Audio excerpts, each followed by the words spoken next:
Good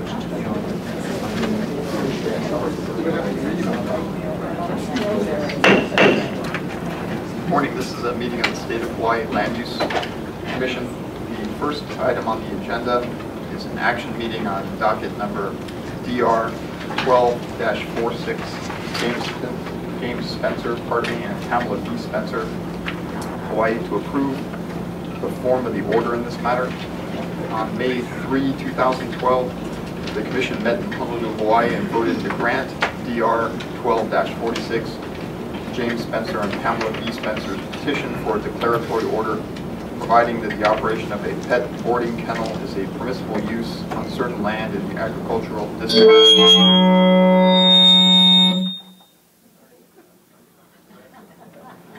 Can I hear you? Everybody awake?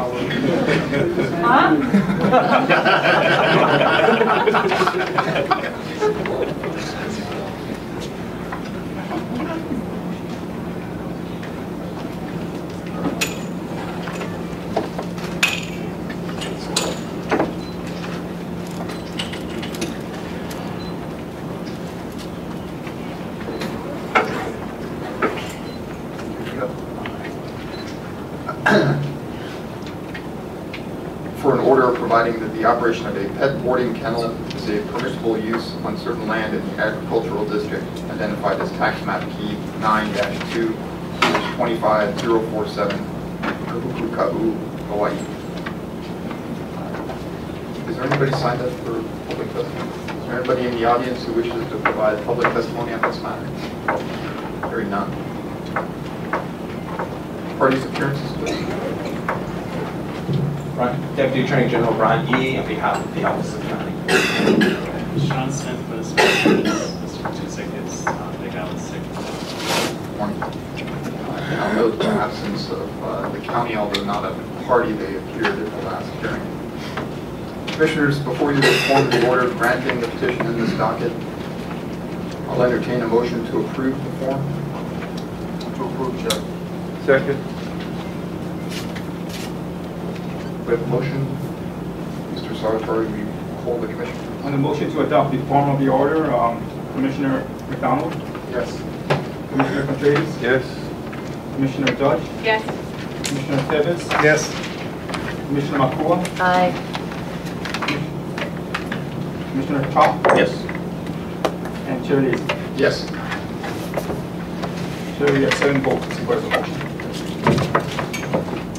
The next item on the agenda, this is a meeting of the State of Hawaii Land Use Commission. Agenda item today is oral argument on docket A06-771, DR Horton Schuler Homes LLC of Delaware Limited Liability Company, DBA DR Horton Schuler Division, Honolulu, Eva, Oahu, to amend the agricultural land use district boundary to the urban land use district for approximately 1,525.516 acres of land at Honolulu, Eva District, Oahu, Hawaii, tax map key numbers 1-9-1, 17-4, 059, and 072, 1-9-1, 18, 001, and 004. Parties' appearances, please.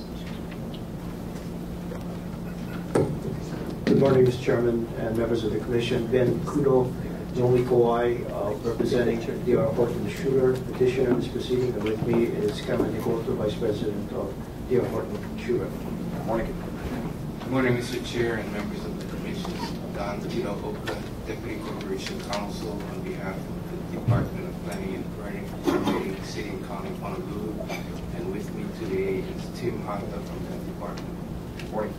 Good morning, Deputy Attorney General Brian Yee on behalf of the Office of Planning. With me is Mary Lou Kobayashi from the Office of Planning. Good morning. Good morning, Dr. Kiyomi, Deputy from the Prince of Makakilo, and with me is my attorney, Linda Paul. Good morning. Good morning, Elizabeth Dunn on behalf of the CR Club. Good morning. And Eric Sykes and Sarah Devine representing Senator Clayton He. Senator He is not here, but he will be here shortly. Good morning. Allow me to update the record on this matter. On May 22, 2012, the Commission received Intervenor Friends of Makakilo's memorandum in opposition to petitioner's motion for leave for the parties to submit written legal briefs and for hearing. On May 22, 2012, the Commission voted to grant petitioner's motion for leave for the parties to submit written legal briefs and for hearing. On May 24, 2012, the Commission received written correspondence by email from Walter Riddy and mailed the order granting motion for leave for parties to submit written legal briefs and for hearing. On May 25, 2012, the Commission received petitioner's legal brief discussing points and authorities regarding the issue of the applicability of Hawaii State Constitution, Article 11, Section 3, of the jurisdiction and authority of the State Land Use Commission, Appendices 1 through 7. On June 4, 2012, the Commission received State Office of Planning's response, and intervener Senator Clayton He, and intervener the Sierra Club's legal briefs regarding petitioner's brief. On June 6, 2012, the Commission received written correspondence from Margot Schur, Tristan Walker, and Gladys Marone. And on June 7th, the Commission received written correspondence from Karen Nakamura, Building Industry Association of Hawaii. Let me briefly explain our procedures for today. First, I will call for those individuals desiring to provide public testimony on this docket to identify themselves. All such individuals will be called and turned to our witness box where they'll be sworn in prior to their testimony. Following public testimony, each party will present oral argument in support of its proposed decision in order or its exceptions to those proposed by the other parties. At the conclusion of oral argument and after questions from the commissioners and answers thereto, the Commission will conduct formal deliberations on this matter. Are there any questions regarding our procedures for today? Before we take public testimony, I'd like to remind the folks who are testifying that the testimony from previous hearings has been transcribed and has been made part of the record in this matter. And I would ask for the folks that are testifying again regarding this docket to please confine your testimony to the presentation of new information so that we can get through the business that we need to get through today. Is there anyone signed up?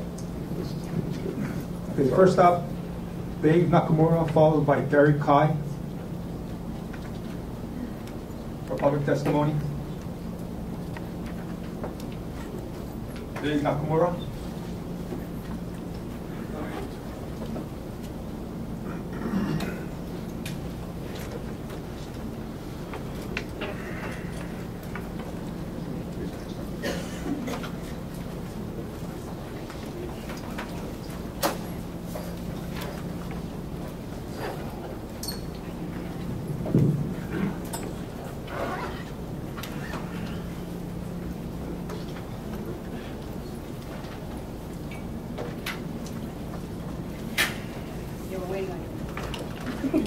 It's kind of crowded out there. Are you very kind? Dave Nakamura, followed by Gary Kai, Terry Nakamura, and Van Milda. I appreciate it. The folks whose names have been called, if you would step to the front so that we can avoid too much time waiting for folks to get queued up. Good morning. Good morning. Do you affirm the testimony you're about to give will be the truth? Yes, I do. Please state your name, your address, and proceed. My name is David Nakamura. My address is 94-1105 Lelehu Street, Waipahu, Hawaii. Good morning, aloha. My name is Dave Nakamura, and I am the Executive Director of the Mutual Housing Association of Hawaii. Mutual Housing is a local nonprofit corporation whose mission is to provide affordable rental housing for low-income families living in Hawaii. In addition to providing affordable shelter, we also provide supportive social services for the communities we serve, such as subsidized childcare, computer learning centers, food bank distributions, and educational classes. I've come here today to express our support for D.R. Horton Schuler Homes zoning petition for the Hoopili community. Mutual Housing has worked with D.R. Horton for the past 7 years on several projects to produce affordable rental housing for Oahu's Ewa Plain. D.R. Horton is currently serving as a general contractor to build Mutual Housing's Ko'olo'ula rental project. Ko'olo'ula is located in East Kapolei 2 subdivision, which is located just west of Hoopili. And you might see in the news, I think just last week we had a groundbreaking for the project. Ko'olo'ula is targeting families in the area earning below 60% of HUD median incomes. D.R. Horton's participation in the project does not provide them with any help them meet any regulatory obligations, and they have done so in a sincere effort to help address Hawaii's dire need for low-income rental housing. They have proven to be a reliable and valued partner who has offered their expertise in the design and construction of affordable housing to help make our project financially feasible. Our construction costs have come in at least 10% below comparable projects, and we attribute this to D.R. Horton's efforts to help provide us with the lowest cost possible and sharing their company's purchasing power. We can attest to D.R. Horton's commitment to the community and to help Oahu's families that struggle to find affordable and safe shelter. As a housing service provider, we can confirm the great need for affordable housing on Oahu and the many families that are impacted by the imbalance of the housing inventory for local working families. Ho'opili is part of a larger vision that the state had to build a second city on Oahu, and it is within the urban growth boundaries set decades ago by state and city planners. Therefore, we ask that you approve the application before you. Mahalo. Parties and questions? Dr. Dudley? Excuse me. I'd like to know, this is rental housing, right? Yes, that's correct. This is the big rental project that was just dedicated, right? Well, we're just starting construction. Just starting construction now. Yes. And D.R. Horton is the builder, but they're not financing it, right? They're the general contractor. General contractor, yes. Thank you. And is it on their land? No, it is not. No, it is not. No, okay.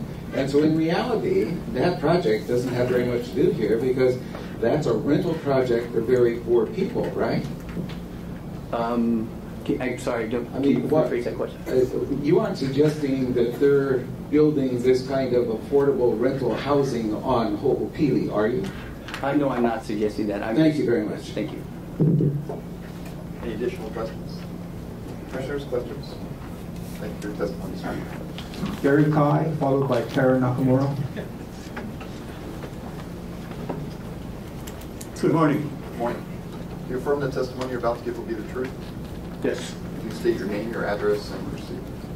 Gary Kai, 1717 Mott Smith Drive, Honolulu. Thank you, Chair Leslie and Vice Chair Chalk and Vice Chair Tedlis for this opportunity to testify on behalf of James Schuler and Schuler Homes. My name is Gary Kai, and it gives me great pleasure to submit this testimony in support of James Schuler and Schuler Homes. I have known Jim since 1976 when I first joined First Hawaiian Bank.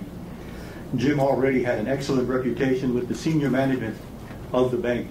He was held in very high regard when earlier in his career he helped the bank recover on a very difficult troubled loan. Jim was just an employee of the company that was in severe financial trouble. Instead of leaving the company and the bank for more lucrative opportunities, he chose to stay and resolve the problems. His strength of character and integrity during this difficult period was the basis for a long relationship with the bank. Jim's great business knowledge was important to First Hawaiian, but more important was his and Schuler's Homes' integrity and honesty. First Hawaiian financed most of his projects because of his commitment to building quality homes and communities. The first real estate joint venture ever entered into by First Hawaiian Bank was with Jim and Schuler Homes. The management of First Hawaiian Bank felt it could be identified with the project because it knew it would result in a high-quality community for our residents. Through the many years that I worked with Jim and later Mike Jones and Schuler Homes, there was never a question about whether it was the right thing to do. We did so knowing that all the loans would be repaid, that the high-quality communities would be built, and that the entire state would benefit. Thank you for the opportunity to testify. Parties, questions? Dr. Dudley?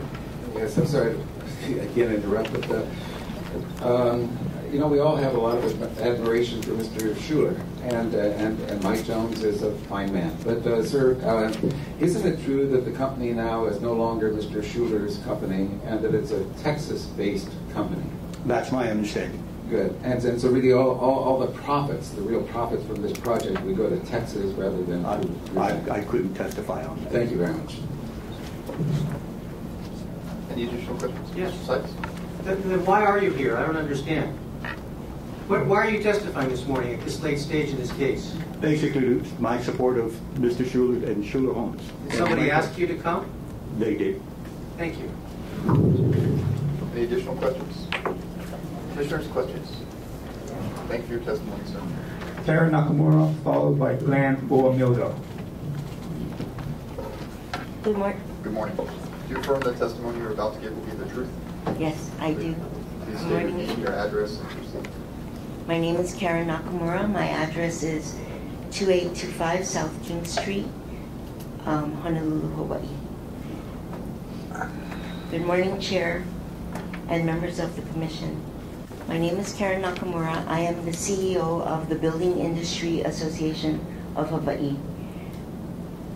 And I'm here to testify in support of Ho'opili and the Schuler, D.R. Horton Schuler Company.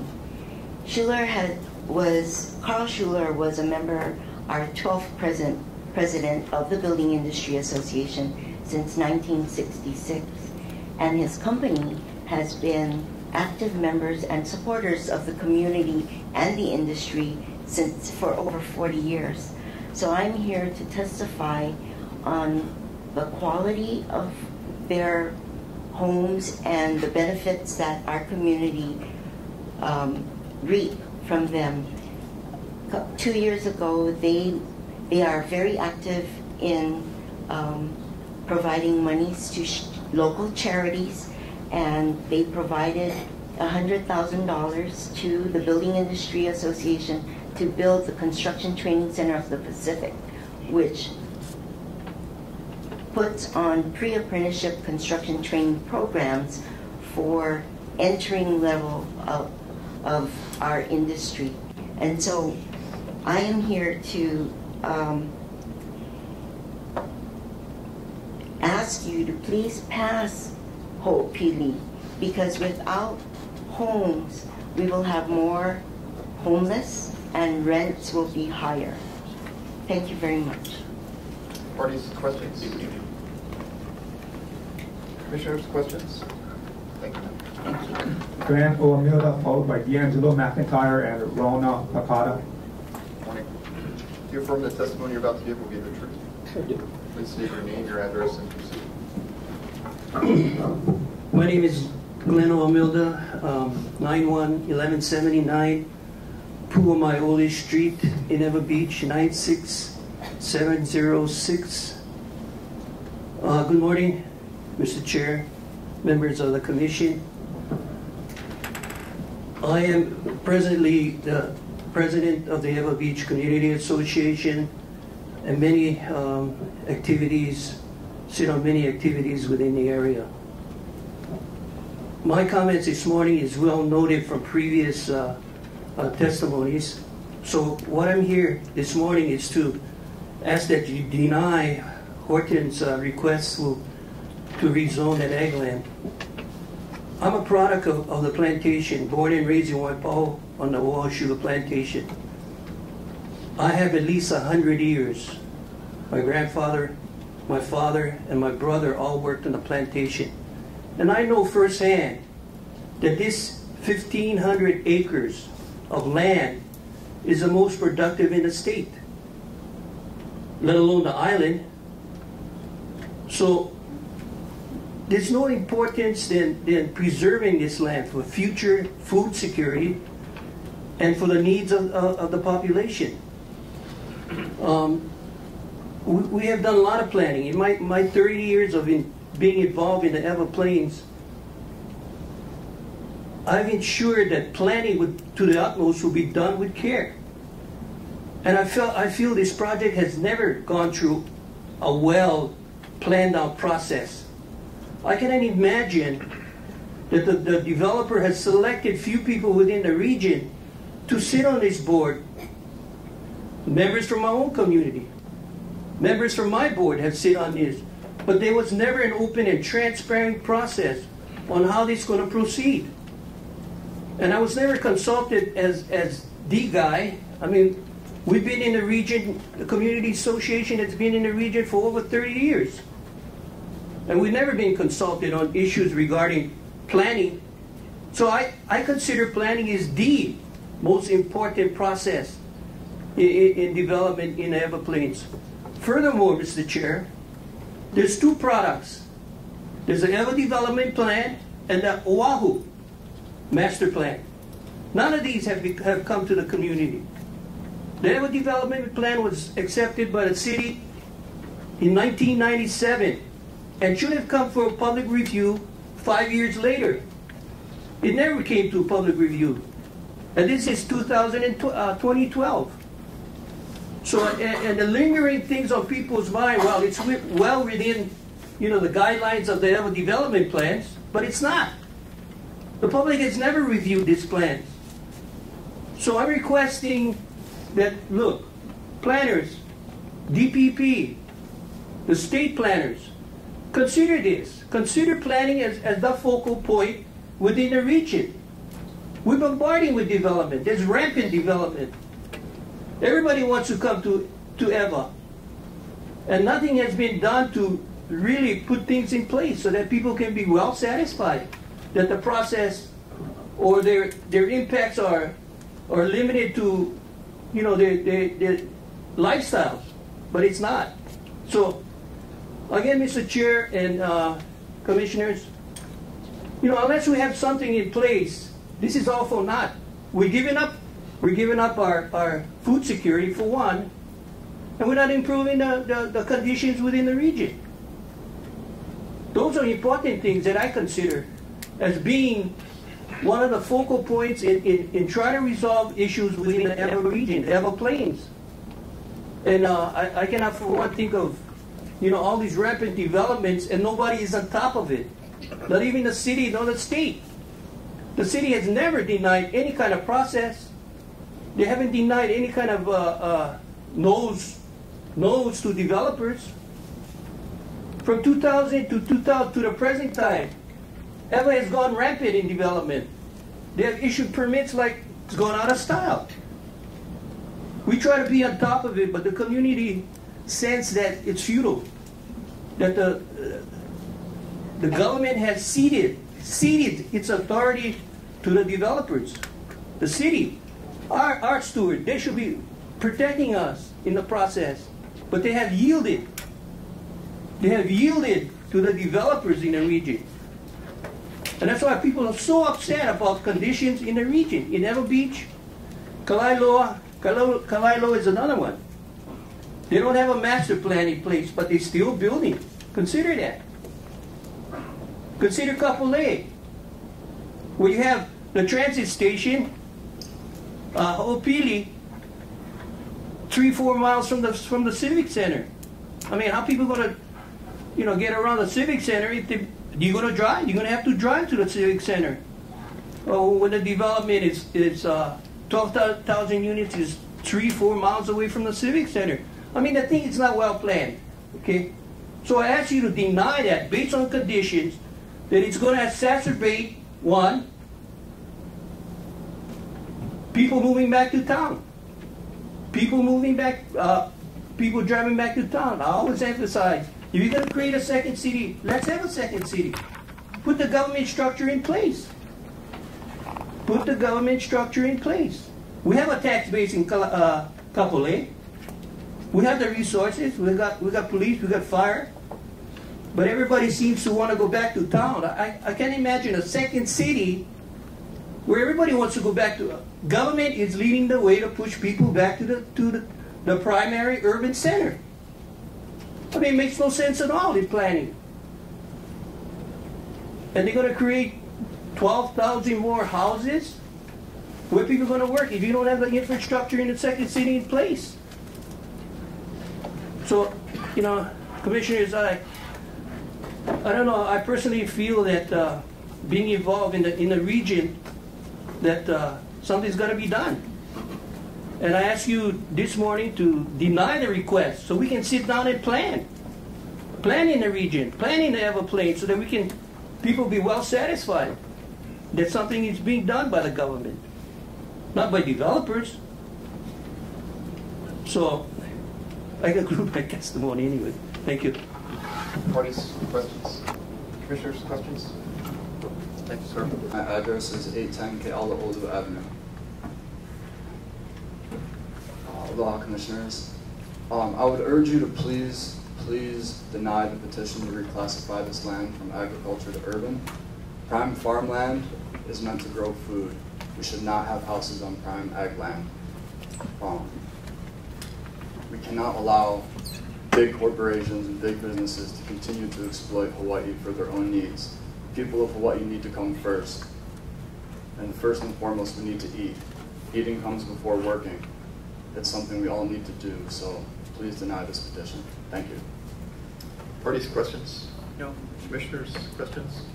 Your testimony. Dudley.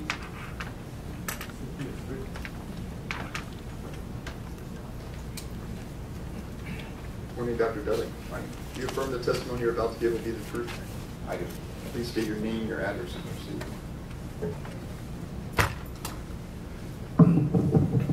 Good morning, Commissioners. My name is Dr. Dione Dudley. I'm currently living at 92-1365 Haupone Street in Kapolei. This morning I want to talk to you about three short issues. The first is that the world has really changed since this case first came before you. You know, there's been a pro-farm consciousness that has swept across America, and it has certainly swept across Hawaii too. In the last couple of years, we have seen a mushrooming of public consciousness about fresh fruits and vegetables, about nutrition, about organic farming, about food security, and the need to save our farmlands. All of these concepts are new. They weren't around a few years back, just 3 or 4 years back. Organizations such as Kanu Hawaii, Food Policy Council, Save Oahu Farmlands, and numerous others have grown up. Farmers markets, which used to be almost unknown, now abound. Foodland, Costco, Down to Earth, other markets, even Zippy's now advertise that their produce comes from local farms. There are major articles in the newspapers. Surveys say people are willing to pay more for locally grown food. None of this was a fact 3 or 4 years ago.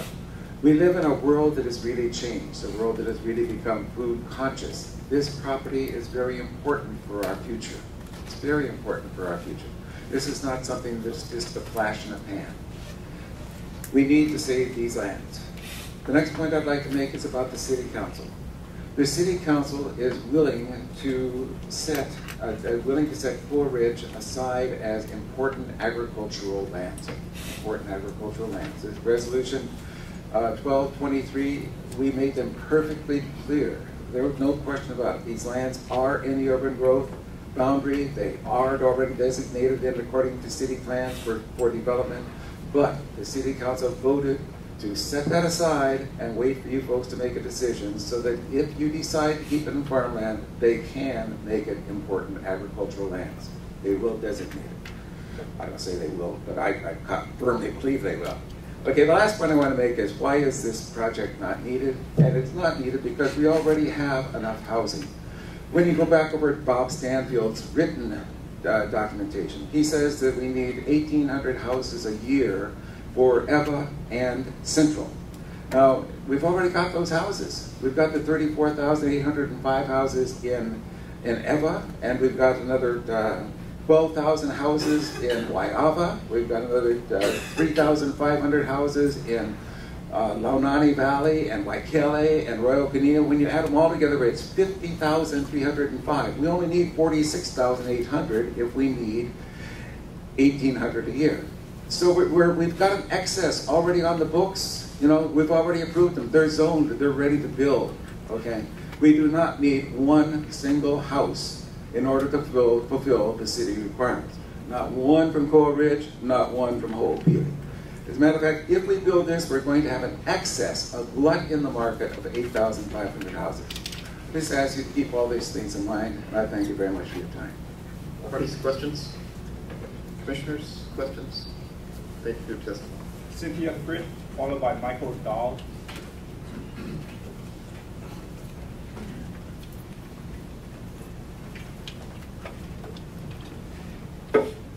Morning. Good morning. Do you affirm the testimony you're about to give will be the truth? I do. Please state your name, your address, and proceed. My name is Cynthia Frith, and I live at 42128 Ko'oku Place in Kailua, 96734. I just have 2 points that I want to make very briefly. The first one is the terrible congestion that occurs on H1. And it also occurs very dramatically on the merge of H1 and H2. If this particular development is allowed to go forth, you will be producing approximately 5,000 homes, each one probably having at least one car. So I'm just going to limit this to that kind of ratio. Putting 5,000 more cars on the road at that H2, H1 merge will produce an even worse choker than you have today. It doesn't matter what you do to try and ameliorate that problem at that merge by adding more lanes or doing some other procedure. You will have a terrible choking problem at the merge of H1 and H2. Our traffic problems, as Panis Prevodoris explained when he testified, go much farther than that. They start all the way in the city and in the county with traffic lights that are not properly synchronized. We need underpasses in certain areas of the city to make traffic flow much more conveniently. We also need much better right turn, left turns at certain intersections, again, to make traffic flow. And all of that is part and parcel of the congestion that backs up on H1. So adding more homes and more traffic out in these areas is going to really impact H1. And like the train or not like the train will have nothing to do with decreasing traffic congestion. Parsons Brinkerhoff and the city have already admitted that in the original EIS report. So please keep that in mind. Their traffic is bad enough now. I hate to see it get worse. My other concern has to do with taking productive prime farmland and turning it into yet another housing development. People think that farming is a relatively easy way of life. And let me assure you, even backyard farming is not easy to keep things growing, keep things productive. I've lived in Hawaii for 8 years now, and boy, did I get a shock between the bugs and having to produce proper amounts of water, sunlight, etc., etc. It's not an easy thing to do. I don't think a lot of people will pursue farming if we do away with these nice green corridors that can actually produce all the food that an area like Mililani could possibly want to consume if allowed to produce the way they're producing now. And I think that's a much more realistic way of looking at farming on this island to even begin to make it sustainable than to try and have this sort of backyard kind of farming concept. So I just ask you to keep that in mind too. This is a productive piece of property right now, and it is prime farmland. So it should be preserved. Thank you very much. Parties, questions? Commissioners, any questions? Thank you, ma'am. Michael Dahl, followed by Susan Rich.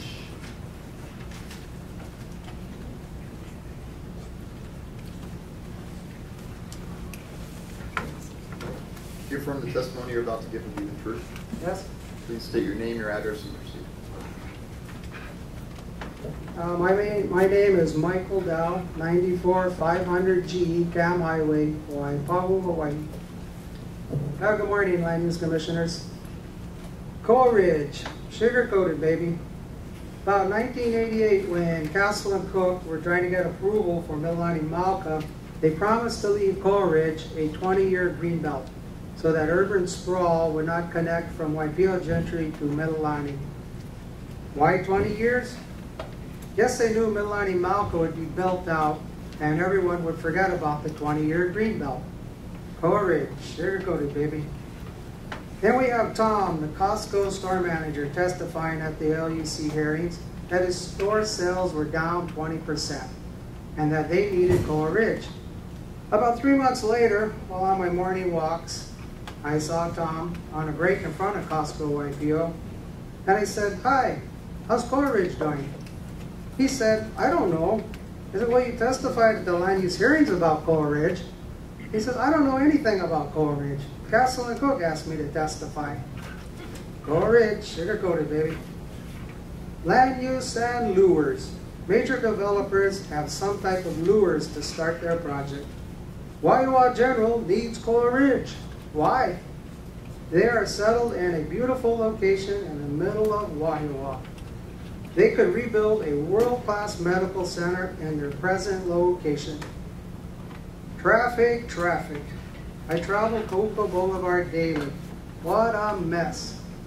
The developer wants to put 2 turning lanes from Coca Boulevard northbound onto Cam Highway, where there's a 4-lane highway merging into 2 lanes.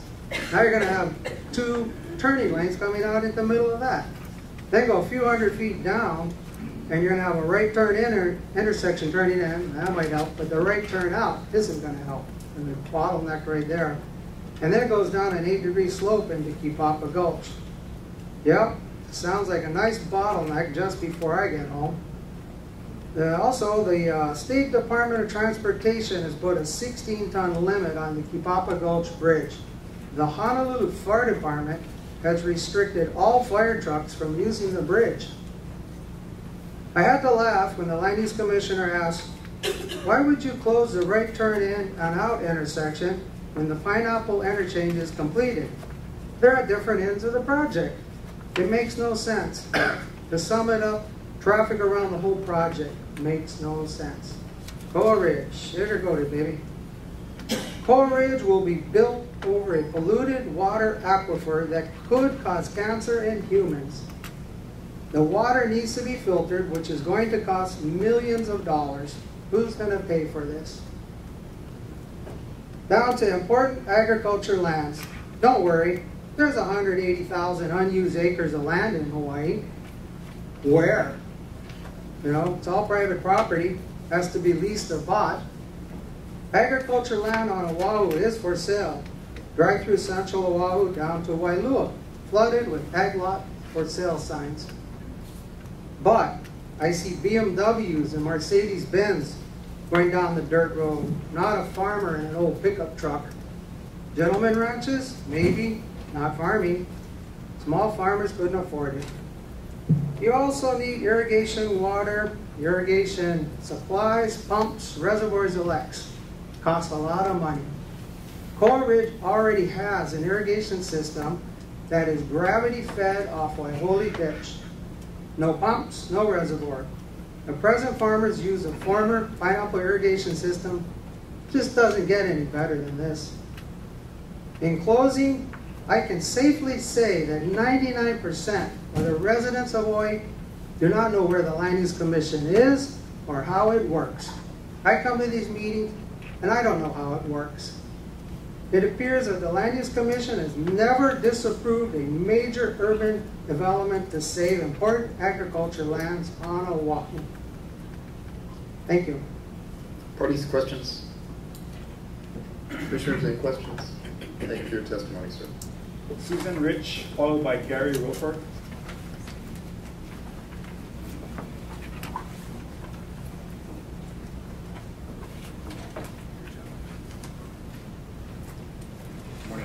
Morning.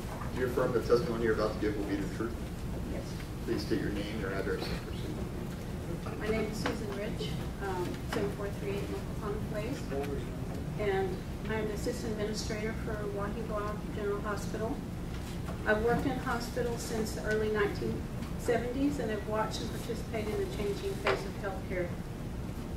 I've worked in 7 hospitals during my career. Can you pull the microphone closer? Yes.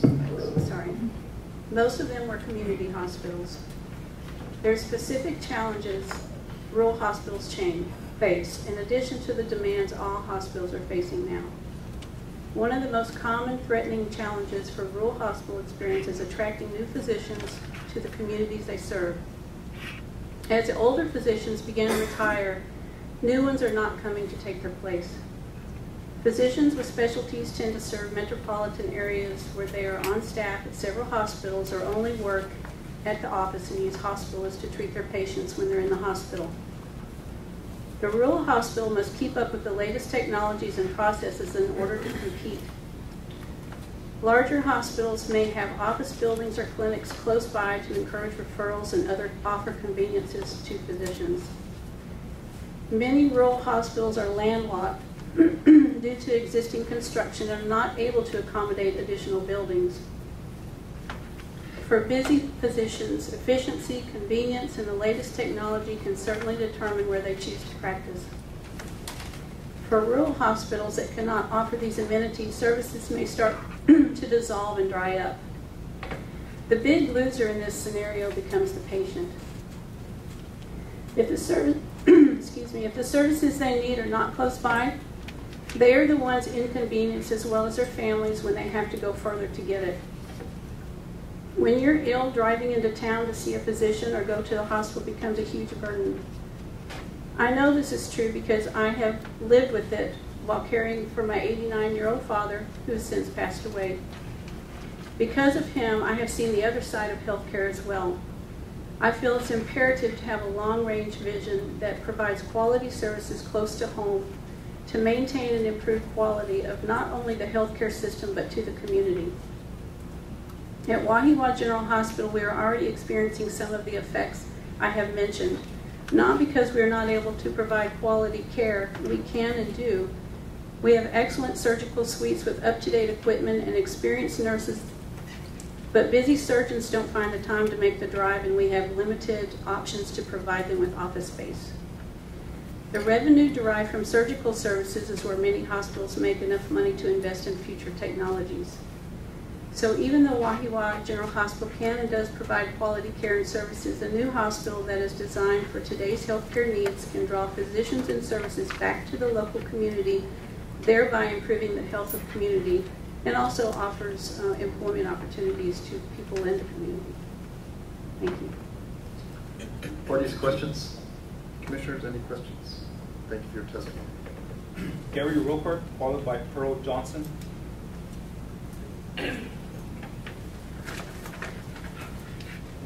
Morning. Do you affirm the testimony you're about to give to be the truth? I do. Please state your name, your address, and proceed. My name is Gary Ropert. I live in 66-332 Pekai Street in Haleiwa. I lived there in the North Shore for the last 25 years, plus years. I'm currently the radiology director of Wahiawa General Hospital. I've been with them for over 20 years. I daily manage and work in the diagnostic imaging department to perform.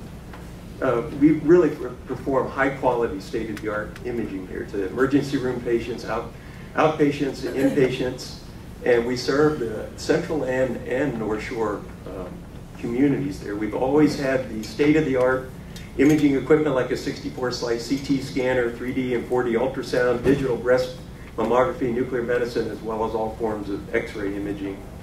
But in order to support something like a robust, high-quality diagnostic imaging department in a hospital, there has to be a minimum level of use by the community and the patients and a community of doctors. As far back as 1994, when I was even at the hospital, I remember the hospital recognizing even then that in order to serve a changing community and physician demographics, a closer location to those changing demographics was needed for the hospital to thrive. As Central Oahu community grew towards Mililani and Waipio, patients and physicians began using Wahiawa General Hospital less and less. And as a result, it's been very difficult to recruit physicians to the Mililani area. As physicians retire there, very few are willing to now come out and even take over the practices. The practices just dry up and die. All the specialist physicians that I know of, none will drive out much further past a Koa Ridge corridor. It just, many of them work at Palimomi, or some will come from Queens, and they're going, boy, just that extra little bit to drive into Wahiawa, it's not worth it. And the impact is that we no longer have especially physician services there. For me, I believe the Castle and Cook Koa Ridge project is critically needed to Wahiawa General Hospital and the communities out there to be able to develop a medical complex that's going to serve the future communities of Mililani, Waipio, Wahua, and other central Oahu areas. And I believe that from what I understand of the development, it could be developed without the impacts that we've heard against this project. And I therefore would ask the Land Use Commission to approve the Coa Ridge Development Project. Parties, questions? Commissioners, questions? Thank you for your testimony. Pearl Johnson.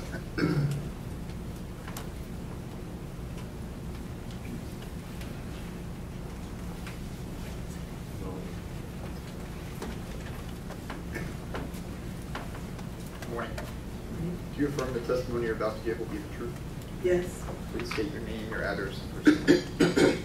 Pearl Johnson, 2404 Kane Ali'i Avenue, Honolulu 96813. I am Pearl Johnson, testifying for the League of Women Voters of Honolulu. As you make your decision about Coa Ridge, please keep Aina Lea in mind. If you do give Castle and Cook the urban designation it seeks, you cannot take it back, no matter what Castle and Cook does or does not do. Castle and Cook's track record for keeping its promises is not sterling. An impressive, attractive 28-acre medical campus promised for Coa Ridge has given this development considerable community support, as we have seen by the two preceding witnesses. But has Castle and Cook always kept its promises? The 150-acre retirement community Castle and Cook planned for Mililani Labanka has been greatly downsized into Ala Loa, 300-unit townhouse condos for seniors, plus Plaza at Mililani, a 72-unit assisted living complex. The already intolerable H1-H2 merge would be greatly exacerbated by the thousands of cars Coa Ridge would pour into it if you let them. Mitigation measures proposed by Castle and Cook are costly and unlikely to be implemented. Coa Ridge land is mostly prime agricultural land outside the dedicated growth area of Ewa and the second city of Kapolei. 76% of the land is classified as prime agricultural land, and 20% is unique agricultural land.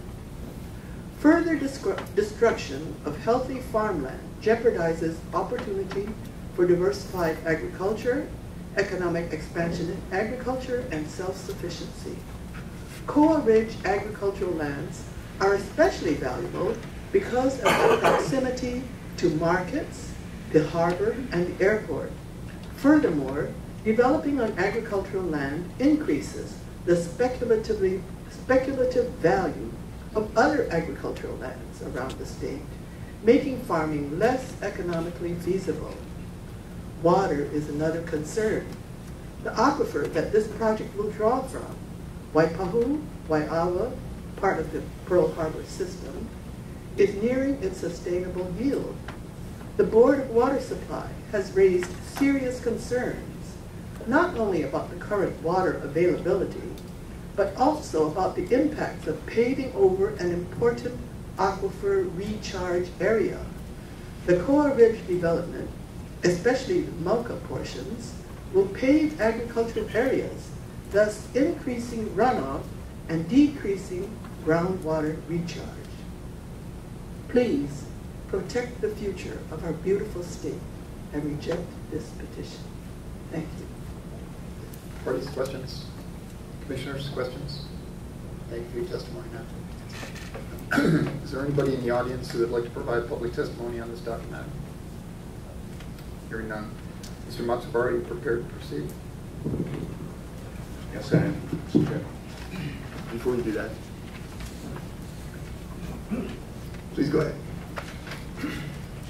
Members of the Commission, good morning.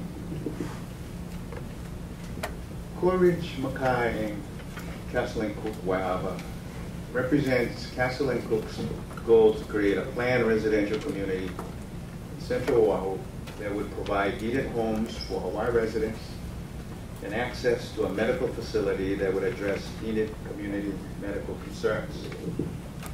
In terms of the residential uses, Coal Ridge, Mackay is planned to have 3,500 units, Castle and Cook, Waiaba, 1,500 units.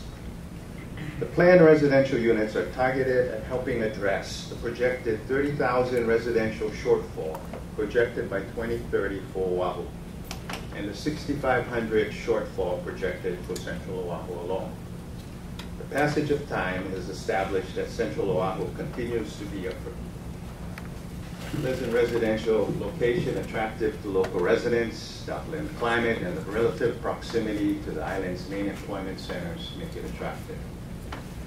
Castle and Cook's record in developing the Mililani and Mililani Mauka community confirms the continuing demand in this area by our residents and provides this commission with a history of commitment and the fulfillment of that commitment.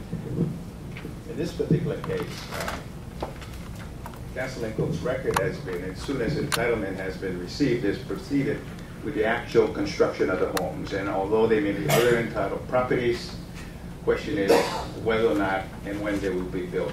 Castle and Cook is committed to proceeding as soon as the entitlements are secured.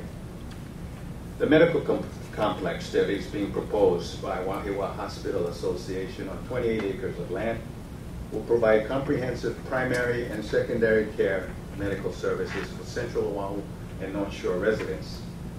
There will be a 100-bed acute case hospital with room to expand to 120 beds. There will be in and out patient ambulatory care service, other diagnostic treatment services required for a full-service hospital, and most important, a physician's building, which will house 40 to 60 physicians and help provide core qualified medical professionals to service the hospital and the area. A skilled nursing facility with 100 to 150 beds is also planned. These needed services would be available in a strategic location accessible by major transportation corridors. There are other economic benefits attendant to this project. The total development cost of the project is anticipated to be $2.24 billion. This reflects a firm and positive commitment in this economy and is anticipated to provide major benefits to our larger community. For example, in employment, during infrastructure development and construction, there should be close to 1,900 jobs with a payroll between 100 million to 119 million.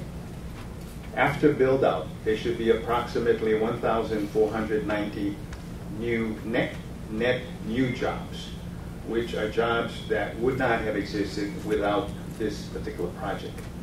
Anticipated payroll of that would be $90 million per year. Revenue. City and county can anticipate approximately $10 million per year in property taxes in the state, an additional 13 to 14 million during construction, 5 million after the project is completed. Now it goes without saying that a project of this magnitude has impacts. And Castle and Cook has made every effort to mitigate and in certain cases eliminate these impacts. To begin with, the site and the concept for this particular project. The first planning step was to ensure that this project location was in conformance with controlling municipal plans governing long-range growth and use. This project is located within the urban growth boundaries of the Central Oahu Sustainable Communities Plan, adopted by the City and County of Honolulu.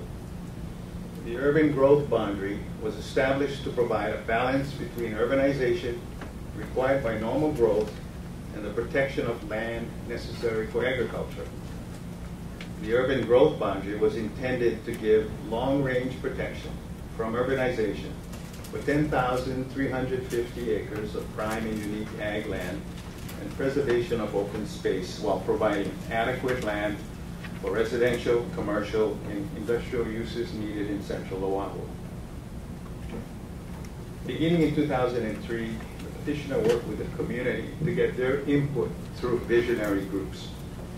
And the concept plan you see here relating to single-family, multifamily units, retail uses, restaurants, healthcare facilities, churches, commercial and light industrial uses, community parks, and elementary schools emerge, this shaped by community input. Agriculture has always been a sensitive issue for this particular area, considering the quality of the land we are dealing with. We have worked with our existing farm tenant who grew diversified crops to relocate his operations to property of comparable acreage, which has access to water from Tanada Reservoir, which is distributed through an existing irrigation system. He also has an option for an additional 332 acres, if he so chooses, adjoining the current property he has, which will more than double the existing farm he has. We waived the rent for the tenants in January 1st, 2010, to help him defray costs that may be incurred in any of the relocation, and that amounts to $129,000 per year, which we've waived since January of 2010, although he continues to farm the property Core Ridge. Flying Our Livestock Company will relocate their cattle grazing to Core Ridge, Mauka, and to North Shore areas they have available to them. Castle & Cook has also pursuant to a commitment made to the Land Use Commission in 2010, designated through the IAL process 679.4 acres of land as IAL land. Commitment was made to this commission to designate as much or more land that was requested in our petition for the project, and we have fulfilled that commitment. Based primarily on these actions, I believe Castle & Cook has fully mitigated the agricultural impacts on this site, considering the location and the assistance we provided to our farm tenants, and the fact that we have proceeded and we have designated more land that we're asking to reclassify to urban as IAL lands. In terms of traffic, Castle & Cook is committed to continue working with the Department of Transportation to enter an agreement that will reflect appropriate traffic mitigation based on evolving traffic conditions. Castle & Cook's commitment to undertake the same. Nothing traffic and highway-wise can happen until DOT issues and approves TIRA. There's a long road ahead in the entitlement process, assuming we are successful at the Land Use Commission, proceeding to the county level, and much more design and consideration will be provided to the traffic situation. The condition we're concerned with the Office of Planning in regard to the timing of the TIAR has been resolved to the extent that the Office of Planning is now willing to accept the condition that was adopted in the Waiale proceeding regarding the timing of an approved and accepted TIAR by the Department of Transportation.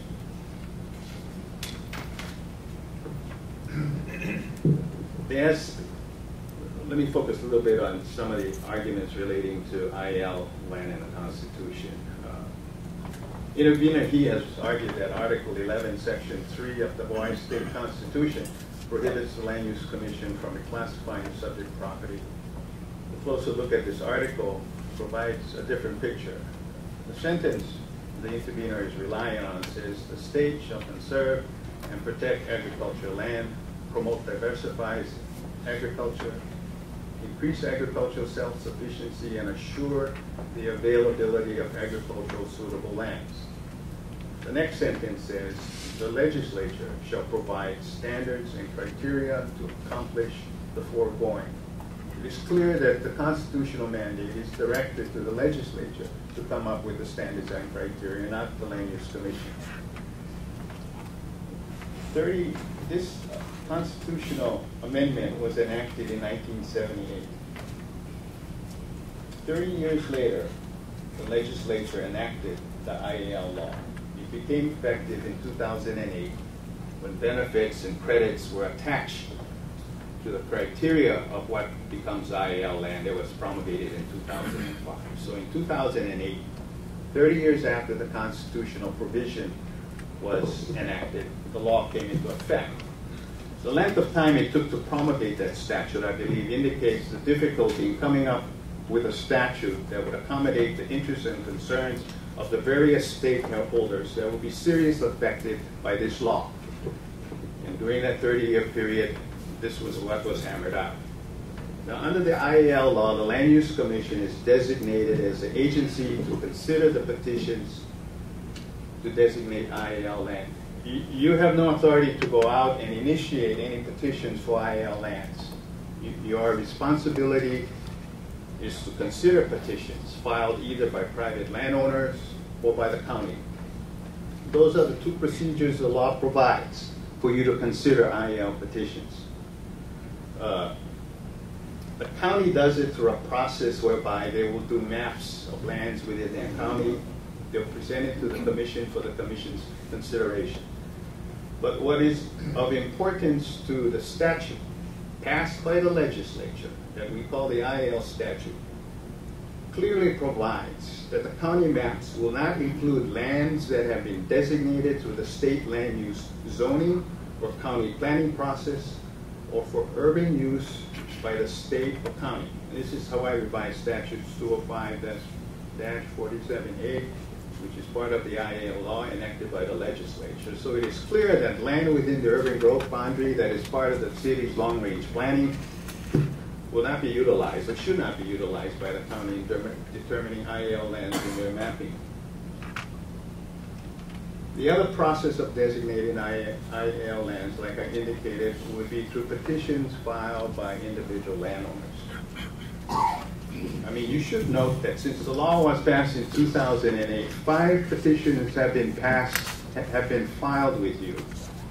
And during that time period, you have processed all 5 petitions expeditiously pursuant to that declaratory ruling procedure that's included within the law, so that all these actions take place in 90 days.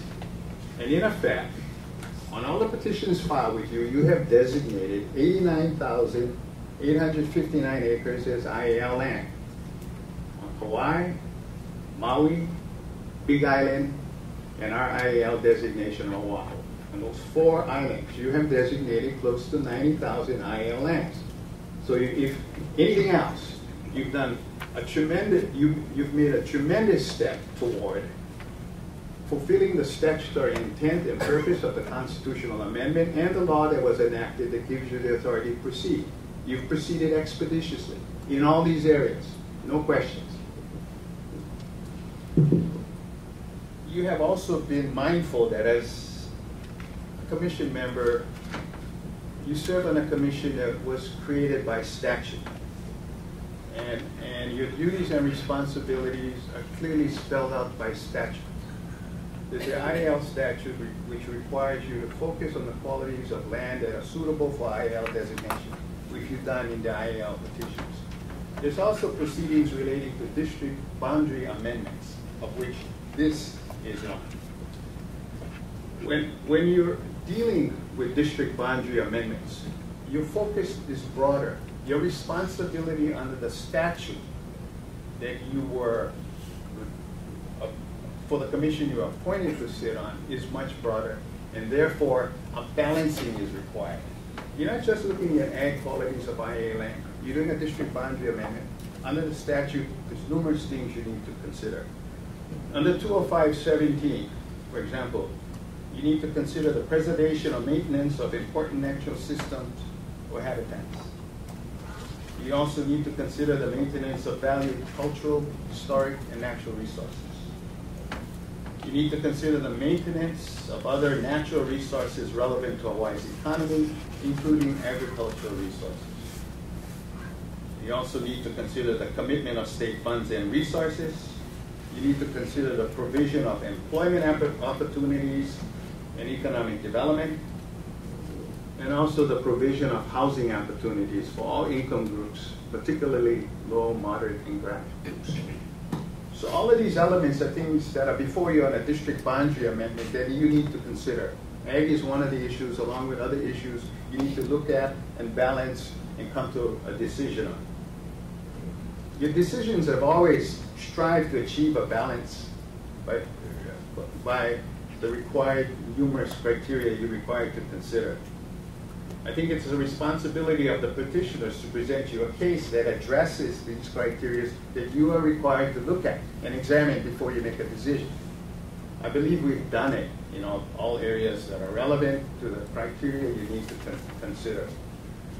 And I think we've taken the necessary steps to mitigate what's required to mitigate.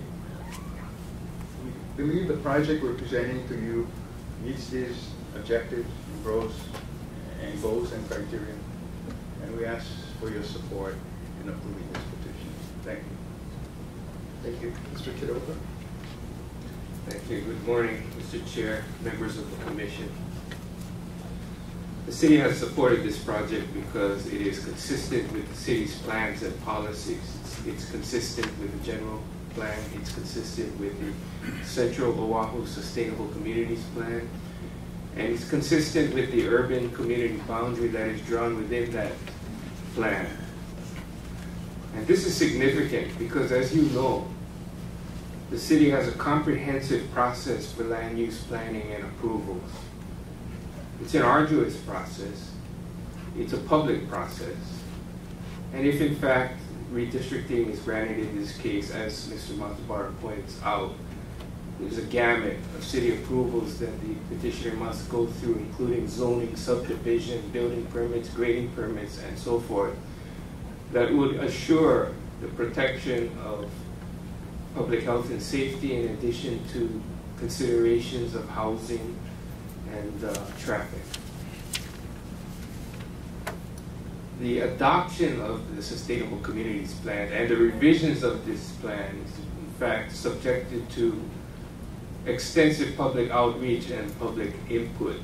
It would have to go through the Planning Commission at the city, it would have to go through the City Council, and the Sustainable Community Plan is the result of intense and arduous work by planning professionals and consultants, both within the department and in the private sector.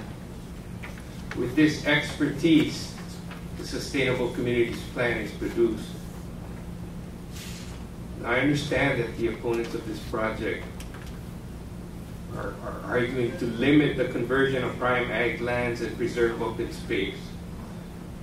But to paraphrase the description of the urban community boundary in the Central Oahu Sustainable Communities Plan, it says that the urban community boundary for Central Oahu was drawn to give long-range protection from urbanization of prime and unique agricultural lands and for preservation of open space while providing adequate land for residential, commercial, and industrial uses needed in Central Oahu for the foreseeable future.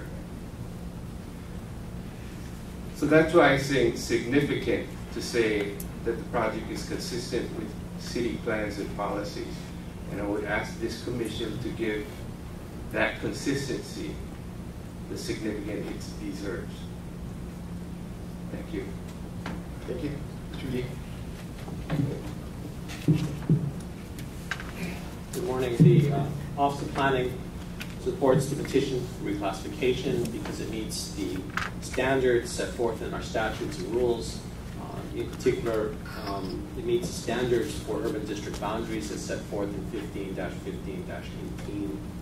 We know it's approximately located to centers of trading and employment, has infrastructure and basic public services available. It has satisfactory topography and drainage. It is reasonably free from natural hazards. It is contiguous from existing urban areas, and it is within the urban community boundary established by the city and county of Honolulu.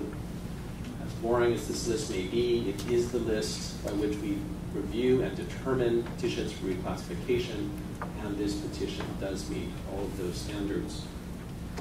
I want to separate my discussion today between the Office of Planning's concerns regarding the petitioner's proposed decision and order from the Office of Planning's concerns regarding the intervener's proposed decision and order.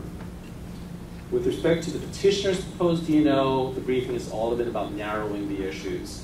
Petitioner submitted 122 pages. We submitted comments and objections of 10 pages. They gave back 6 pages of a reply, so hopefully I can reduce those issues even further.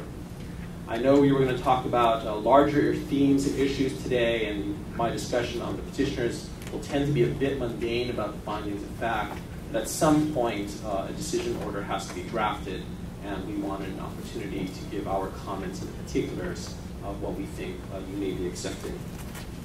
There are 4 particular issues. The first is regarding finding of fact 87, regarding the number of acres needed for self-sufficiency in fresh fruits and vegetables. The petitioner gave you a finding of fact saying 25,000 acres is all that's needed for self-sufficiency in fresh fruits and vegetables. We added a clause in there that says Bruce Plash testified that 25,000 acres was necessary. Petitioner disagreed, saying there's no evidence to the contrary. From the Office of Planning's perspective, we don't think this finding is necessary for the reclassification. And this involves a very complex area of analysis that was not fully vetted in the Land Use Commission process. The number of acres doesn't fully address issues of other necessary requirements for production. It doesn't address the economics of how expensive the land would be, how expensive the production would be in the land. In short, there's a much larger, complex analysis to determine how many acres of land is needed for fresh fruits and vegetables. And we didn't want a finding in which the LUC says, or could be implied to say, that you only have to protect 25,000 acres for self-sufficiency in fresh fruits and vegetables. So we want to recognize the conclusions of Bruce Plash without actually including a particular finding on this very complex issue about the number of acres that's needed for preservation. The second issue involves findings of fact 95 through 98 and 100 through 103.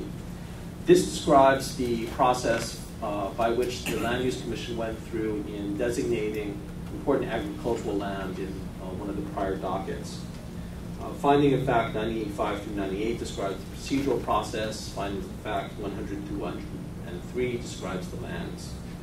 We do not disagree with the accuracy of the facts. We simply believe that the only important finding was the fact that Castle and Cook did designate certain lands as IAL for this commission. But after reviewing their arguments, OP has no objection to including findings of fact 100 through 103. And although we still think the completely procedural discussion and findings of fact 95 through 98 are unnecessary, we're happy to defer to the LUC's judgment on this. Finding of fact 106A relates to the basis of the Department of Agriculture's lack of objection to the petition for reclassification. OP proposed a new paragraph setting forth the necessary representations and commitments which the Department of Agriculture found necessary in order for them to conclude that they had no objection to this petition. Petitioner reads this paragraph as saying that petitioner has not yet performed these representations and commitments. We think this is a misreading of the paragraph.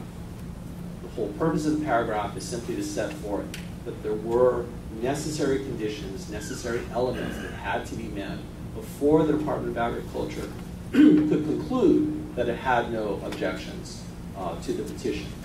Because it's based upon an assumption of compliance with representations and commitments, it's stated in the future tense. It's not to be read, we think, as a finding that it hasn't been done. It's simply, it is simply a statement of these things have to be done in order for DOA to conclude that it had no objections. Finding of fact 180A and condition 11 involves the timing of the TIAR. As stated by Mr. Matsubara, the Office of Planning accepts the conditions set forth in the Waiale case involving the timing of the TIR. I'll be honest, we would prefer to have the TIR accepted at subdivision approval, at zoning approval, but we understand the LUC's analysis and reasoning of the Waiale case, and the condition in the Waiale case would be acceptable to us in this case as well. There are no other disagreements regarding the finding of fact, inclusion of law and decision and order, as between OP and petitioner. So with the exception of these relatively small issues, we have no objection to the proposed P&O, subject to the amendments proposed by OP and agreed to by petitioner in their briefs. Now, with respect to the disagreements between OP and interveners, these disagreements are a little more fundamental. That's why I'll be speaking larger, more general terms. OP set forth its comments and objections to intervener Senator He and Sierra Club's proposed decision and order. Interveners, however, elected not to submit a response to OP's comments and objections, so we will only highlight a few of the issues which we have raised. This does not mean that the other issues are not important, but these issues have, we think, been adequately addressed in our pleadings. We're happy to answer any questions. We highlight 4 issues. First, agriculture. Second, traffic. Third, water.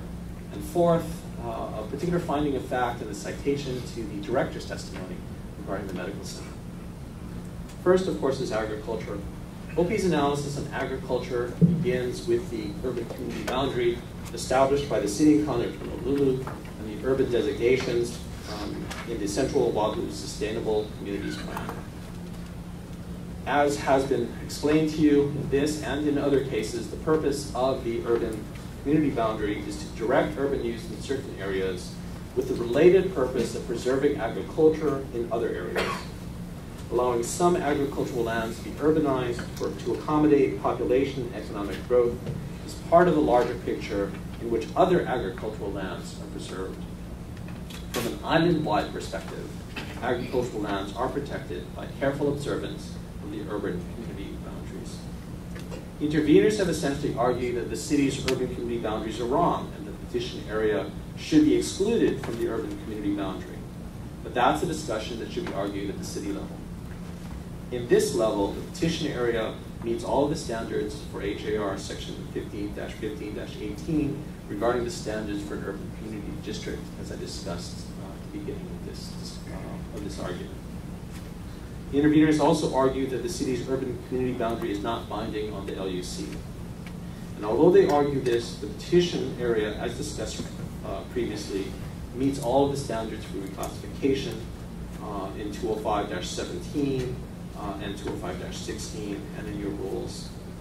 And the city's urban community boundary under those rules is an important factor for your consideration. The interveners also argue that the petition area should be designated as important agricultural land, or at least could be. But in order to do so, the city would have to revise the Central Oahu Sustainable Communities Plan to remove the urban designation of the petition area and to redraw the urban community boundary to exclude the petition area. And there is absolutely no evidence in this case to believe the city is going to do so. In fact, given the city's statements in support of this reclassification, the only conclusion we can draw is that the city is highly unlikely to do so, and is highly unlikely to designate this petition area as IAL. And of course, we also know the petitioner has designated other lands as IAL. So we don't think that the IAL considerations are a factor against reclassification.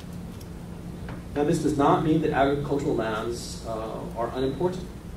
But in this case, the petitioner found suitable replacement lands for its existing agricultural tenants. And this is not something that would have happened in the absence of this case. It was clearly done because of the efforts of the petitioner. It was provided by lands available through the Castle and Cook family of companies. And these agricultural tenants continue to farm in the petition area without rent. And the petitioner is committed to ensuring that the project development operation will not impair the operation of the Waiahole Ditch or the delivery of irrigation water to other agricultural lands. And as I said, importantly, the petitioner has voluntarily designated other lands on Oahu as IAL. So agriculture is not a basis for denial in this case. The second issue, of course, involves traffic. The petitioner will mitigate the traffic impacts from the project to the satisfaction of the Department of Transportation, as substantiated by an updated and accepted traffic impact analysis and MOA. The petitioner cannot be expected to mitigate traffic impacts from other projects. And although the final TIR has not yet been accepted, the Department of Transportation's testimony indicates there should be no basis of worry that a TIR will not be done. And as you know, in all other cases before you, we have never required a TIR to be completed prior to the conclusion of the LUC case. So although interveners do raise concerns about traffic, there is a sufficient basis by which the LUC can be assured that these impacts to state facilities will be addressed. Third is water. Potable water is always an important issue in land use cases. The Office of Planning's analysis has asked whether there is sufficient resource and whether the amount of water used can be reasonably minimized. The Commission on Water Resource Management has ultimate authority over water permits. They do a detailed, in-depth numerical analysis for each water permit. The LUC is not expected to duplicate the work of the Commission on Water Resource Management. The LUC looks more generally at the needs of the project and the availability of the resource in general. And in this case, based upon the record of the case, there appears to be enough water for the project. For the analysis at the LUC level, there is a sufficient resource. Interveners do cite to a variety of generalized concerns about the availability of water on Oahu and the state, but the LUC cannot deal in speculative concerns. It must base its decision upon the evidence before it. Interveners' concerns, perhaps, raise legitimate arguments for minimizing the amount of potable water use as a logical and precautionary step, but they do not rise to the level of demonstrating that there is an insufficient resource. The LUC should look at whether a development can reasonably minimize the amount of potable water used. And this is not necessarily part of this Commission of Water Resource Management review. So it does reasonably and appropriately fall to planning agencies to review proposed water reduction measures. In this case, as in all others, the Office of Planning has asked for a sustainability plan and an explanation of what mitigation measures will be used to reduce the need for potable water. In this case, petitioner's sustainability plan has a strategy for a reduction of potable water use by 20% for parks, landscaped areas, and commercial buildings, and to reduce potable water use in residential buildings by 20% over newer homes and 40% over older homes. Petitioner is also committed to incorporate green infrastructure or use of R1 recycled water where feasible to reduce potable water demand, and has committed to lead core and shell for the commercial buildings. Petitioner has identified and made commitments for minimizing natural resource use in this case. Finally, the medical center. Although this is a fairly small issue, because of the possibility that you might incorporate portions of anyone's findings of fact, and because in particular it cites to the Office of Planning's testimony, we want to just spend a minute on this as well. Finding of fact 55 and 56 of the intervener's proposed decision and order cites to the testimony of the Director of Office of Planning to state that it has not been determined whether Waihoa Hospital could obtain a certificate of need, and that the recent closure of the hospital in Ewa has not been taken into account in considering whether Waihoa Hospital will be built. We think this misstates the Director's testimony. This is simply an analysis that the Office of Planning has not done. And so when asked, the Director of the Office of Planning simply had no information to provide. It is not analysis that is required to be done by OP or should be originally expected of OP. Consequently, the Director's testimony should not be used either for or against whether or not Waihoa Hospital is likely or not likely to be relocated to the petition area. And we object to the citation of the Director's testimony. More importantly, the Office of Planning, as I said, believes that this meets all of the standards and criteria. We don't believe there is any basis for denial raised by interveners. For these reasons, we respectfully request that the petition for reclassification be granted. Thank you. Thank you. Before we move on to interveners, let's take a 10-minute break. Morning. Do you affirm the testimony you're about to give will be the truth? Please state your name, your address, and proceed. My name is D'Angelo McIntyre. My address is 91-1010 Maka'aloa Street, Apartment B, Ever Beach, Hawaii. It's 96706.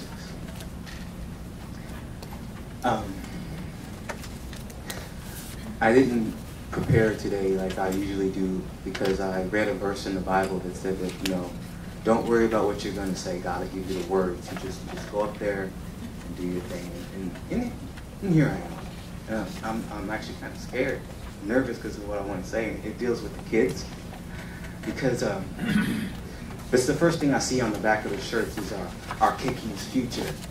Now, back in the 90s, I was a Keki, and I lived in Louisville, Kentucky. And they built subdivisions and whatnot and things out there, and they worried about my future. But no one knows what the future holds because I grew up and I moved here, 5,000 miles away. And what I'm getting at is the future is so uncertain. Like, how do you know your kids even want to live in the Hoopili subdivision particularly? What if they marry some guy in the military and they end up living in Italy, or move to Hana on Maui, or Kohala on the Big Island? Who knows? And I just don't think I don't think it's fair to make people feel bad by using children. That and the fact that D.R. Horton is Texas-based, yeah? And so they come over here and they want to build a subdivision and they start using all these Hawaiian words, Hoopili, coming together, keiki, ohana. I'm just like, whatever. Where'd you get that from, Lilo and Stitch? You just want to build a house. I don't care about profits. I care about the land. So I came back here from Kentucky. You haven't lived until you've had the land speak to you. Don't do this. And for those of you that need jobs, I pray in the name of Jesus that you find them and that you get them, because we all do need jobs and we need to get by. I just don't want the subdivision on top of farmland. We could put it somewhere else because people do need homes. I care about everybody. I love you. Thank you. Parties, questions? Commissioners, questions? Thank you for your testimony. Thank you. Aona Pakana, followed by Cheryl Johnson and Pro Johnson. Good morning. Do you affirm the testimony you're about to give will be the truth? Yes. Please state your name, your address, and proceed. My name is Rana Pakana. My address is 91-131 Makalea Street, Ever Beach, Hawaii 96706. Aloha Land Use Commissioners. As a 12-year Ever Beach resident and as a parent of a second grader at Makakila Elementary School, I am here to share with you the positive impact D.R. Horton Schuler Homes has had on our school community. D.R. Horton Schuler Homes is not new to Hawaii or to West Oahu. They have long been an active community partner to Makakila Elementary School and other schools across the Department of Education Leeward District. Specifically at Makakilo, as well as at 5 other schools in Kapolei, Ewa, and Maili, for 7 years, the company has generously supported our school's efforts to improve reading through its Read to Win program.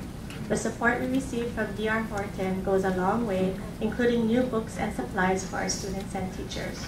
In addition to the reading program, the company has had a representative on our school community council for the last 5 years. This council is important to our school community because it encourages the school administration, teachers, parents, and students to work together to achieve our goals. Additionally, our relationship with D.R. Horton has allowed us to form many other partnerships within the Kapolei community. Having a local business partner such as D.R. Horton is critical to achieving our school's goals. Thank you for allowing me to testify in support of D.R. Horton Schuler Homes. Parties, questions? Commissioners, questions? Thank you for your testimony. Cheryl Johnson, followed by Pro Johnson and Ricky Cassidy.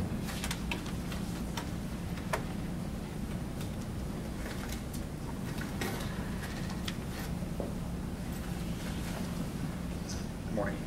Do you affirm the testimony you're about to give will be the truth? Please state your name, your address, and proceed. Cheryl Johnson, 47-696 Hoopili Street, Kaneohe. Good morning, Commissioners. I'm Cheryl Johnson, the Team Program Director at Parents and Children Together, also known as PACT. PACT is a nonprofit family service agency whose mission is to promote and support healthy individuals, families, and communities by creating opportunities for them to identify and address their own strengths, needs, and concerns. Sorry, just slow down just a little bit. Okay, and to successfully realize their potential. Currently, PACT has 15 programs that serve thousands of individuals and families each year statewide. However, our work would not be possible without the support and financial help from companies like D.R. Horton Schuler Homes and philanthropic organizations like the Schuler Family Foundation. Led by Jim Schuler, the Schuler Family Foundation has supported PACT for many years. The foundation's generosity allows our community team program to offer educational, recreational, and skill-building activities for youth who live in and around the high-risk communities of Kuhio Park Terrace and Pu'uwaimomi and Aiea. This support has been invaluable by allowing us to maintain our level of services, especially in these tough economic times. Our program has a positive effect on youth, families, and the broader community. We give the youth a safe and healthy place to go after school, keeping them off the streets and out of trouble. We are thankful for the Schuler Family Foundation's sincere commitment to PACT and to the youth of Hawaii. Thank you for this opportunity. Parties, questions? Commissioners, questions? Thank you. Pearl Johnson, followed by Ricky Cassidy and Henry Kwok.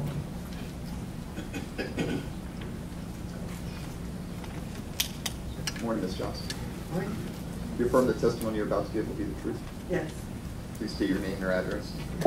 Pearl Johnson, 2404 Kane Ali'i Avenue, Honolulu, 96813. I am testifying for the League of Women Voters of Honolulu. We shouldn't even have been here today, but the petitioner has delayed your decision by 3 weeks in a blatant attempt to commissioner shop. He wants the next 2 commissioners who will succeed the 2 commissioners whose terms expire at the end of this month to make the decision. I hope that you will fulfill your pledge to make this decision with the present commissioners. As you make your decision on Ho'opili, please remember Aina Lea. No matter what D.R. Horton does, you cannot put this precious land back into agriculture. Although petitioner keeps referring to the thousands of acres available for agriculture, these 1,550 acres represent 32% of the land now growing land for local consumption. UH Professor Fujikani testified here in January that when pineapple, coffee, and other export crops are excluded, there are only 4,800 acres here on Oahu producing food for us residents. The Land Use Commission was created in 1961 to remedy the lack of control over the conversion of prime agricultural land to residential use. Since 1961, the loss of agricultural land has continued apace, if not accelerated. Please fulfill your purpose this time as you and your predecessors have never done. I hope you will make the right decision today and deny the petition. Should the petitioner somehow again succeed in delaying your decision, please remember your pledge to make the decision with the members you now have. You have courteously listened to me many times. Thank you for your courtesy, and please protect our future. Parties, questions? Commissioners, questions? Thank you, ma'am. Ricky Cassidy, followed by Henry Kwok and Jason Aspero.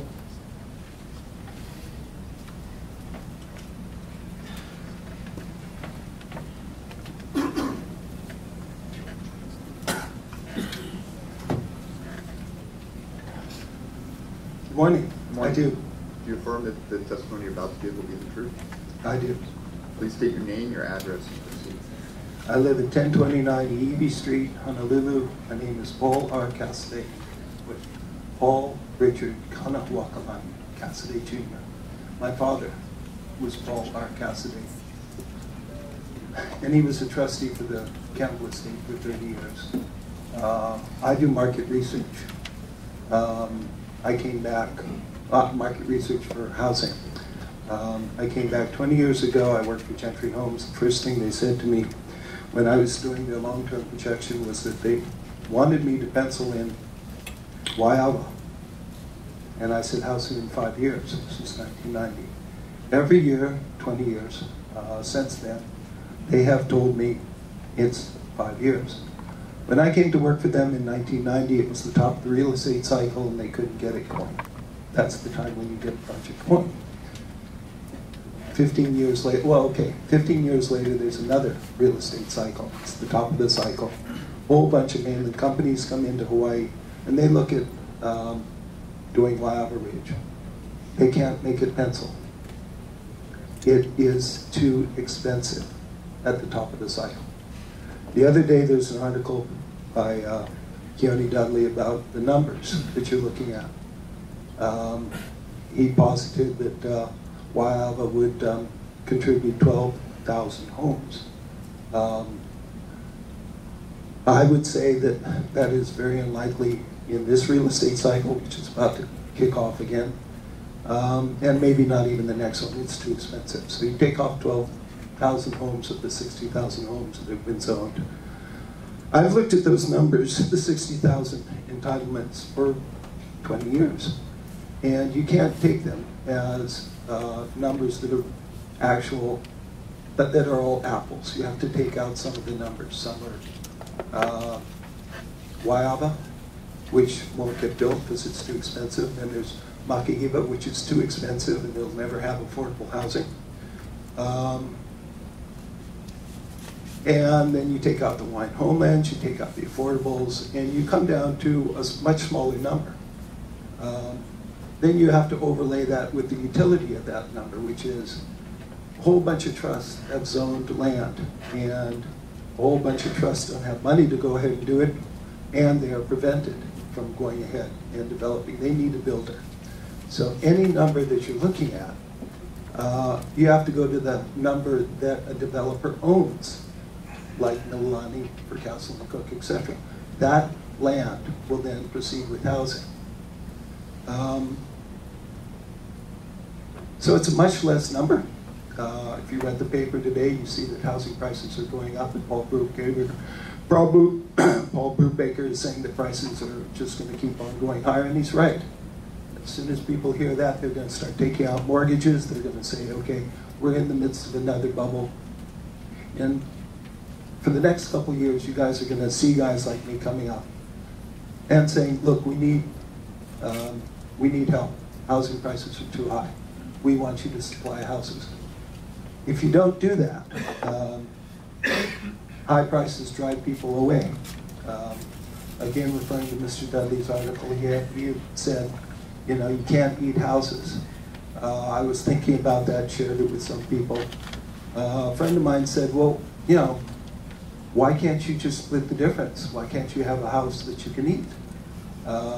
I shared that with somebody else, and they said, no. The solution is to have a house where you can grow tomatoes on top. That way you can have your house and eat it too.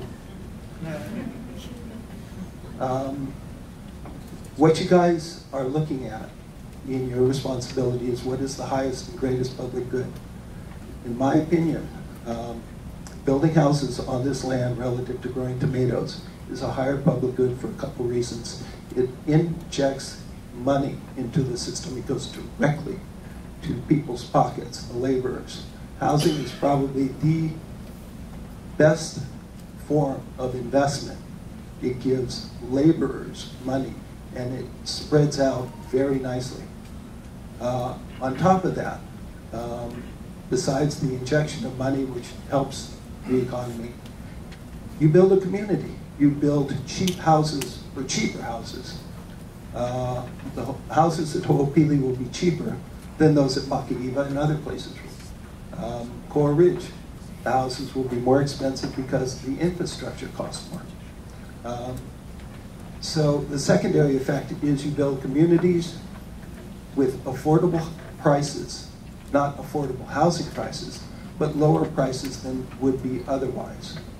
The third thing that happens is that you support local construction business, all the way from, you know, the guy that builds the wall to the guy at Schuler Division of Horton.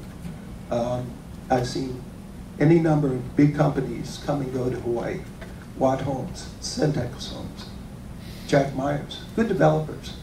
And they just can't make it work unless they do one of two things. They have land to build on, and they build it wisely. So to end my testimony, I'd say in terms of the greater good for the greater public, for this acreage that you can grow tomatoes on or grow houses on, I think the benefit to the state, to the wider community, to the people, to my children, who will have a better chance of a cheaper house and can stay here, would be to let this proceed according to a land plan that was set up back when Dad was a trustee 30 years ago. Thank you very much. Parties, questions? Commissioners, questions? Thank you. Eric Kwok, followed by Jason Aspero and Philip Dang.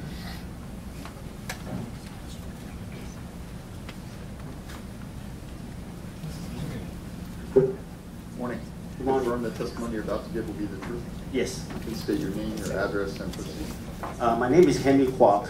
I reside at 91-1004 Hoopili Street, Ever Beach.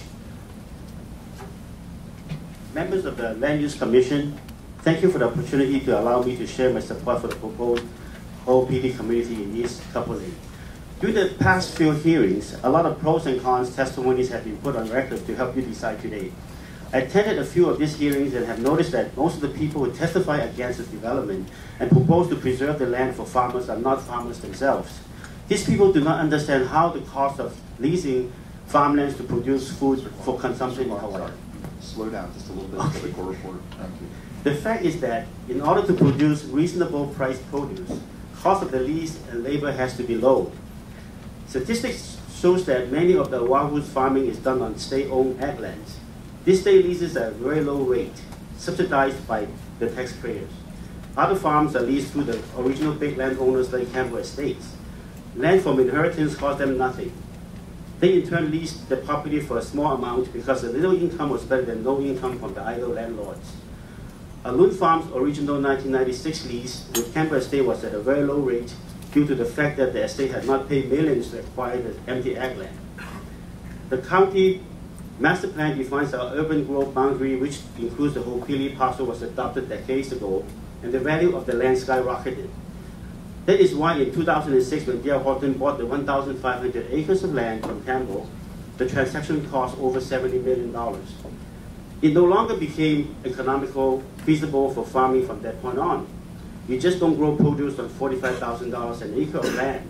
Perhaps only a big seed company like Monsanto could afford to use it as farmland. I'm here today to remind all the people who oppose the approval and hope that the land will continue to be used for farming. D.R. Horton has no obligation or any law that requires them to lease the land to farmers for less than what it cost them. Hoopili will produce many jobs for local people. Can the farming community make that commitment too? Most of Oahu's current farm laborers are contract visa workers imported from Southeast Asia. They are earning minimum pay and live in farmhouses.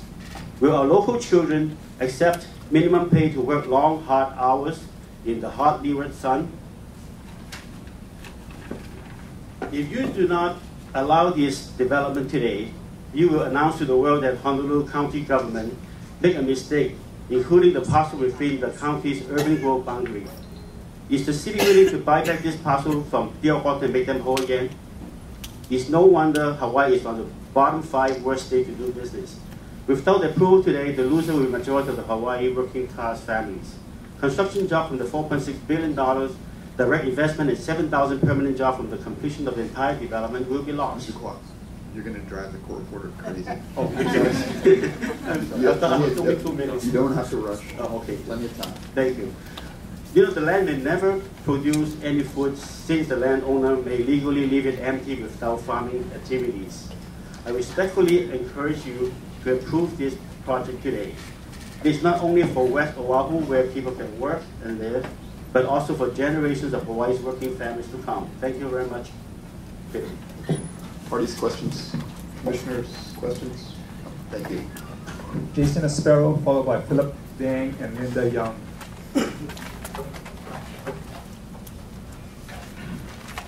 Morning. I confirm the testimony you're about to give will be the truth? Yes, sir. Please state your name, your address, and proceed. Jason Esperl, 91944, Waihua Place, Ever Beach, 96706. I have my notes on my iPhone, so I'm not on Facebook or text messaging. So I'll be looking on here. Well, I hope to give you guys a different perspective. The view of a young professional, a view of the young adults. I was raised in Ever Beach. My family first bought a house there in 1989. Therefore, I guess you could say I'm a keiki of Ever Beach. I grew up there, I was raised there, and I plan to stay in West Oahu. The reasons why I support Hoopili, the reasons why I support the reclassification of ag lands to urban development, I have 4 points that I wanted to go over with you. First point is possibility of home ownership. Currently, I live in my family's house, and I hope one day to move out of there. And I hope to move out and stay in West Oahu, and I hope to buy a home, a brand new home. And I believe that Hoopili will provide me with that opportunity, will make that dream come true with home ownership. Not only myself, I have neighbors, friends my age, people who live in Eva Beach, Eva, who, we talked about home ownership. They have families, newly married, and they told me, oh, Jason, what's going on with Hoopili? And I tell them, what's happening there and the possibilities that it will provide to us, young adults, young professionals, young families. And they like the idea that they might be able to buy a home in the neighborhood where they grew up in West Oahu. And that's one of my points that I wanted to go over, home ownership. Second point, professional jobs. Hoopili will provide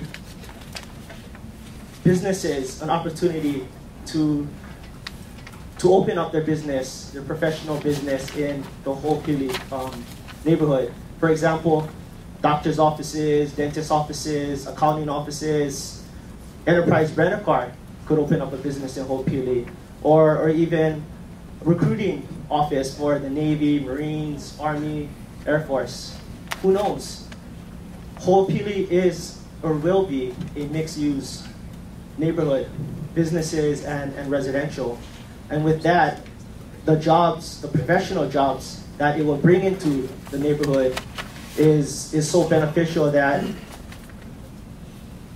how can you say we're against job creations and bringing jobs to our community. The third point I wanted to go over is the usage of rail. I was in San Francisco last month, and the vacation rental that I was staying at, the neighborhood which it was in, the Uni Metro system, which is the light rail system, passed right through that neighborhood. So essentially, the light rail station was literally a block away. So we had access to a car, but we rarely took the car places because all we did is we got out of our vacation rental, literally walked 2 minutes away to the light rail station, hopped on the light rail, and we went to the city. Went to the city, did the tourist thing, we went out, we had a good time, and it made our life so much easier that we didn't have to drive in traffic, we didn't have to look for parking, we just hopped on the light rail. And I envision Hoopili being just like that, where we can hop on to the rail, either go out, go to Ala Moana, go to Aloha Tower, go to Aloha Stadium and watch a football game, hop on there, and then hop on back so that we can go home. In addition to that, I would be using the rail to go to work. And a lot of the residents in San Francisco, a lot of them don't have cars, they just use the rail system. So for business and pleasure, it will be beneficial for the residents. And the third and the last point I wanted to go over is the access to higher education and UH West Oahu being pretty much in the backyard of Hoopili, and pretty much providing the residents of West Oahu with that opportunity of higher education. So like myself, I'm going back to school to pursue my master's at Manoa, UH Manoa. If, let's say, if Hoopili was already built, I would be going to UH West Oahu. It's a lot closer, makes my life a lot easier. I don't have to look for parking in Manoa. For anyone who went to Manoa, we all know that just parking is a battle. So not only that, it's going to benefit the residents, it's also going to benefit the state of Hawaii. So again, I support the Hoopili project, reclassifying ag lands to urban development. I strongly believe that Hoopili will be a neighborhood that's one of a kind here in the state of Hawaii. And really, Hoopili is in a league of its own.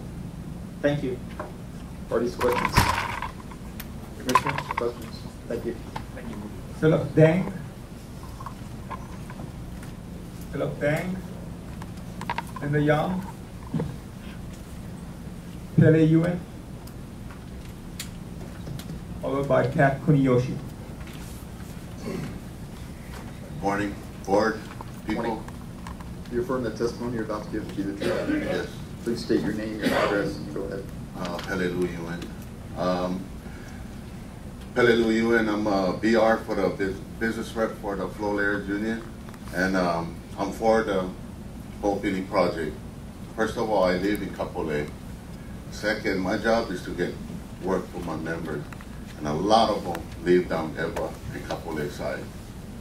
So I think what Hoopili is doing is something good for everyone, including the whole state. I mean, the guys go out to work, they're paying tax. We don't have to really worry about tax going up, sooner. Other than that, it's a whole new, like the guy before me, it's a whole new thing. I mean, it's a league of its own. And second city of Kapolei, affordable homes for local working families, economic booster for the city and state. And hopefully my kids would go to UH there and even live there and have kids of their own and even stay there. So I think this is a good thing, and we really need this project to get the guys out to work. I mean, it's not only for my members, but for all the other trades in the union, and I mean, construction, and that's what I got. Thank you. Parties, questions? Commissioners, questions? Thank you. Pat Kuniyoshi, followed by Thomas Shear Sr. and Elaine Tam.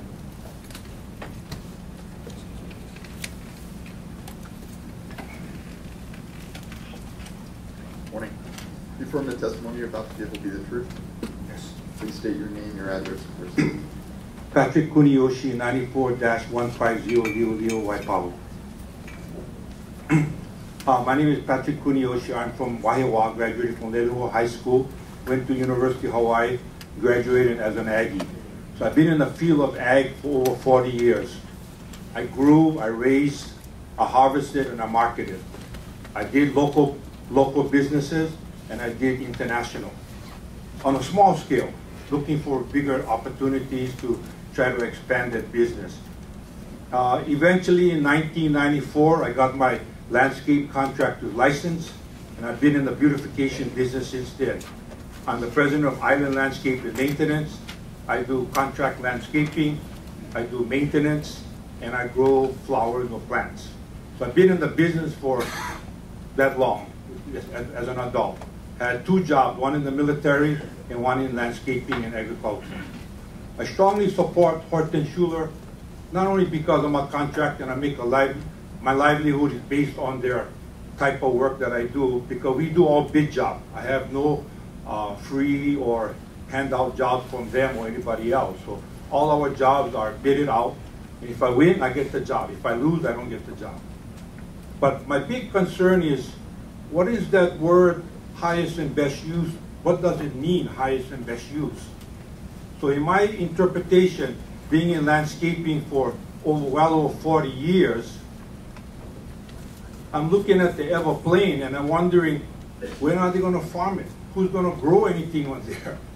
I haven't seen anything in my lifetime as yet, except maybe some weeds. Prior to that, sugarcane. And if you guys know anything about sugarcane, the Ever Plain had the lowest yields in the island of Oahu for sugarcane, because it was primarily field land and just what they call not that good agricultural land. So I cannot support it in terms of growing anything for agriculture per se. I'm an Aggie. I think we could still use it for ornamental, maybe growing orchids, plants, or other things that related. We're trying to get into more maybe wood, lumber, oil, growing palm for oil, etc. So all these things can be considered, but again, I go back to the word highest and best use. Who's going to benefit from it? Well, everybody who works on it, everybody who lives there, especially the government will collect their fair share of taxes. So I cannot see anything negative about it as being a development for the future. Because as a Wahiawa boy, we used to grow pineapple in Mililani town. Today it's a big, thriving community, and I still believe that was the right choice at that time, because I worked in a pineapple field for 5 years. So for our kids today, looking ahead, the definition of agriculture has changed dramatically. Let's not think about truck farming. Where are the plantations? Where are the pineapple, the sugar guys? They're not here anymore. So agriculture has to be redefined. Every year the state puts out an annual report on agricultural products that are grown in Hawaii. The fastest and highest growing area is our ornamentals and flowers. So that's the area that we should concentrate on. And it doesn't need big acreage. One of the things that people have to remember about agriculture and why the state has ag parks in various locations like Waimanalo, Waianae, most of them are located away from urban areas or heavily populated areas. Why? Because I spray, I fertilize, I use chicken manure for fertilizer. I don't think people like the smell too well. I just did a job called United States Arizona Memorial in Pearl Harbor. Everybody knows Arizona Memorial. We cannot use we cannot use inorganic fertilizer, nor can we use any kind of pest control, let alone herbicides. All the weeds had to be pulled out manually. Last summer we had full of white flies. Every white fly had to be removed by hand because that's the rule. We cannot pollute Pearl Harbor. So I'm just saying, I think all these considerations have to be met because we're talking about developing a new community, a very urbanized area, and I cannot foresee it being used for any kind of agriculture except smaller units and units, plants or material that can be utilized today. I cannot see animals, I cannot see truck farming, I cannot see plantation type, because all those will require chemical use. And today's world, that's a big no-no. Thank you very much. Artie's questions? Mr. Seitz? Sir, do you know what's grown on this particular parcel of property that's the subject of this proceeding? Currently? Yes. Weeds. So you don't understand that up to 80 and 90% of the food and vegetables, various crops, are grown on this particular parcel of property today. Yeah, Alun Farm has leased property there. I drive there every day. That's good. And are you aware that the testimony here, unrebutted testimony, is that this is the best and most productive land in the state of Hawaii for growing vegetables and fruits? Are you aware of that? Yes and no, because the land in Hawaii can always be made fertile to grow just about anything anywhere. Thank you. That's my argument. Any other questions? Commissioners, questions? Thank you.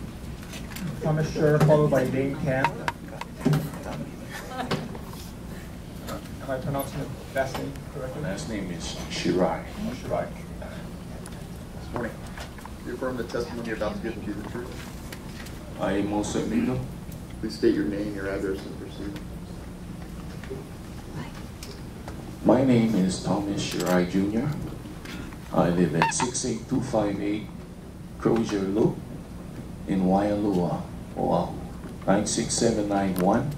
The specific area where I live from is called Mokuleia. Okay. Before I start my testimony, I know this project's name is called Hoopili, yeah? I want to start with where my alma mater is. The yearbook title is Ho'omana'o. Okay? My Ho'omana'o is a suggestion for consideration in the future. You see how crowded this room is, whether people like the project or they don't like the project? I think in the future, for controversial issues or things of this matter, you should get better accommodations, a larger room. Okay? And I'm a member of the North Shore Neighborhood Board, Sub-District 1, Mokuleia to Kaina Point, and I'm here to speak as an individual, and that's why my neighborhood board moved from the Kalili Surf Center at Haleiwa Beach Park to Haleiwa Elementary School cafeteria, so that there'll be more room for people to come and participate, and thus also don't violate the fire code.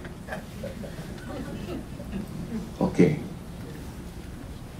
Now, I will start with my testimony. Yesterday, I sent my testimony, so I don't know if you folks received it.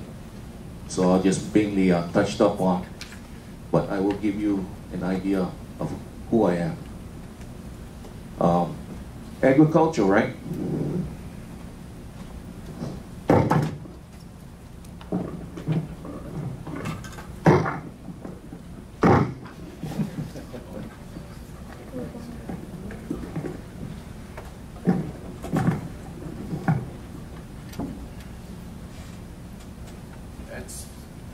That's me. And this is the club I belonged to when I was in school, the Future Farmers of America. When I was in school for a stretch of 7 to 8 years, my school, my club, was the icon in the state of Hawaii, the #1 in the state of Hawaii. And nationwide, throughout the continent, there's over 8,000 chapters. And my school ranked within the top 25. I am a 2-time state plant identification champion. When I was with this club in school, we've had all sorts of agricultural things. Agribusiness, soil taxonomy, parliamentary procedures, creed recital, and ag demonstrations, and so on and so forth. So I think I know a little bit about agriculture. Now I shall show you what I mean by that.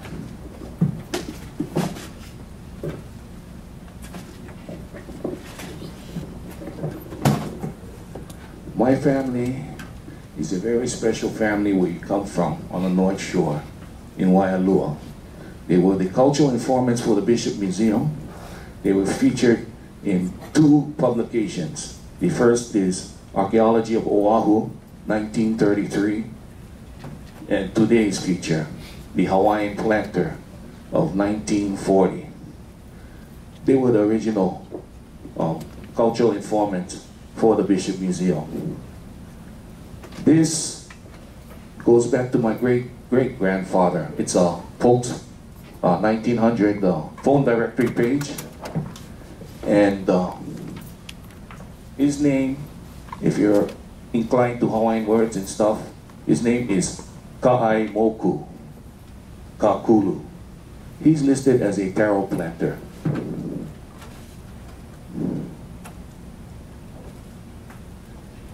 Okay. I don't have any habitational sharing at Eva or Kalailua. However, I do have very direct ancestral ties down there. And I am also a recognized lineal descendant by the State Historic Preservation Division twice, and also in NAGPRA.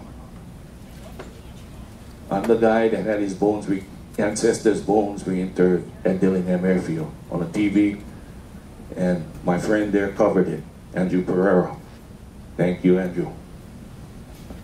This, I say a special aloha to Miss Makua. Aloha. Your middle name is the name Napua. The ancestor Sir? Yes, I know about that. I'm alluding to what I'm saying. I apologize for interrupting you, but are you going to provide testimony? Yes, I am. I'm alluding to that. Okay. If you just let me finish. If you would please. Yes, I understand that. Move to your testimony regarding this. It is. It's very pertinent. The ancestor I put back at Dillingham Airfield is Napua Kau. My great-grandmother is Napua Kekau. And this is all her land. And how I am related down there is that in Kapolei, it's not a person. It's the land itself. And that land, according to this, says, number 39 has been disposed of to Kalau Lahaina, Keahilele, Naniu, and what is called Fort Barrett. Pu'u o Kapolei. That's my ancestor. Now, to sum it up my testimony, I gave you the excerpt from the Hawaiian planter. What got me here was how fertile that place is, recorded. So much that they had their own taro variety called ka'i. That happens to be my family's #1 variety when they cultivated taro. And it was so good, they called it ka'i o eva. So Hawaiian names means a lot. There's also in that region called Kalo'i Gulch.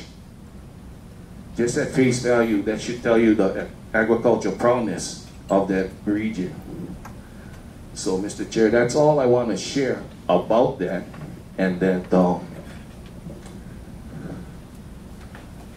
you know, the real reason why I came here is because of Dr. Dudley. And when I wanted to contact him, I went on the neighborhood website, and his street name is called Hau'one. Hau'one in Mokuleia is the name of an ancient fishing shrine that my family used to go to and still do. So that's all I have to say, Mr. Chair, and that's the only point I want to make. Others will say other things about other things. So thank you. Parties, questions? Commissioners, questions? Thank you, sir.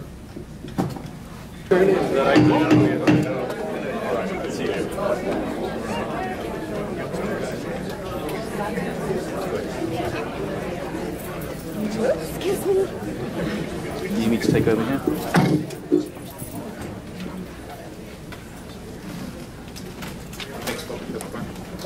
Midori Wapongwa.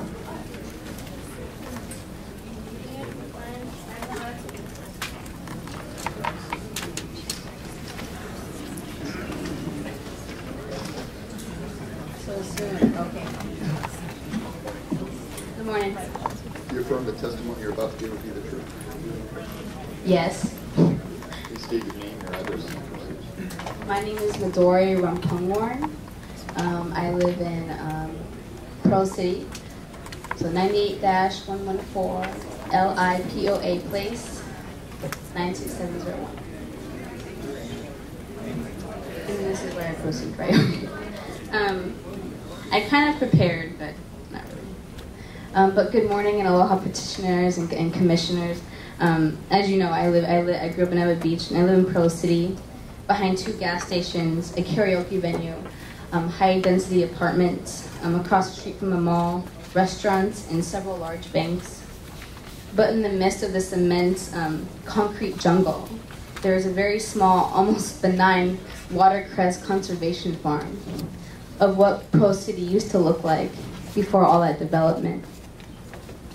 And while that does exist there, there's trash continuously being ended up in beyond the perimeters of that farm. What I'm saying is that once development starts, it kind of doesn't stop. And I think that the utilization, the prioritization of our resources, especially our natural ones, aren't really being looked into because we have different priorities. And I'm not saying everyone, like one side's good, one side's bad. What I'm saying is that all of our perspectives are really good. I know that all of our intentions are really good, but our approaches are kind of a little bit off. And there's a story, a tale about Alexander the Great, whom when he passed, I believe, yeah, whom before he passed, he asked his people to leave his one hand out, leaning over his tomb, to show all people in the coming future that truly in the end you have nothing but what's within. And I used to believe that strength, courage, compassion, patience, and love is something that you find. But the more I see how society uses these powerful manas, the more I see that these are not things that you find. It is more things that you create. It is a choice. And I guess I'm here to ask you to make those choices. because these truths are so very hard to find in a world of lies. Thank you. Parties, questions? Commissioners, questions? Thank you for your testimony. Last call for Philip Dang, Linda Young, Elaine Camp,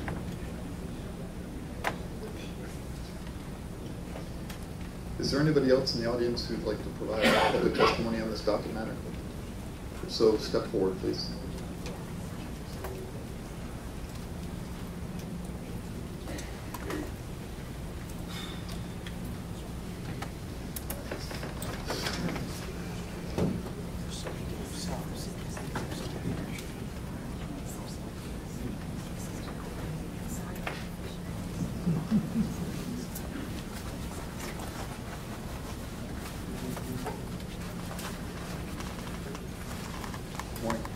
Do you affirm the testimony you're about to give will be the truth? Unlike Maynard Timpson did? Yes. Please state your name, your address, and proceed. That's Greg. I live in Makakilo. Before I get into my main points of my testimony, I want to remind everybody that 30% affordability is 70% not affordability. Horton is not building a community where the average family will be able to live. Again, 30% affordable is 70% not affordable. People have testified this morning about the positives of Horton, but I'd like to cite, excuse me, sorry. I'd like to cite two small examples of how they are not. They are small examples, but represent Horton very well. They show the kinds of decisions Horton would make if the petition were approved. There were sign waivers on the street holding up Hoopili equals sustainable signs, standing right next to a cooler filled with plastic water bottles. Plastic water bottles are about as unsustainable as it gets. In addition to all the waste created by those plastic water bottles, they generated 4 bags of trash during just their 1 hour sign waving on the street. Horton, you claim to be sustainable. You stand on the street and you take out ads saying Hoopili equals sustainable. But the truth is the exact opposite. Second, I have here a banner that Horton put up on the street promoting a weekend sales special on houses in their Kahivelo development. The problem is that it's not legal to put up this kind of banner where they put it. Now, as I said, these are small examples, but they are clear examples of how Horton actually operates. Horton has a great PR machine. They've convinced a lot of people that replacing farms with houses is a good idea. They've convinced a lot of people that putting thousands of houses on the hot Eva Plains where people don't want to live makes sense. But it doesn't make sense. If Horton wants to build homes, fine. There are plenty of places where houses could be built without sacrificing farmlands. Union workers would still get the jobs they want. Horton keeps showing the public places where they suggest the farms at Hoopili could move. Why not just put the houses there? It makes much more sense than Hoopili, which makes no sense at all. Don't be fooled. Parties, questions? Commissioners, questions? Thank you for your testimony. If there's anybody else who would like to provide public testimony, please step forward. Confirm the testimony you're about to give will be the truth. I do. Please state your name, your address, and proceed. My name is Philip Dang, and I live in 91-1064 Makaho Street, Kapolei. Dear members of the Land Use Commission, thank you for letting me to voice my support for the planned community of Hoopili in East Kapolei. In a recent Star Advertiser article, Hawaii has one of the highest home price and rental costs in the nation. Hawaii also ranked one of the lowest in home ownership in the country. We definitely need more housing here in this island, but especially housing that is affordable. Some opponents to the Hoopili project indicated in previous hearing and in the Honolulu Weekly that they support more housing and they support building them up as in high-rise buildings. As a construction professional for the last 15 years, I can testify that building up may provide more housing units, but it will not be affordable. As we build higher, all components of that building, such as the structural, mechanical, and electrical system need to be stronger, more complex, and therefore more expensive to build. Another reason building high-rise is expensive is because a developer cannot sell any unit until the whole building is done. A typical 732 square feet unit in a recently finished condominium, Pacifica, was sold for $509,000. That is almost $700 per square feet. At this price and high monthly maintenance fee, not many local people can afford to buy them. In fact, most of the high-rise condominium units are bought by foreign investors, not Hawaii people. Housing in Hoopili project consists of mainly 1 to 2 story single-family houses and townhouses. Due to the low building height, structural components are commonly available wood studs and light gauge steel. Standardized plumbing and electrical system make it economical to build. Another advantage of this type of development is that developer does not have to wait until the whole project is done to sell.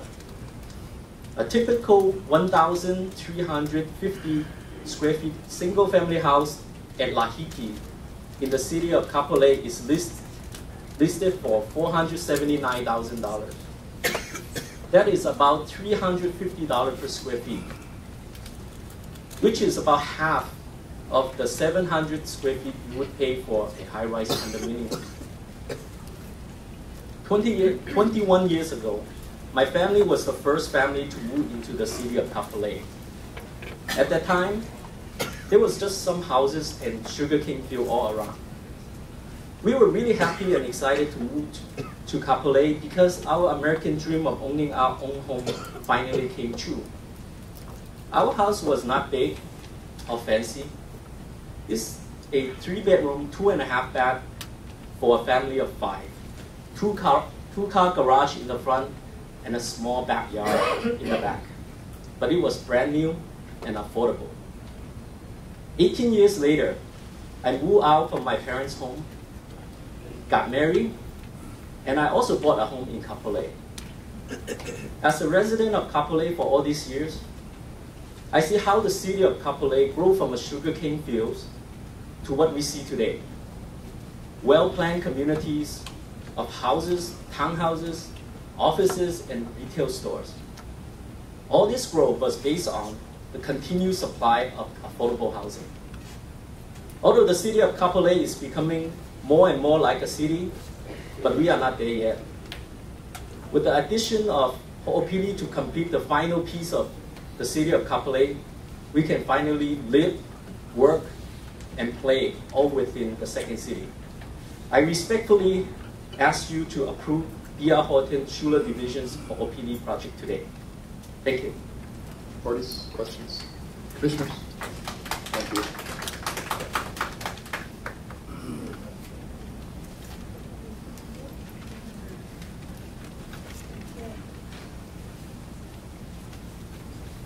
Morning.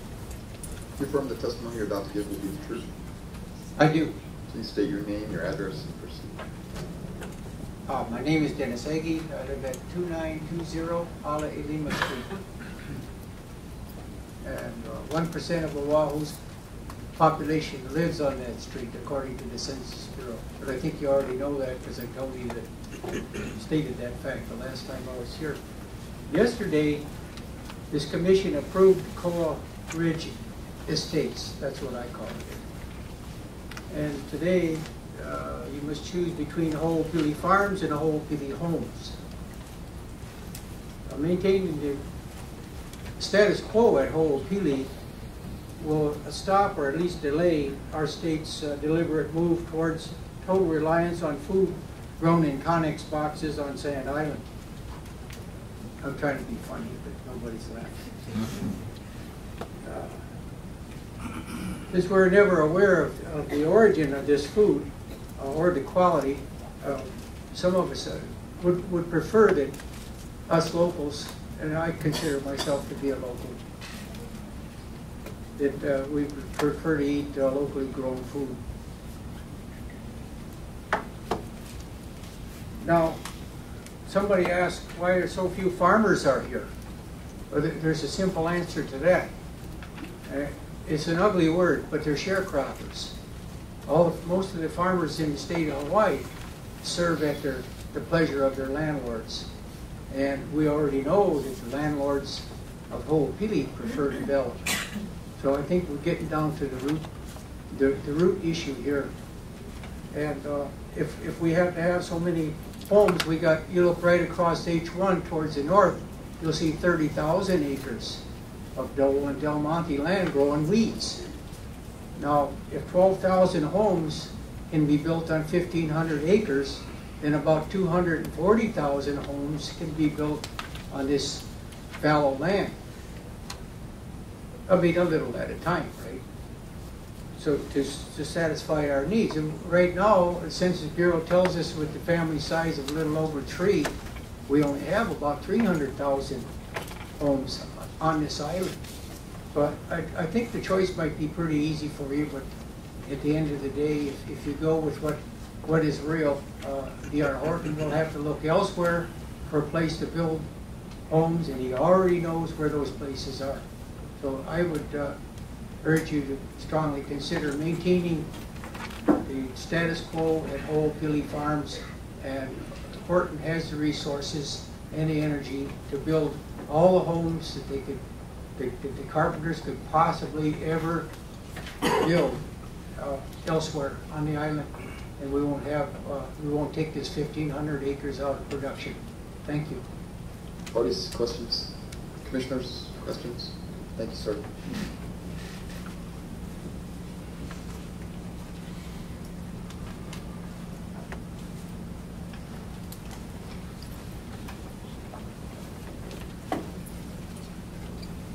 Good morning, Commissioners. Good morning. Ma'am, do you affirm the testimony you're about to give will be the truth? Yes. Please state your name, your address, and proceed. My name is Linda Young.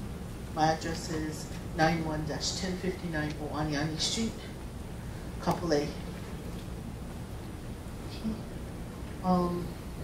As I stated my name, I've been a resident of Kapolei for 17 years, and I'm an active member of my community, including a member of the Friends of the Library of Kapolei and 12-year member of the Makakilo Kapolei Honokahale Neighborhood Board. D.R. Horton Schuyler Homes has worked very hard over the last 6 years to engage the West Oahu community, and because of this, support for Hoopili continues to grow. 3 of the neighborhood boards surrounding Hoopili all voted unanimously to support the project. This includes my board in Kapolei. Kapolei, Ewa, and Waipahu neighborhood boards represent an estimated 100,000 members or residents. After decades of planning, the vision for the second city is finally becoming a reality. We have so many new and exciting projects in the area, including UH West Oahu, the Kroc Center, the State Judiciary Building, and the city's Kapolei Hale, and many other private businesses who have invested in the area with the hopes that one day there would be residents to shop at the stores and dine in the restaurants. Yes, I believe that Hoopili will help to complete the long-planned second city, but more importantly, it will provide thousands of homes for your local working families. Not only will those who live in Hoopili enjoy the benefits from the community, the greatest region will also gain parks, educational facilities, retail stores, a mix of housing options, and jobs. The 7,000 quality permanent jobs created over Hoopili's 20-year build-out will allow West Oahu's residents to work closer to home, ultimately giving them more time with their families. And at this time, I'd like to thank you for this opportunity to share my support for Hoopili. Parties, questions? Commissioners, questions? Thank you. Is there anybody else who wishes to provide public testimony? I do. Step forward, please.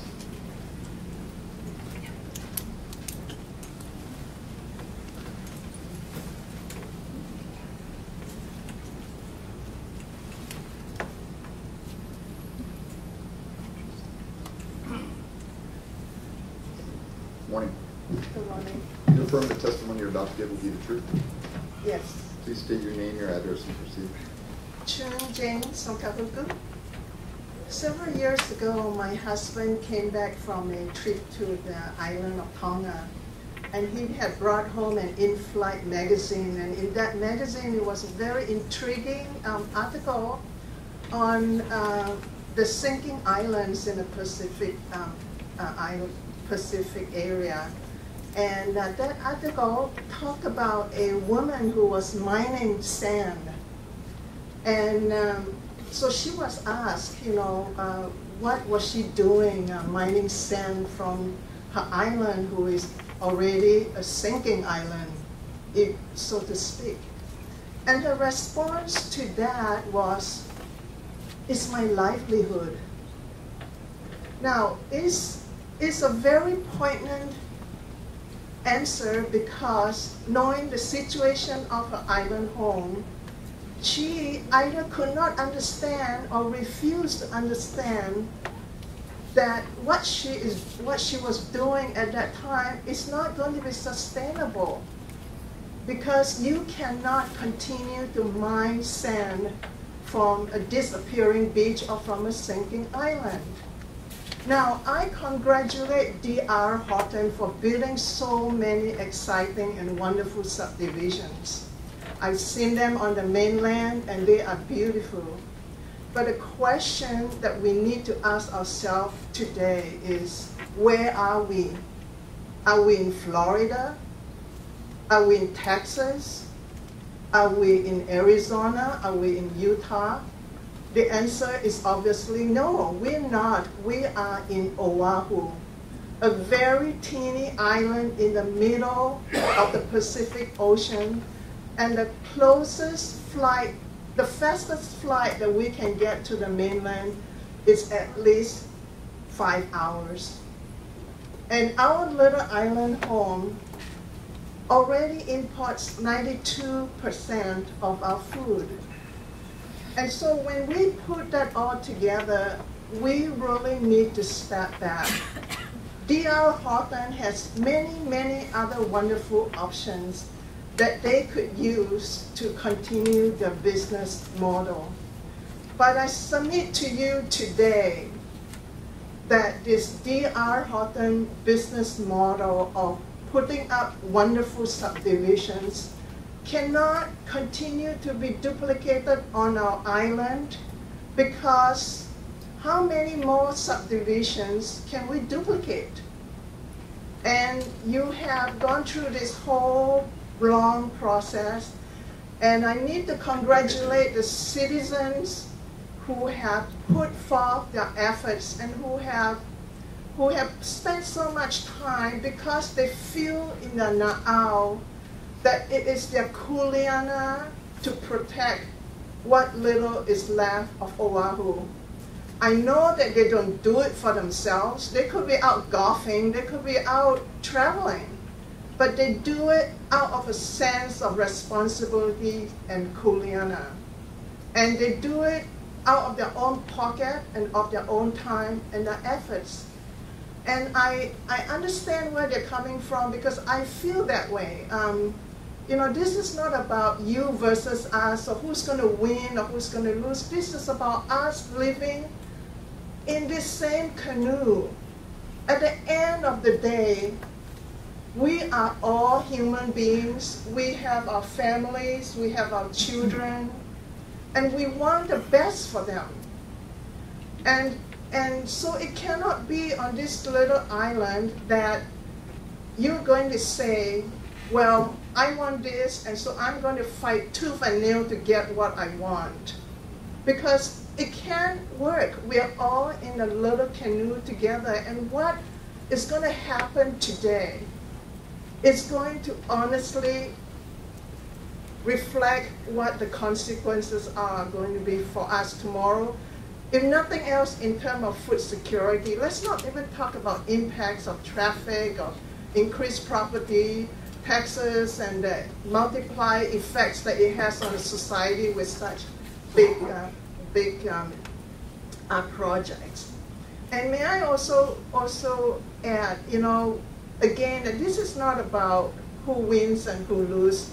This is about how can we work together to produce a vision of what we think Hawaii should be and how we can make life easier for our children and for our grandchildren. Because I know that each one of you work very hard. You work very hard to put food on the table. And you work very hard so that your children would have a better life. And this is one of those instances where a decision that is made today is going to set the direction of whether we are going to be self-sustaining on this island in many aspects. And may I add, I was reading the Facebook yesterday, and someone said that, hey, Kurt Cotwell, who is a mayor's candidate, has already said that Ho'opili, D.R. Horton has the votes in the Land Commission to pass this through. And may I respectfully say that, again, the Land Commission is not about who you work for or who you're affiliated with. I know that many of you are attorneys and who work for company or who are related to developers, but that's, to me, should never be the point. Because if we look at the way that many boards and commissions are made up, a lot of it are already stacked up. So it's a very, very tough uphill battle for the public to go against the status quo if that is how it's going to be voted. And I certainly hope that that is not the case, because if that is the case, then we, the people, the public, may as well tell our governor that we shouldn't even go through the process of vetting and choosing or appointing. We should just open up the telephone book, close our eyes, and just pick up five names from it. That would certainly better represent the mainstream society out there. So once again, thank you for giving me this time. And again, at the end of the day, we are all in this canoe together. We can all disagree, but we can be friends. But we must remember that we are an island home, and D.R. Horton needs to know that, and D.R. Horton has a very bright future. They can move anywhere else on the continental mainland to carry on their profitable ventures, and I wish them the best. Thank you. Parties, questions? Commissioners, questions? Thank you.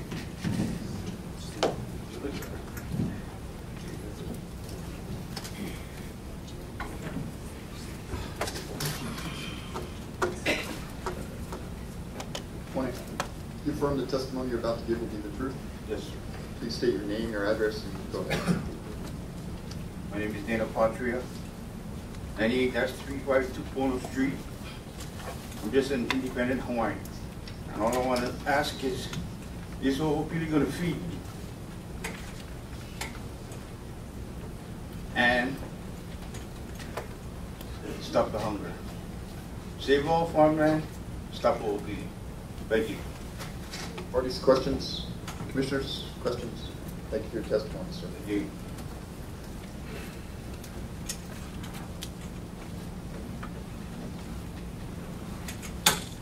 Morning. You affirm the testimony you're about to give will be the truth? You. Please state your name, your address, and proceed. My name is Patricia Patterson. I live at 84-755 Alamahiku. That's Makaha Valley Plantation. And I live where there used to be lots of farmland, lots of food that we could eat. I'm here to say don't let Horton do it, please. I go to the Waianae Farmers Market for my fresh fruits and vegetables. I would like the people in Kapolei to continue to have that potentiality. You know, Kapolei was supposed to be a real city. Now it's just almost all homes. Why do we need more homes before we build that as a city? Please keep it as farmland.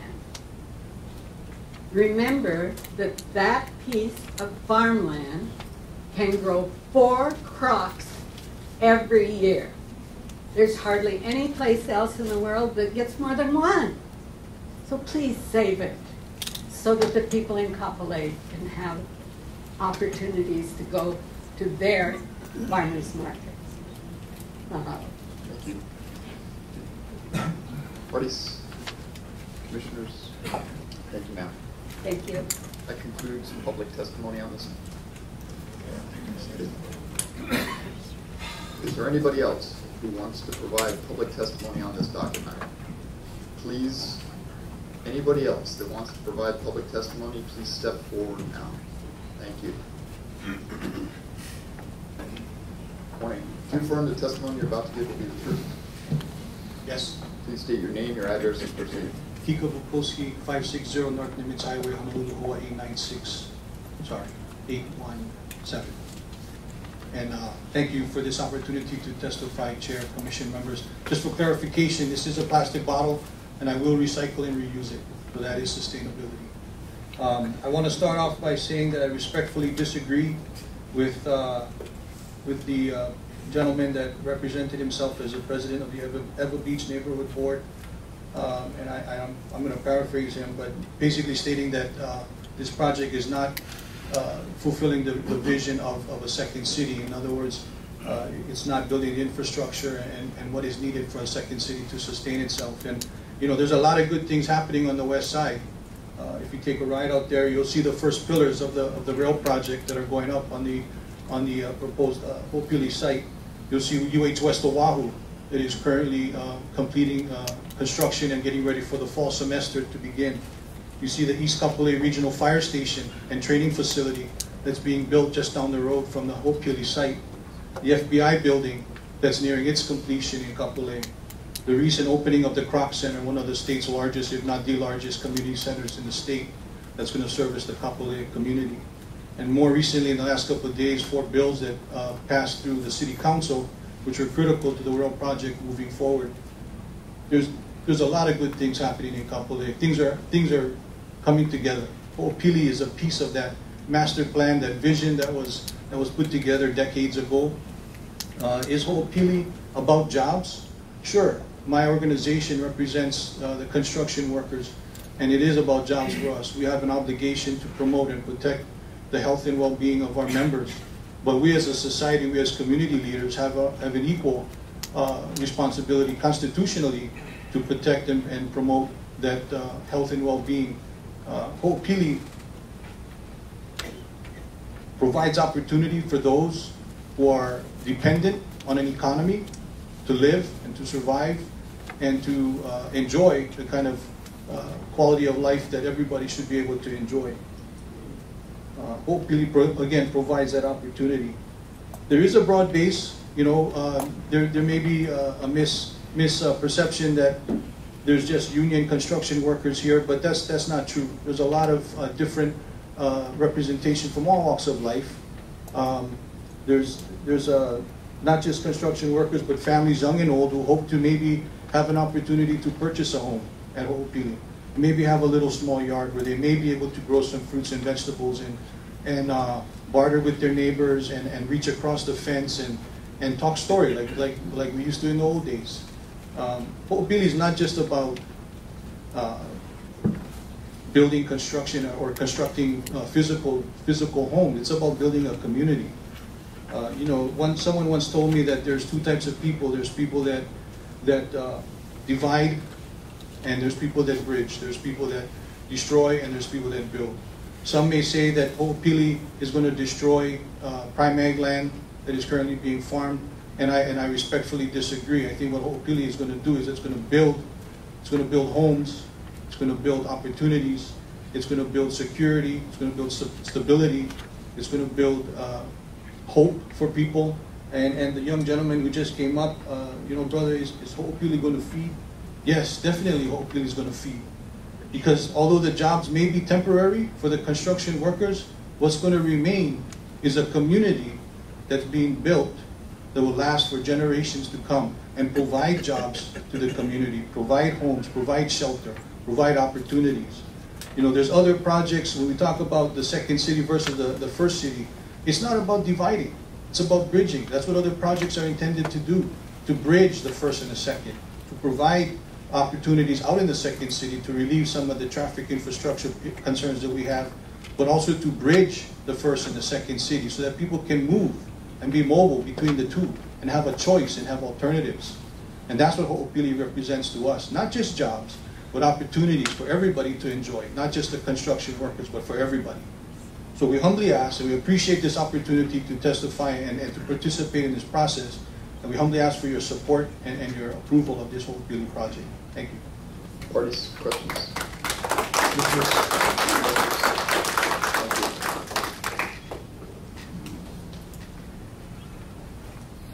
Morning. Confirm the testimony you're about to give to be the truth. Yes. Please state your name, your address, and proceed. My name is, I'm a little nervous. I'm a farmer and a landscape contractor. My name is Burke Dunlap, and I live at 41-555 Waikupanaha Street in Waimanalo, Hawaii. I was hesitant to come up here, but I wanted to because I've seen Kapolei built.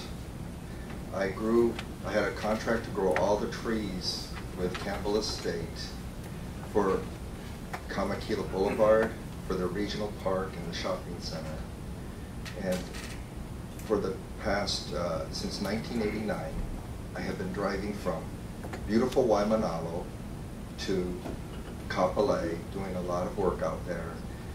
And I lived here since 1971, and I have really been impressed by the beauty of Hawaii when I came here, the beautiful blue ocean, and I am impressed with the beauty of Kapolei, how it has been developed. It has so much landscaping, trees, the way it has been designed is impressive compared to where I have been in other places on the mainland. And also I think of my son, and I think of all the people here who have children who are growing up in Hawaii who want to stay here and have a place to live and a place to work. And I think that the project at Hoopili will be a positive because I've worked on D.R. Horton projects as a landscape contractor, and I've seen the landscaping and the overall design beautify the environment. Of course, we want to preserve land, but we also want a place for all of us to live and to grow. We also want a place where our children and our grandchildren to grow and have a place to live like we have had. And I just wanted to say, for the past 21 years that I've been there, I have a nursery there. I lease land from Campbell Estate. I have a tree nursery out there. I have about 11 acres. It's right near the water park that I lease. And I see immense opportunities for other places to live. I will have to move from that site eventually because it's going to have houses. But there's other places I can move to easily and move all my trees. And I feel like our children, my son, need to have a place to live. And I've seen the quality, as that lady had spoken to, about projects on the mainland where D.R. Horton's developed, and they've done a good job. They've done a great job here. But in the end, this canoe we live on, as she said, we need to have houses and also have places to work, perhaps like in Honolulu. And also Honolulu is growing and there's only so much land. We also need a place like Kapolei, which has been designated as a place for our children and future generations to have as their place to work. So I just don't want to take up any more of your valuable time, but I wanted to come down here and just state that in being honest, that if we look at what D.R. Horton has done to date, the quality of projects and how nicely landscaped and green they are, that we need a project like that. So thank you for your time. Parties, questions? Commissioners, questions? Thank you, sir. Okay, that concludes public testimony on this docket matter. The Commission has received the parties' briefing on the constitutional issue, and I thank you for that. All the briefing was very thorough. We won't take separate argument on that issue. We will move into closing arguments. Mr. Kudo, are you prepared to proceed? Yes, I am. Please do. Before I start my closing, I would like to ask the Commission leave to reserve some of my closing argument time at the conclusion of everyone else's argument, just a few minutes.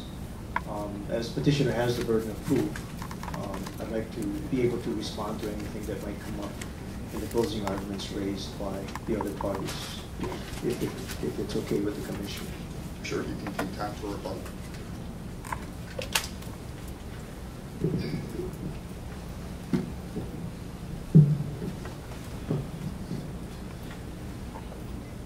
Ladies and gentlemen of the Commission, today is a very important and historical day for the future of our island and our state. The efforts to plan the secondary urban center in the Eva region began in the 1970s and was the product of lengthy and continuous debate for several years as the city embarked on its process of formulating a directed growth policy and set the path for Honolulu's growth. In 1977, the City Council approved the new general plan that designated Eva as the location of the new secondary urban center for the island of Oahu.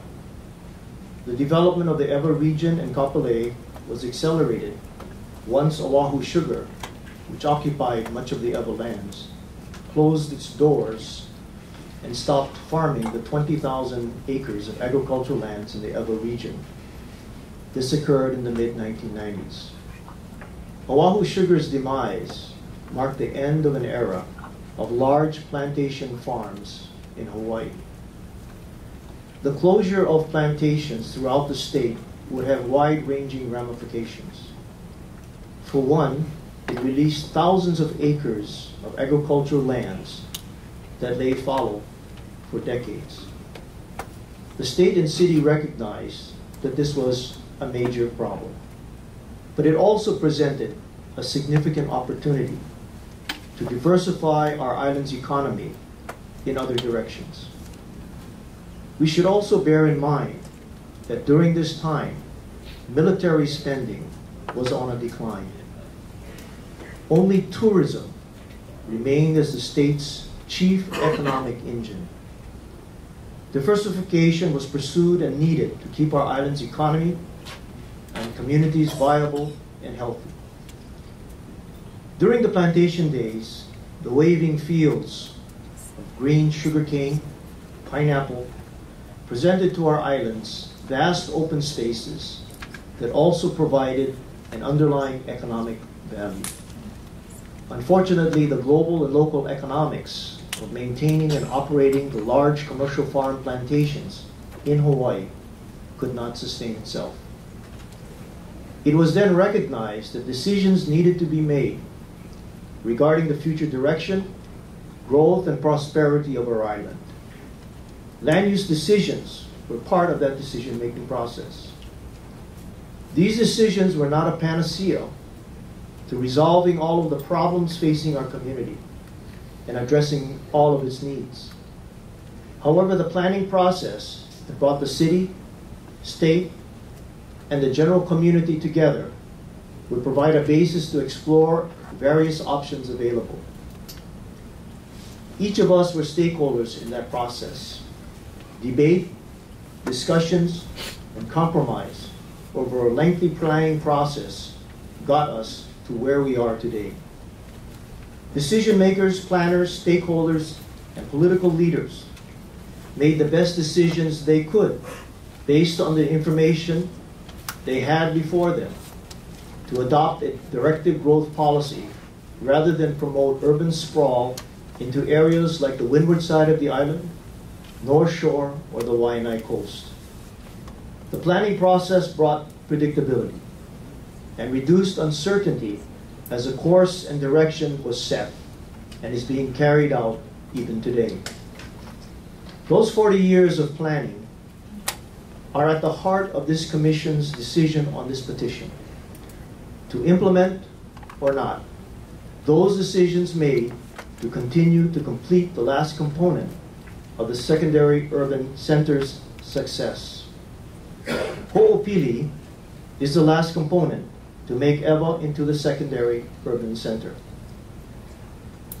So what happens if this project is unable to move forward and this petition is denied?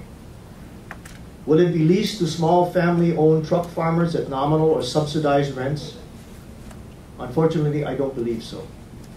These lands would probably be sold or leased to the large commercial seed companies who can afford to pay market rents. You will recall that our existing tenant farmers are pay us subsidized rents, rents below market. What will happen to the viability of the secondary urban center? To those waiting to enter the housing market, and most importantly, to those thousands who value working to support themselves and their families. What happens to their families, to their children, to this community? Will truck farming truly create thousands of quality jobs for our Hawaii residents into the future? Unfortunately, I don't believe so. The directed growth policies of the city have resulted in significant state and county investment in this particular region. Some of those investments already include Barbers Point Reef Trap Harbor, the villages of Kapolei, Ewa Villages, Westlock, the state office buildings such as the Department of Hawaiian Homelands, the county's Kapolei Hale, the Honolulu wastewater treatment facility. In addition, millions of dollars of roads and public services were also completed.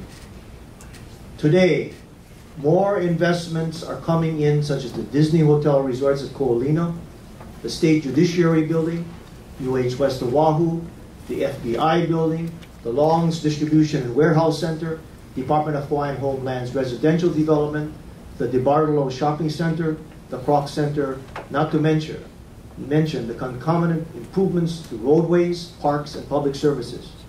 A recent investment of over $1.5 billion to make the secondary urban center a true city. The commitment of D.R. Horton Schuler, the petitioner in this case, to this project and to the Ewa community should not be in doubt. Their reputation in Hawaii since they began work here in 1973 has produced over 10,000 residential homes in Hawaii. They have built communities. They have a proven track record since 1973 of providing affordable, first-time buyer or first-time move-up homes. That is their truly market. That is their expertise. This project is not about expensive resort or high-end luxury market units. We do not believe that the reputation, economic capacity, or know-how of Horton Schuler is at issue here. D.R. Horton Schuler has proven itself over the last 30 years or more to deliver on its promises and has the financial strength to carry out its commitments to you. Public testimony in these hearings has evidenced a great deal of support for Ho'opili from a wide and broad spectrum of the community. This support has come from 3 neighborhood boards that are affected by this project: the Ewa Neighborhood Board, the Waipahu Neighborhood Board, the Makakilo Kapolei Honokai Hale Neighborhood Boards, all of which unanimously approved this project and this reclassification effort to the urban district. Other members of the community have also testified in support of this project. Educators like Chancellor Jean Awakuni, who is now developing the University of Hawaii West Oahu campus, which I understand is scheduled to open this August. Social service leaders such as Major Phil Lum of the Salvation Army's Kwok Center, former president of the Waikele Community Association, Phyllis Catcher, religious leaders like Pastor Michael Nguyen of the New Hope Leeward Church, and political leaders like Senator Willis Sparrow and community leaders like Maida Timpson and others. Public testimony in support of Ho'opili also came from the hardworking individuals who have been out of work for the last few years. Members of various trade organizations, the Hawaii Carpenters, Plumbers and Fitters, Operating Engineers, the Hawaii Laborers Union, Building and Trades Council. It goes without saying that our island's economy has not been very good since 2008. It has been 4 years, and many are still out of work. It is a scary proposition to be without a job, yet as these individuals maintain hope and a deep and sincere desire to provide for their families, we, the petitioner, are committed to providing those jobs as soon as possible. This project will provide 10,000 jobs, both direct and indirect. Now, there has been public testimony against the project, focused on the quality and nature of the lands and soil located within the petition area. We admit that these lands are good and viable agricultural lands. We do not admit that these lands are the best agricultural lands in the state. That was refuted by our expert, Dr. Bruce Flash, in his testimony on November 11, 2011. At that time, when the Oahu Sugar Company closed its stores, a decision was made for the best interests of our community to keep and maintain the agricultural lands in central Oahu, North Shore, and the Kunia region, and to move the urban growth boundary above the H1 freeway. The merits of the agricultural issue have been debated on both sides during these very lengthy proceedings. Public testimony against this project has also come from public and interveners' witnesses who are recognized leaders in the anti-rail movement. As you know, 2 stations of the city's rail project will be situated within Ho'opili or near it, and that the foundations for that rail system started construction last month. Individuals such as Dr. Panos Provadoras, Cliff Slater, former Governor Ben Cayetano, Michael Lee, Donna Wong, Zuria Key, and Tom Kaufman, to name some, have all been very active in leadership roles in the anti-rail movement. We ask, do their motives lie in the merits of Ho'opili or using Ho'opili as a means to defeat the city's rail project from moving forward? This could explain why many of these same individuals and others on the agricultural issue did not testify at a hearing involving agricultural lands in central Oahu on a recent petition before this commission. Ho'opili is a truly unique and first of its kind project. You've heard that repeatedly stated by others. The project implements the city's Ewa development plan and incorporates the western terminus of the city's rail transit system. Although Ho'opili is rail ready, it is not rail dependent. However, we believe that the element of rail in this project will mitigate transportation impacts and present transient-oriented development opportunities for the residents of Ho'opili and the community at large. The planned community of Ho'opili will be a pedestrian-oriented place where people can live, work, play, shop, and learn. It was intentionally designed that way through the efforts of our land planners, our transportation planners, and to mitigate against the need for people to commute to the primary urban center. Ho'opili was not intended to be a suburb of Honolulu, but rather a critical component of the second city. That is absolutely a critical element of this project. As far back as 1997, the EVA development plan targeted the petition area for residential development. In addition, as far back as 1997, the city also planned for rail transit stations and transit-oriented development to be included within the EVA development plan. The petitioner considered community input to be significant to its development and its design. It created the Ho'opili Task Force from various members of the community. Approximately 31 residents participated in the task force meetings, which began in 2005 and continues to this day. The ideas, concerns expressed by those members who participated in those meetings helped to formulate Ho'opili's vision statement and was compiled into a brochure published in 2006. The brochure represented the community's members' vision for the future and a reflection of their hard work. A featured element of the vision statement was the Ho'opili Conceptual Land Use Plan, which was used in the project's EIS, approved by this commission in August of 2008. The task force envisioned that Ho'opili would serve as a master plan community providing residential, commercial, and industrial uses, and yes, even agricultural uses. The project will provide a mix of housing opportunities focused at affordable home buyers, first-time buyers, and first-time move-up homeowners. Some 3,000 residents will be in the affordable housing range and conforming to the city's affordable housing regulations. After the Ho'opili Conceptual Master Plan was completed by the task force, its members continued to meet and shifted their attention to one of the largest and most significant concerns we faced, and that was traffic. They recognized that the need for infrastructure to support the development of Ho'opili and to mitigate its impact. The task force conducted extensive research into inventorying and mapping the current proposed transportation improvements in the EVA region. This study included the Oahu Regional Transportation Plan, the Kapolei Long Range Master Plan, the Kalailoa Master Plan, and various external services and sources to compile a regional overview of planned transportation improvements.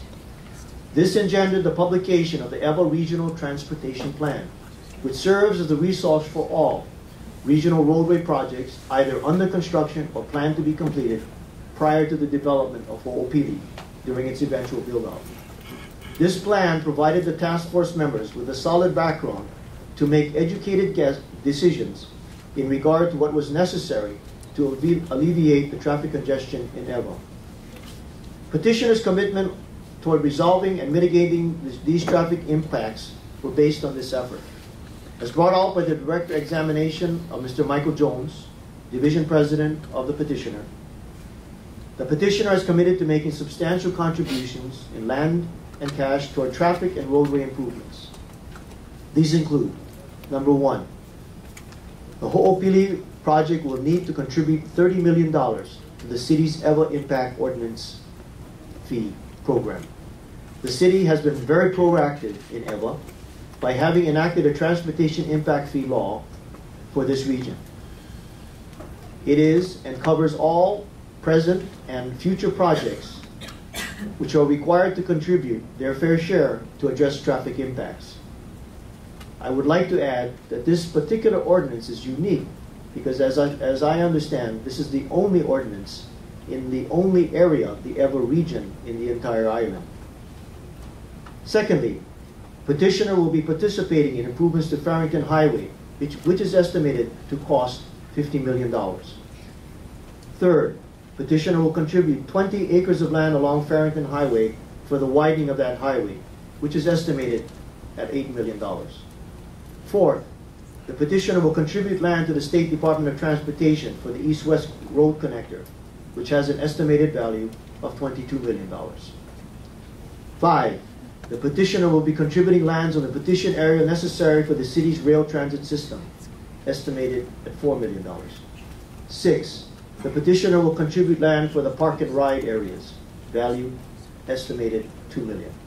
7, the State Department of Transportation has requested from the petitioner a contribution of additional lands for the Kunia interchange, estimated value $4 million.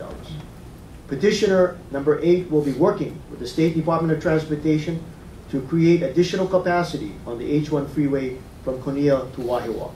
I don't have the estimated value of that.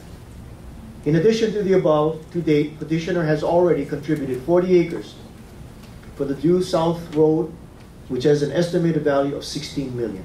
This has already been contributed. The total cash and transportation contributions made by petitioner and its commitment to mitigate the traffic impacts will amount to approximately $136 million. This, however, does not include future contributions and requirements by the State Department of Transportation, which are yet to be determined. Wait, we're not finished. The $136 million contribution is not all. This amount does not include several hundreds of millions of dollars that petitioner will be spending for road and traffic improvements within the petition area, such as the north-south spine road, east-west connectors, internal bikeways, and walkways. We recognize that traffic and traffic congestion is a serious concern to the residents of the area. We believe, however, that the best way and the most effective way to counter and mitigate traffic congestion is to create a true city, a place where people live and work and play. By doing so, people need not commute to central Honolulu. This is not a fiction, but is at the heart of creating the secondary urban center. Along these lines, our project is anticipated to create more than 10,000 indirect and direct jobs. It is projected by 2025 there will be 40,000 new jobs in the Kapolei region. A critical mass of jobs needs to be created in order to create a city and to reduce traffic. We are on a journey that started in 1970 that is about to be successfully completed if this project moves forward. If this project is denied because of concerns over traffic, who will provide the solution? Without this project, a critical mass of jobs may never be reached. Without this project, traffic congestion will only worsen as people travel from Ewa to the central Honolulu area to reach places of employment. With this project, a significant number of jobs will be created along with other jobs created in the region to provide a place for our community to live and work. We must give this solution to traffic a chance. Without it, there will be no other solution available, we fear, for many years.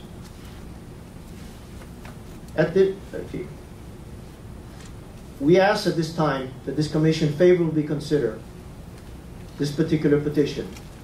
We believe that we have addressed to the evidence submitted since 2008 when these hearings began, both written and oral testimony that supports and addresses the criteria that are in the state law, Chapter 205, as well as the Hawaii Administrative Rules that provide for this land to be reclassified from the agriculture to the urban district. And we ask for your favorable consideration, and I thank you very much.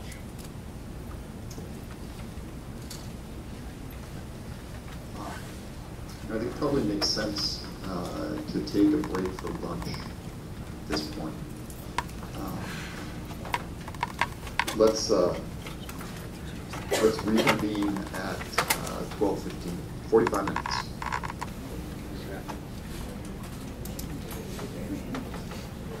Mr. Kiddo, are you prepared to proceed? Yes, I am. Please do.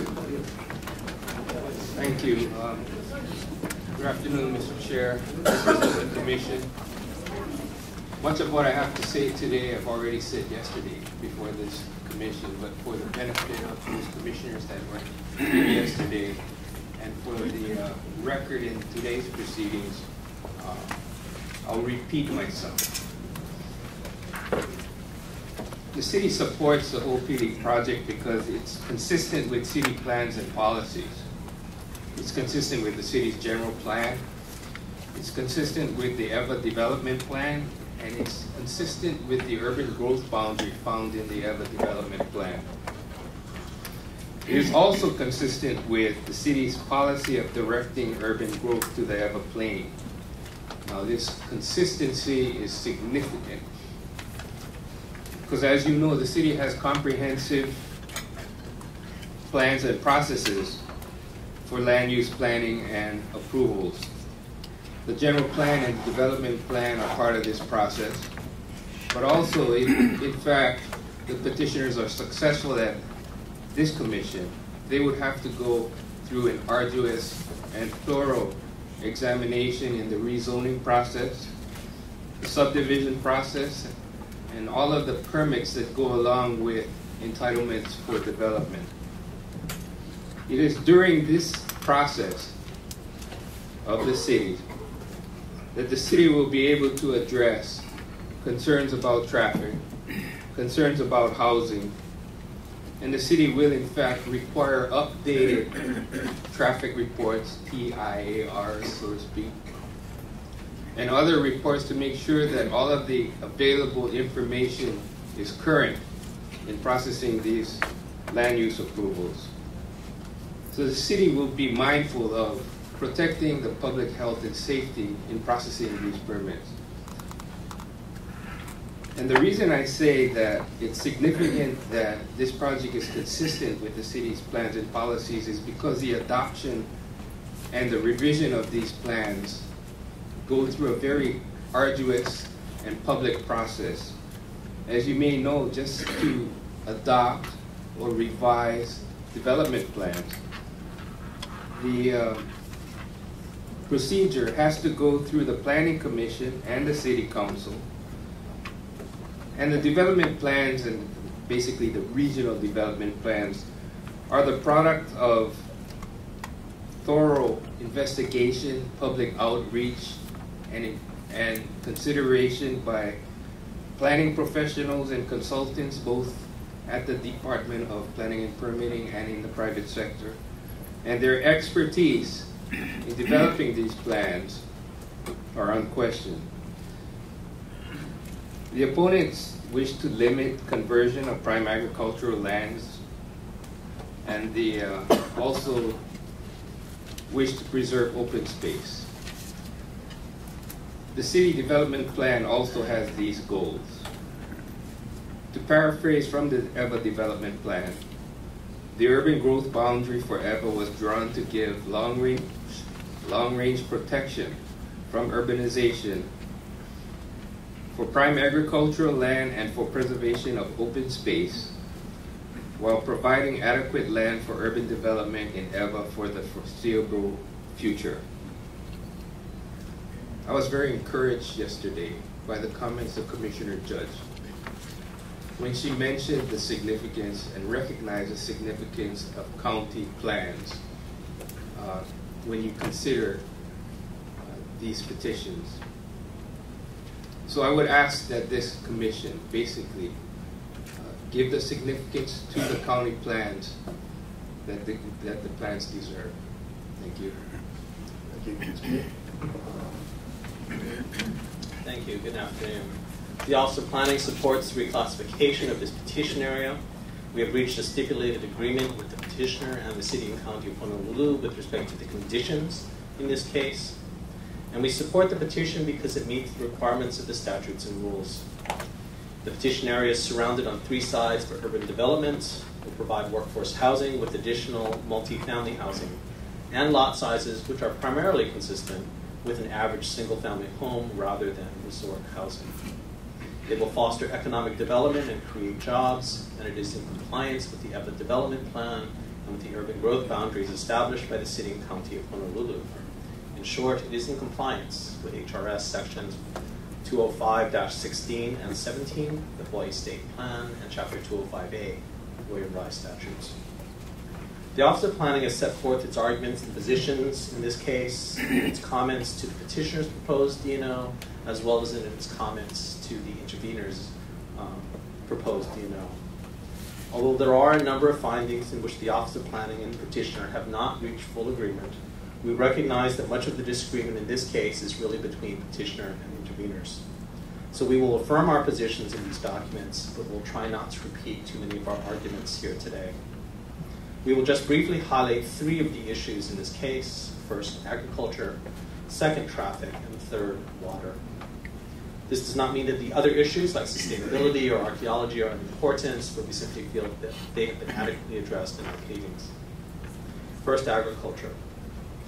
Although we ultimately agree with petitioner that the issue of agriculture has been adequately addressed, OP does not completely agree with the petitioner on their analysis. Petitioner argues in part, or at least appears to argue, that hydroponics offers a solution by which good agricultural land, at least for many purposes, will no longer be needed. That you could grow on parking lots, rooftops, lava fields, agricultural produce in many commercial, for most commercial markets, purely on the basis of hydroponics.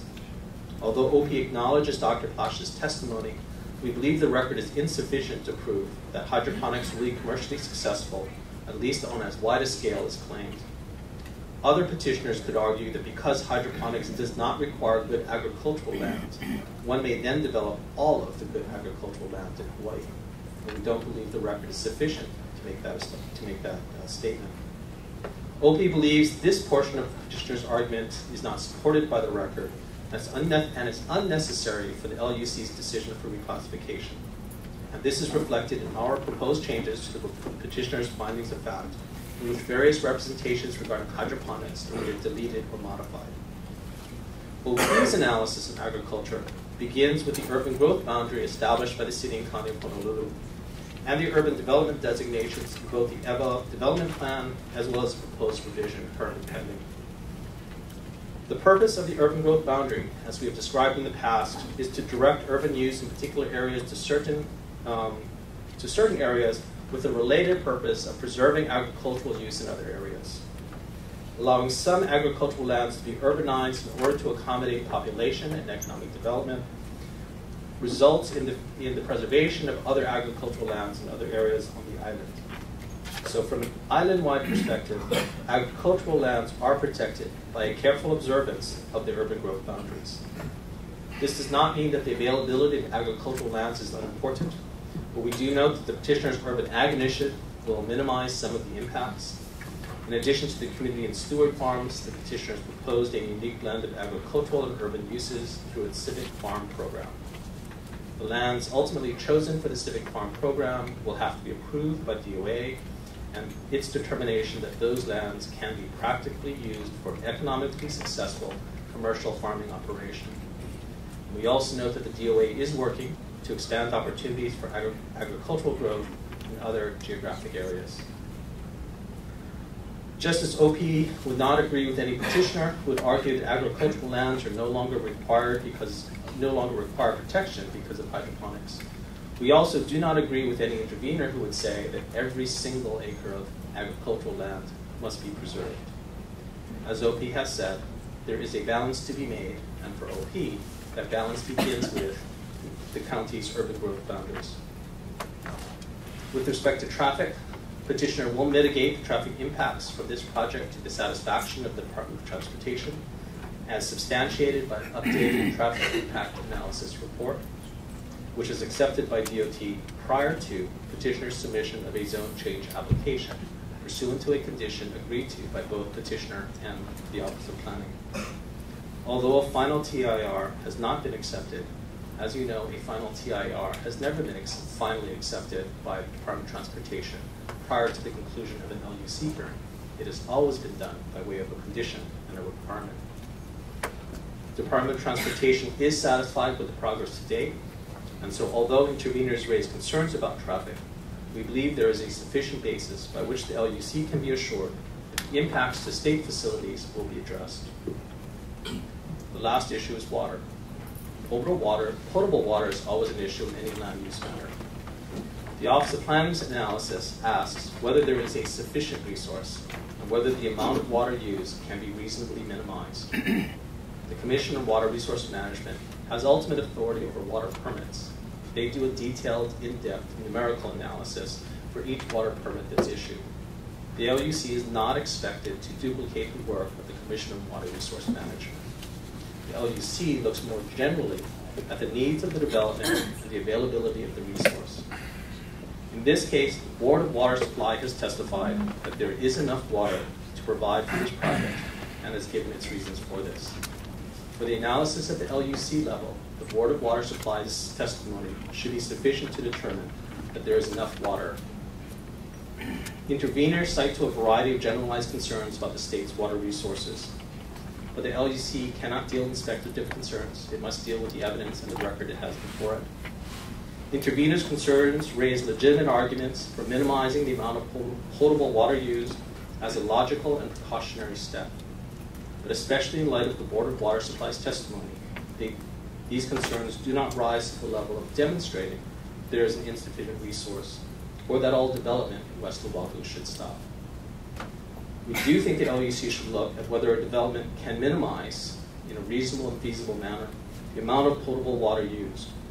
This is not necessarily part of the Commission of Water Resource Management permit review. So it does fall to planning agencies such as the LUC to review items such as non-potable water use and other sustainability measures to determine whether a development is taking reasonable precautions or reasonable steps to preserve our natural resources. In this case, as in others, the Office of Planning has asked for a sustainability plan and an explanation of what mitigation measures will be used to reduce the need for potable water. Petitioner has included a commitment to substantially comply with its sustainability plan and has specifically committed to installing a dual water system to use 1.7 million gallon MGD of non-potable water. Low impact development, to the extent feasible, will also assist in allowing for greater preservation of our resource. For all these reasons, the Office of Planning respectfully recommends that the petition be granted subject to the conditions stipulated to by the Office of Planning, the petitioner, and the City and County of Honolulu. Thank you. Dr. Dudley?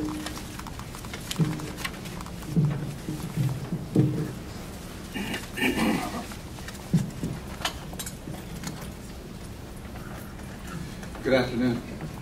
Are we on? The question before this commission is whether or not to completely destroy highly productive agricultural land to make way for yet another unneeded suburb. I want to start, first of all, I'm going to discuss three things. I'm going to discuss agriculture, I'm going to discuss traffic, and then I'm going to discuss the lack of need for houses. So to begin my discussion of agriculture, I'd like to start by quoting Bruce Plash. You all remember this? We all got it? It's not very far that you have to look for this quote. It's on page 1 of page 1 of page 1. And this comes from Bruce Plash himself, who says, "The petition has favorable agronomic conditions for crop production. This area has high quality soils, flat or gently sloping terrain, high solar radiation, low pumping costs for irrigation water, and good access to market. Because of the sunny conditions, the fields are well suited for growing crops during the winter months." He's saying the same thing we are. You know, this is Bruce Plash speaking for the petitioner. Why is he saying the same thing we are? Because it cannot be denied.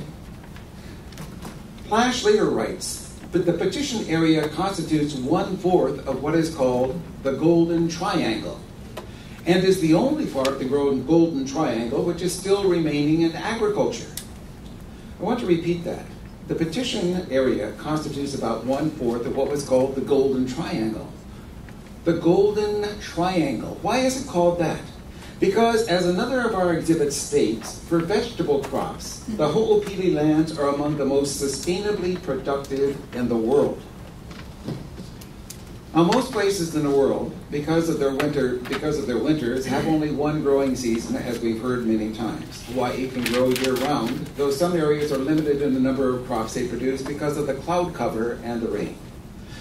Because of the abundant sunshine in the low-lying Ho'opili area, yields of crops like sweet corn are at least 55% higher than they are on the north slopes below Wahiawa. Well, what does this land grow? In 2007, the last year records were kept, Ho'opili land produced more than 40% of Oahu's fresh broccoli, 40% of its fresh beans, romaine lettuce, and zucchini, and more than 70% of Oahu's fresh corn, cantaloupe, pumpkin, and honeydew, along with small percentages of a number of other crops. Ho'opili also constitutes a huge chunk of our ag land on Oahu. When pineapple and coffee and flowers and other exports are excluded, there are just less than 5,000 acres on Oahu currently producing food for our local people.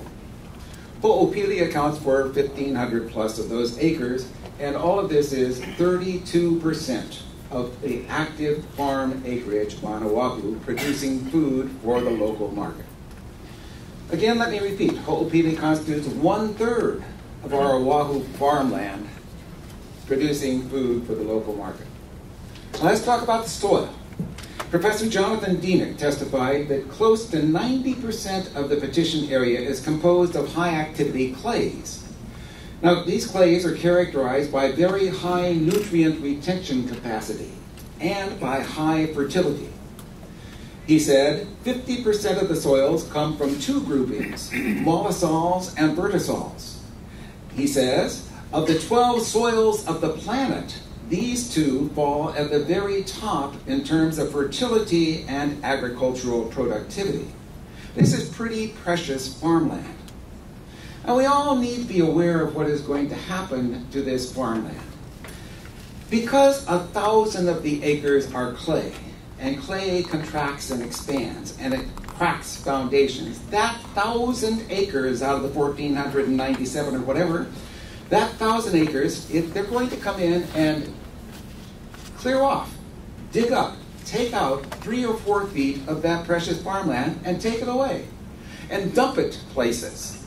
And then they're going to bring in 3 or 4 feet of coral and replace it. And then they're going to bring in about 1 foot of topsoil and put it over top. A nice Oreo sandwich.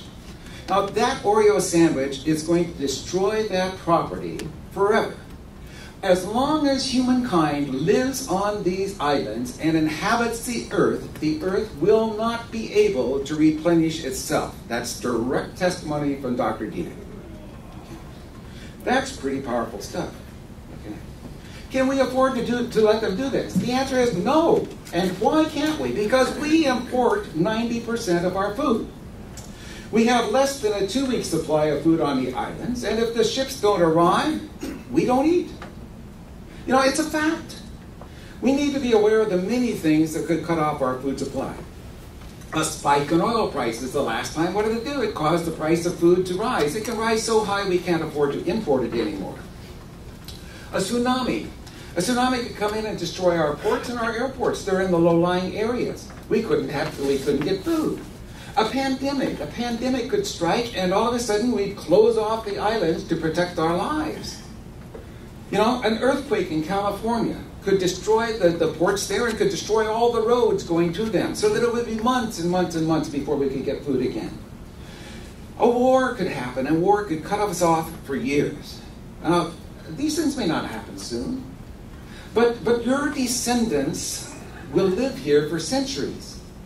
Your descendants will live here for centuries, along with mine. We need to protect them. We need to look out for their survival. We cannot give up this land. So let's take a look at some better alternatives for the future. This fall semester, 2012, Ma'o Farms will initiate an agriculture program of studies at the new UH West Oahu campus. Where is UH West Oahu? Right across the road. Right across the road. As a matter of fact, the Loon Farms part of that land. Okay. All right, and they're going to graduate 75 students a year. Now those graduates are going to need farmland, huh? And many witnesses have told us there is no farmland. There's no farmland available anywhere, they tell us. And so what are we going to do? Well, this Ho'opili land is the perfect solution. If you keep the land in ag, and if a Loon Farms slowly moves up to Galbraith Estate, like they said they're going to, over the years, that will slowly open up the land for these graduates and for the other people who are looking for farmland. With that, with both properties being farmed, we can double the production almost of the low-lying Ho'opili lands. And the timing couldn't be better. The lands would become available just as new pro-farm consciousness is sweeping across America and across Hawaii. We have seen such major changes in the last few years. You remember in 2009, when we began these hearings, I sat here alone, just one person standing up for the farms.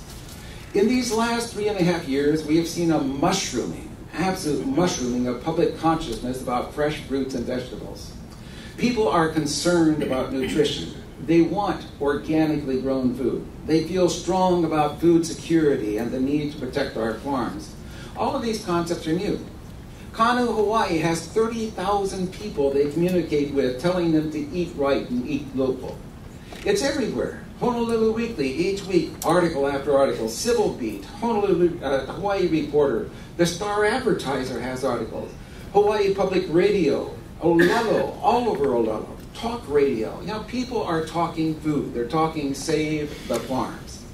We have 50 farmers markets now in the last 3 years. 50 farmers markets. Now, people are really, really interested. Surveys say that people are willing to pay more for locally grown food. And they are right. The change has also affected the City Council. Let's come down and talk about it, huh? With Hoopili and Koa Ridge clearly in mind, and with full awareness that both Ho'opili and Koa Ridge were within the urban growth boundary and were designated by the city itself for development, the entire City Council voted unanimously for Resolution 1223. I want to read just 2 sections out of here. Be it resolved by the Councilmen of the City and County of Honolulu that the city's agricultural liaison is urged to expedite the identification and mapping of important agricultural lands to ensure that all IAL maps support and protect farming by stabilizing the agricultural land base. All right, that was the initial statement. After Councilman Tom Berg talked to the council and got them working on it, they added this. Be it resolved that the process of identification and mapping of important agricultural lands also consider agriculturally productive lands within the urban growth boundaries that are classified as prime agricultural lands, provided adequate water supply is available. The city changed their position. They're saying, even though we have the urban growth boundary, even though we've designated these lands as for development, if you, and they're not trying to force you to do anything, they're not trying to dissuade you, they're just saying, if you guys change, we're going to change. Okay? We're keeping open the option here. We're asking for those lands within the urban growth boundary to be included so that we can consider them. Give them the opportunity. Okay. Let's move on. This is the city council. What about the state legislature? You know, we're trying to show the change that's going on, huh? In this last session, there was a bill, House Bill 2703, which would have doubled local agriculture by the year 2020. 37 of the 50 representatives signed that bill, co-authored that bill. 37. That's more than 2/3 of the representatives in the House of Representatives and 4 senators. It sailed through the House and it sailed through the Senate before being killed in the conference committee because of outside pressures. I need not tell you where the outside pressures came from. The bill, getting that far though, shows that the world has indeed changed. Demand for food security and for fresh, locally grown produce really is the wave of the future, and we need to ride that wave. I want to talk next about traffic. During the Lingle administration, the Commission received a very grave warning about freeway standstill from the State Director of Transportation, Brennan Morioka. In his written testimony, he wrote, even with all assumed mitigation measures, the H1 freeway will quickly degrade to level of service F due to the Ho'opili project. At LOSF, there is gridlock on the freeway. He continued, knowing that we would not accept the petitioner's proposed TIAR or any modification thereof, the Department of Transportation has proposed no conditions for the decision of order. knowing that we would not accept the petitioner's proposed TIAR or any modification thereof. How much stronger can you get? Okay. The final environmental impact station for the project, the final, this job he has it got to be later, okay? Well, we find table 413 in the final version of it. It shows that in 2030, when the project is fully built out, even with rail in place, all the intersections on H1 freeway will mostly have level of service F at rush hour. Let's go through them. We're going to start at Makakilo Drive, where I live. This is 7 miles before you get to the merge, folks. It's A right now. What is that? That's free-flowing traffic. That's going to be an E when you head out in the morning. First big road you come across to, it's Kunia Road. That's the first one they have in their thing. Okay, what's it going to be there? F, gridlock. We're going to go on down to Paiva Street, Waikele. What is it there?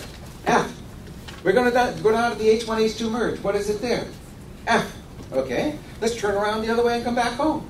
And we know as you go out that way in the afternoon, what is it like? It's torture until you get to the H1, H2 merge. What are they going to have at the H1, H2 merge? F. What are they going to have at that Paiva Street there at that Waikele? Well, they have an extra lane there, so that's going to be D. But go a little bit farther, Kunia Road, what's it going to be? F. Now let's go all 7 miles out and get to Makakilo Drive. What is it going to be? F. This is with rail, and with the project. Folks, it's already been decided, you know. I mean, there's no changes on this. You can't say, oh, rail's going to make the difference. Rail's figured in. Okay, let's talk about morning traffic. To solve the problem, the petitioner has come up with a preposterous plan of narrowing the existing lane so that they can strike in another lane, a lane that will end before the H1, H2 merge, which, as you know, can't be widened. Okay, so Professor Panos Prevadoris testified, the H1, H2 merge is a 3-lane choker. You remember that word? A choke point on the freeway. He testified, it doesn't matter if you add 10 lanes upstream, if they all come down to 3 lanes at the H1, H2 merge, it doesn't take a civil engineer to tell you, it's a choker. And his famous words, a choker is a choker is a choker. Okay. Adding another lane that ends at the H1, H2 merge can only make a far, far worse jam at the merge and for the 7 miles upstream. I want to impress upon you that every single person who now lives in Makakilo, and every person who lives in Kapolei, and every single person who lives up the Waianae coast, and every single person who lives in Ewa Beach, and every single person who lives in Ewa, we're all going to be behind these guys. 12,000 cars on the freeway. We already have the worst traffic in the United States.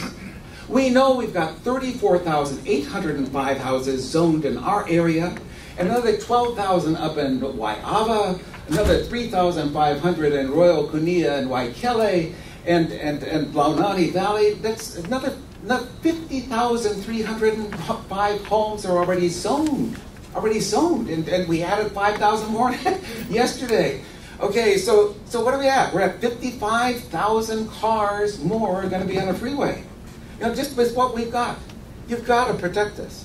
You really, honest to God, have got to protect this. Let's go back and talk about houses. Let's see if we can put this stuff together. I've got page 1. You can find page 2, we're working there. What I wanted to go to with houses is just simply Bob Stanfield's testimony. Bob Stanfield came and he talked and he testified for the city. And he's a bureaucrat and he has to testify for the city. But he gave us 2 things, you know. In 2009, he gave us 1, and he gave us an identical copy in 2011. And this is the written testimony of Bob Stanfield. And Bob Stanfield says here in his very first paragraph, he says, the demand for new houses on Oahu in any given year will depend on the state of Oahu's economy. But our long-range projection is that the demand through 2035 for homes in central Oahu and Ewa will average 1,800 units a year. Again, between now and 2035, 1,800 units. Let's go back to 2009 and say how many years is there between 2009 and 2035? We come up with 26 years. And let's times that by the 1,800 units. How many houses do we need? 46,800. But didn't we just hear, and haven't we just added 5,000 more yesterday, and don't we now have more than 55,000 houses already approved by this group? You know, 55,000 houses already going, and do we really need another 12,000 here? When, I think I've just about made that point, so let me move to wrap up the things that I wanted to go. Okay, the page right before it with the stuff at the bottom. It's got the other things I wanted to mention. Okay. Good. I want to say just a couple of things about this property in addition. One is that, you know, this was supposed to be the last piece of green spot. We've had Governor Waihe'i come and tell you about his experiences with people at Campbell Estate in the early days when they started talking about the second city. We've had Tom Kaufman come and tell you about his experience in the early days when they were working on the second city. And the idea was, you know, they were going to start down at the ocean with as you get farther away from the mountains, the land gets thinner and thinner. And so they were going to start with the scrub land. And then they were going to move back up and do the somewhat more good lands. And then the somewhat more good lands. But they were always going to keep this land separate.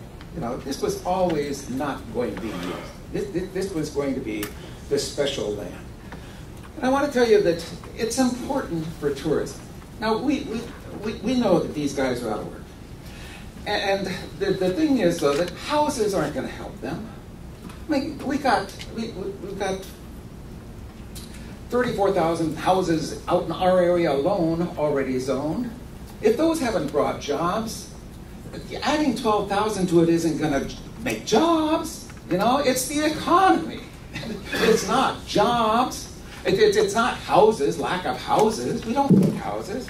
What is this going to do to tourism? You know, tourism is the thing that's right now driving our recovery. This is the healthy thing in Hawaii. And we need to think about the tourists. Tourists don't come here to see houses, folks.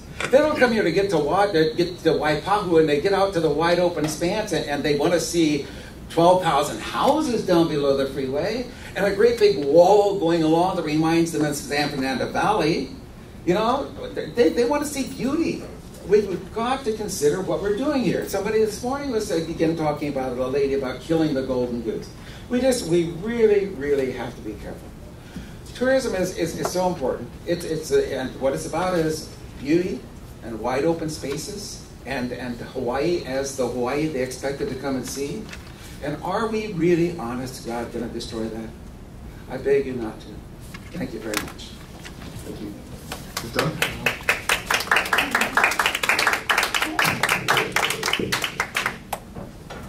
Good afternoon, Chair, Vice Chair, members of the Commission. As you know, we are here today in a matter of critical importance and in a critical time for Hawaii. Now is the time for you to say enough. Paving over highly productive farmlands is not smart growth. The people have a different vision for Oahu's future. It's in the Hawaii State Constitution, the Hawaii State Plan, and the Hawaii 2050 Sustainability Plan.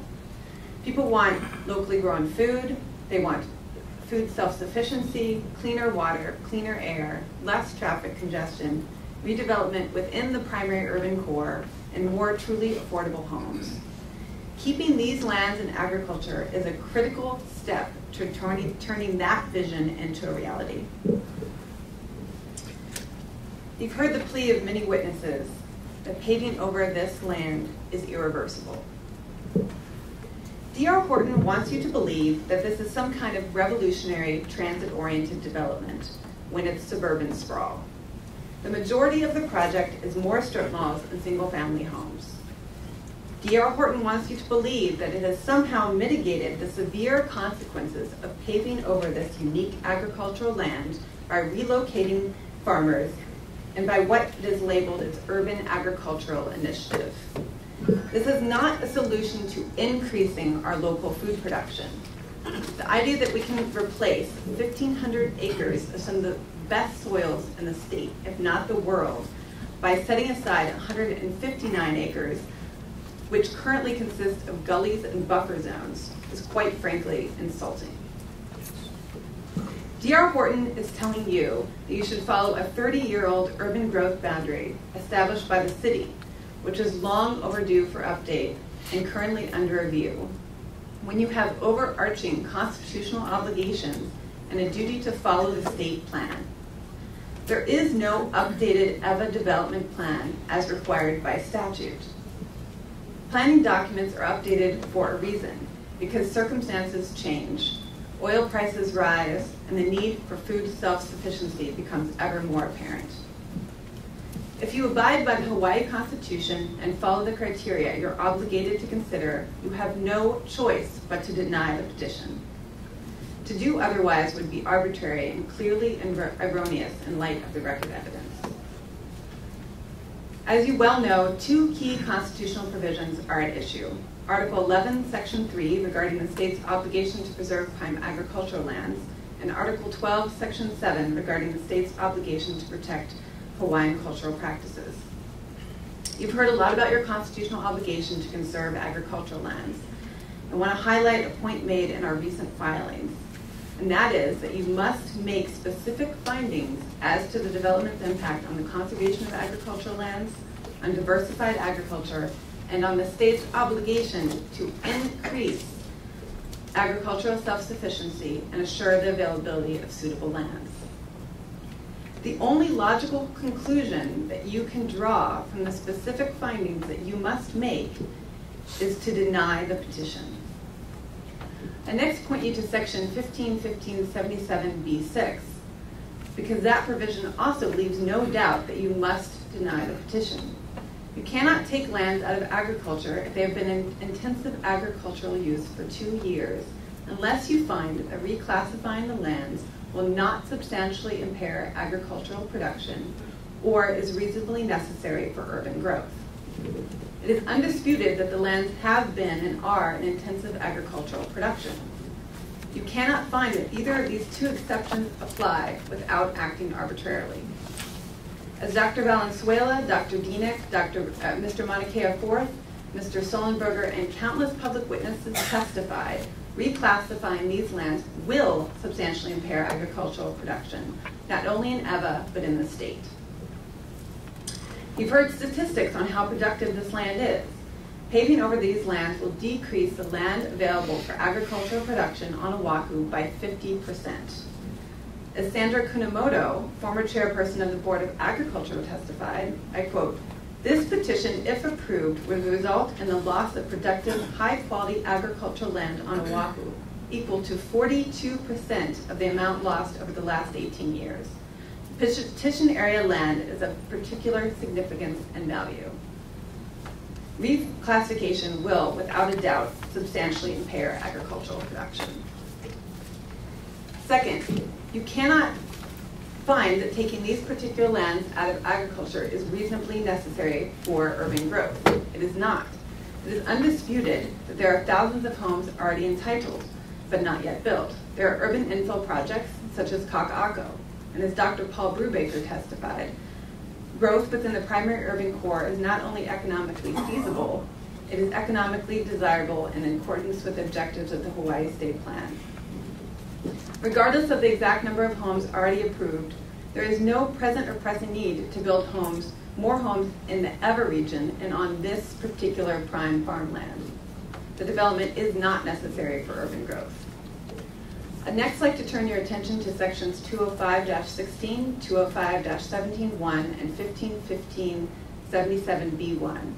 These provisions provide that the reclassification must conform to the Hawaii State Plan and require you to consider the extent that it does so.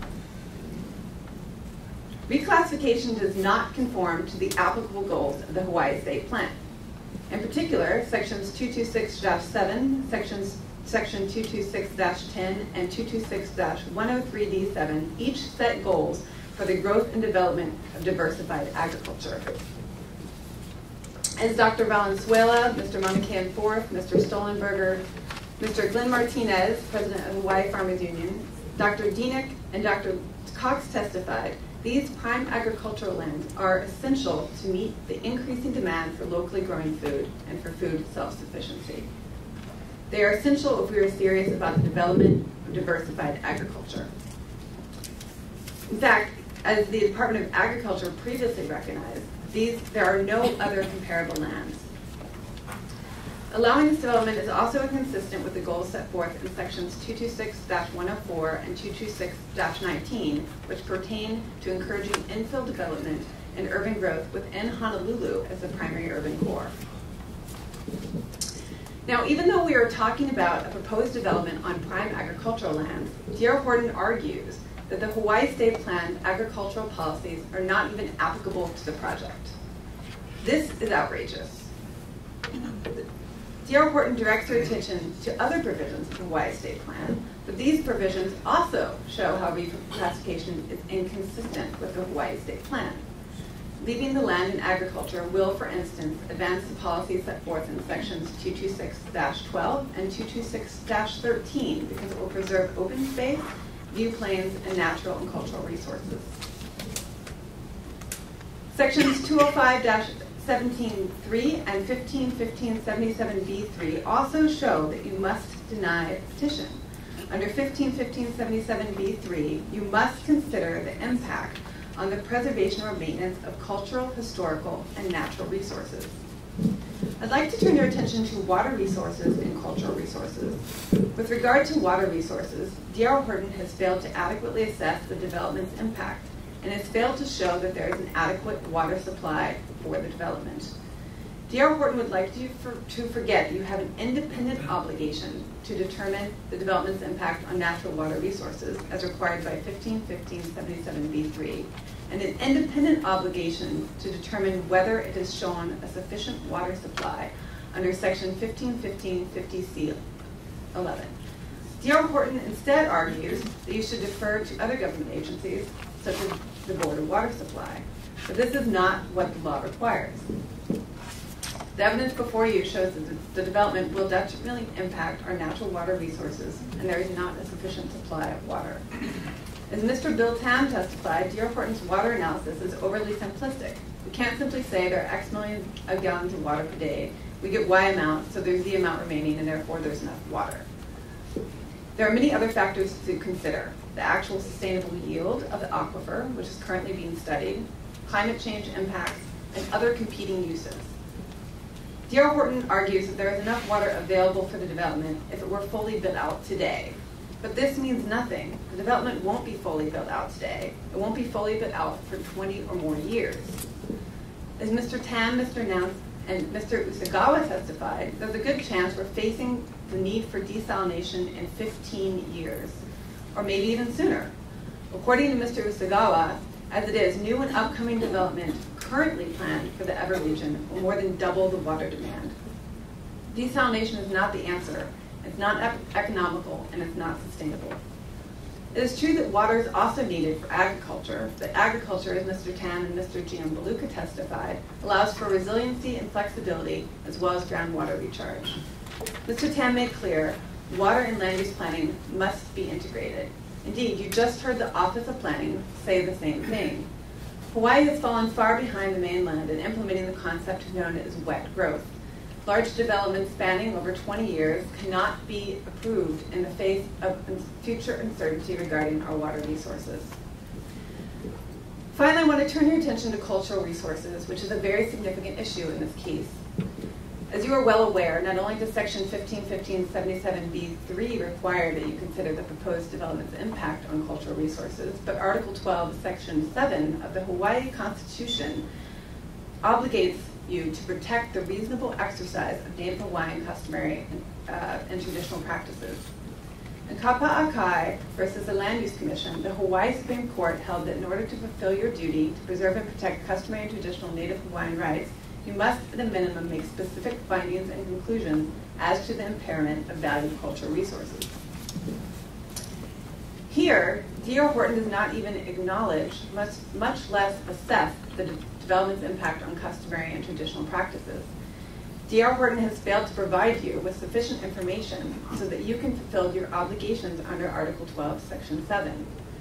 Although D.R. Horton claims there are no traditional and customary practices that would be impacted by the development, the testimony you heard from cultural expert Mr. Michael Lee directly contradicts this assertion. As Sierra Club Exhibits 53B and 54B detail, Mr. Lee is a well-recognized cultural practitioner for the petition area and the Honolulu Agua in general. yet D.R. Horton did not consult with Mr. Lee in preparing its cultural or archaeological inventory surveys. The record evidence shows that there are cultural resources in the area. The karst system, underlying burial caves, the rich soils of the Hoopili lands, and traditional native Hawaiian limu gathering rights that will be impacted by the proposed development. Despite the evidence of the karst system in and around the petition area, D.R. Horton has not made an effort to determine its location or the proposed development's impact on it. Despite the evidence of burials in and around the petition area, D.R. Horton has not conducted an adequate survey.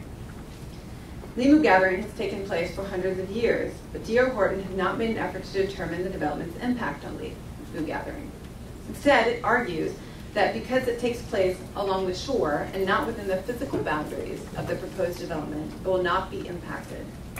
This narrow view underscores D.R. Horton's lack of understanding of cultural practices.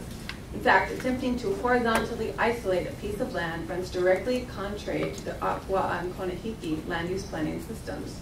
These systems respect what should be obvious, that the islands are an integrated ecological system.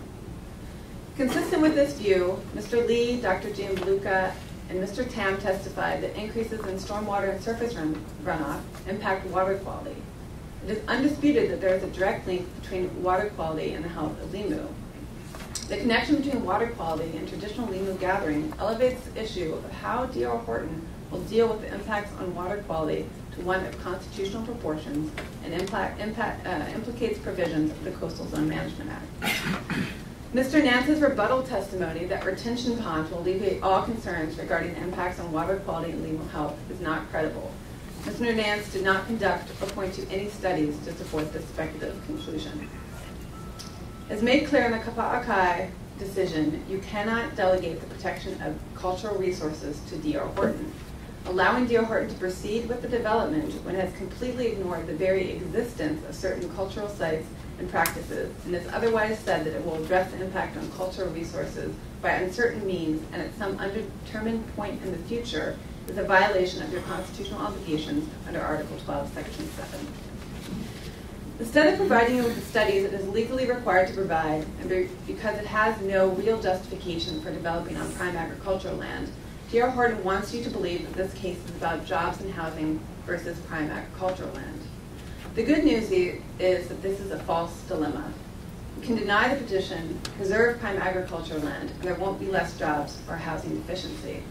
When considering opportunities for employment, economic development, and housing, you should be reassured by the expert testimony of Dr. Cox and Dr. Brubaker,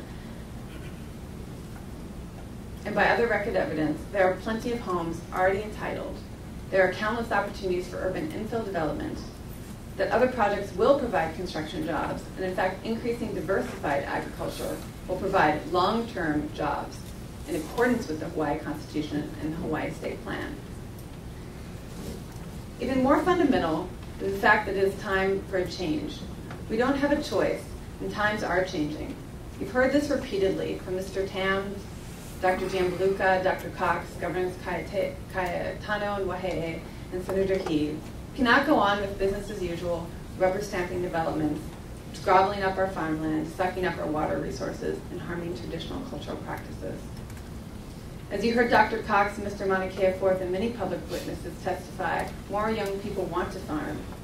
Dr. Brubaker, who is without a doubt one of the most credible advisors in the state on economic issues, painted a picture for you of a more resilient economy and a better quality of life with these lands preserved. You must rise above the political whims of whoever is currently in state office. You also cannot rely on the city. The city is driven by property tax revenues. You cannot rely on D.R. Horton.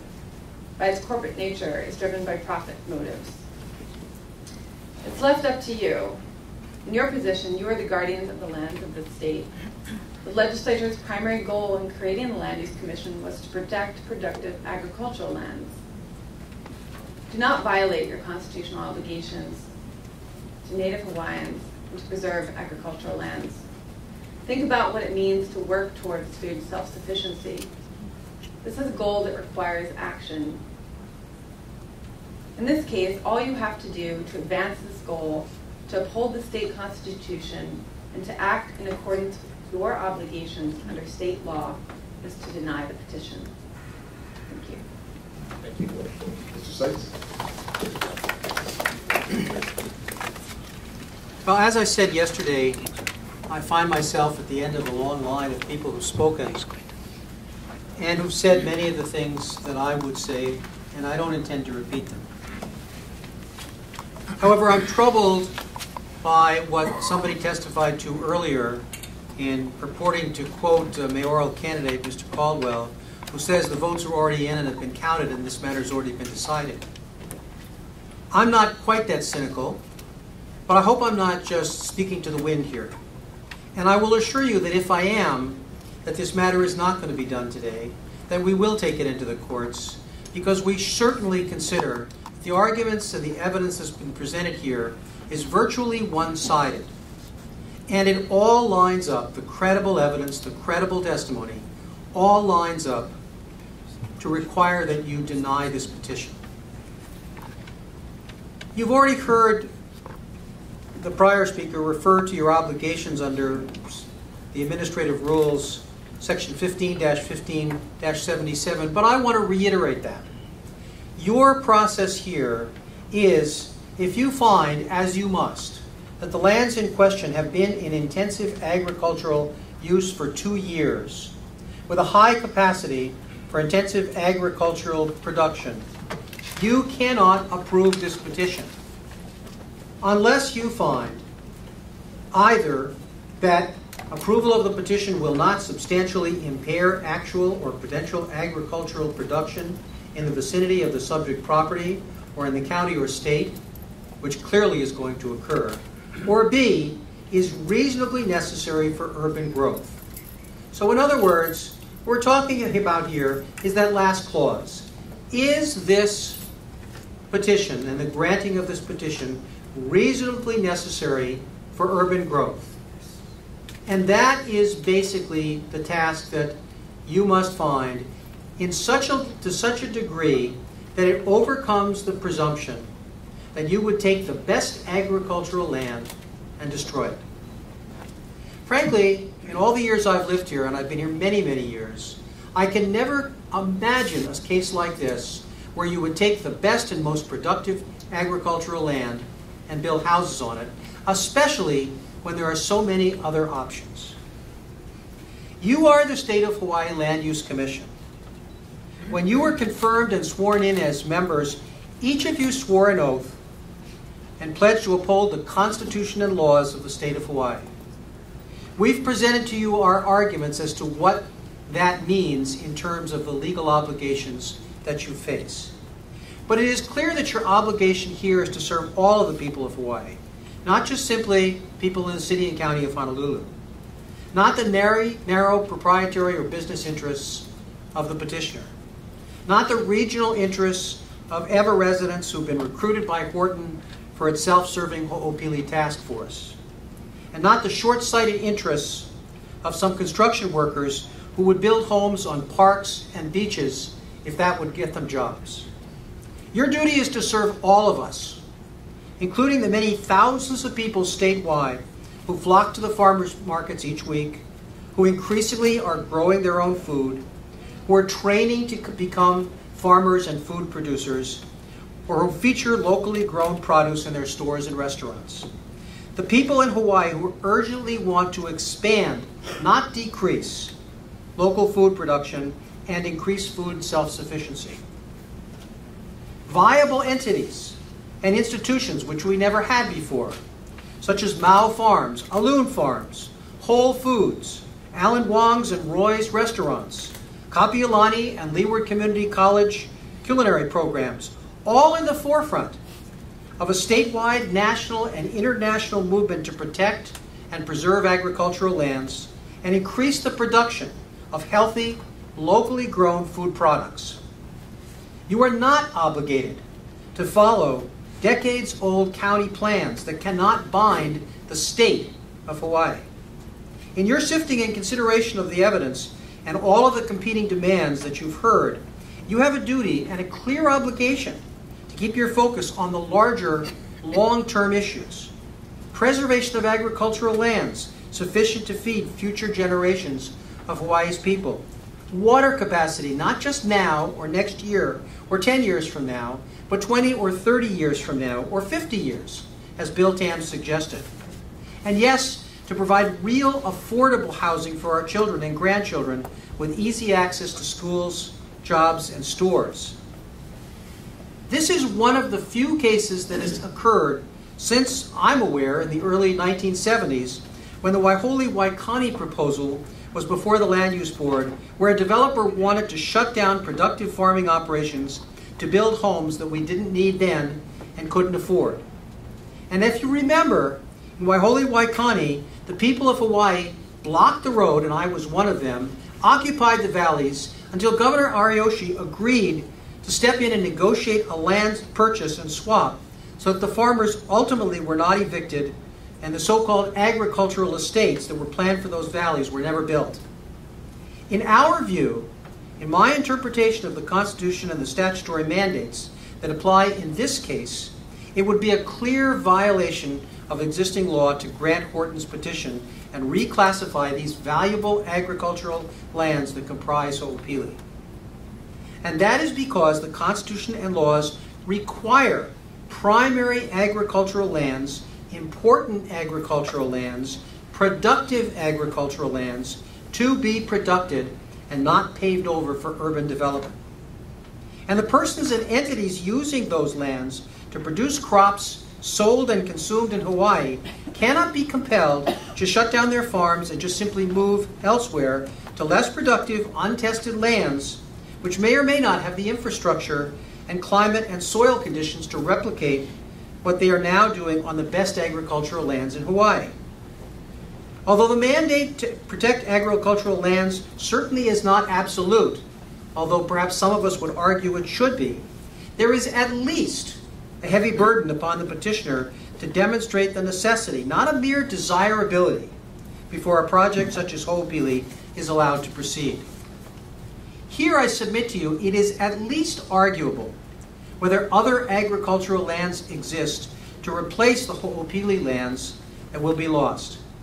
It is at least arguable whether the housing units to be built at Ho'opili are actually needed, will actually be affordable to Hawaii residents, or will ever be built at all.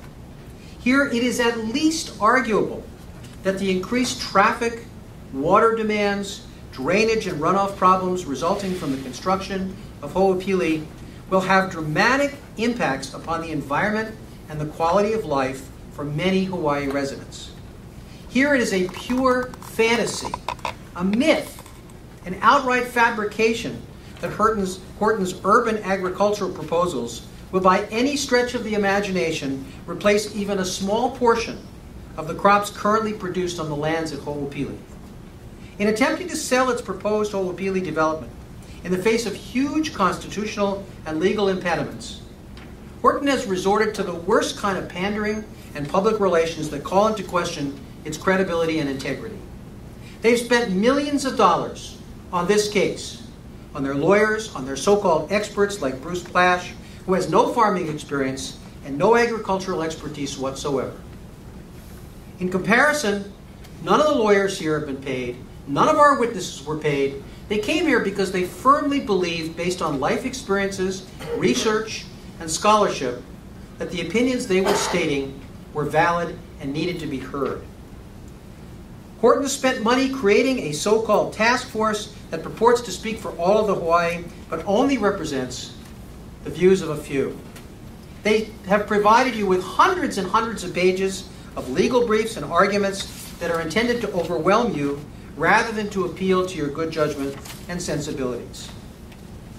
Senator He is here as an intervener at significant political risk in an election year because he believes that the best interests of all of the people of Hawaii have not been represented by the agencies and the lawyers lined up at this table who have uncritically supported Horton in this matter. In our view, it would be a travesty and a tragedy, an utter breach of responsibility and trust to vote to reclassify these particularly valuable agricultural lands, unquestionably the best of the best that still exist in Hawaii. And for that simple reason, and that reason alone, we ask you to deny the petition. Thank you.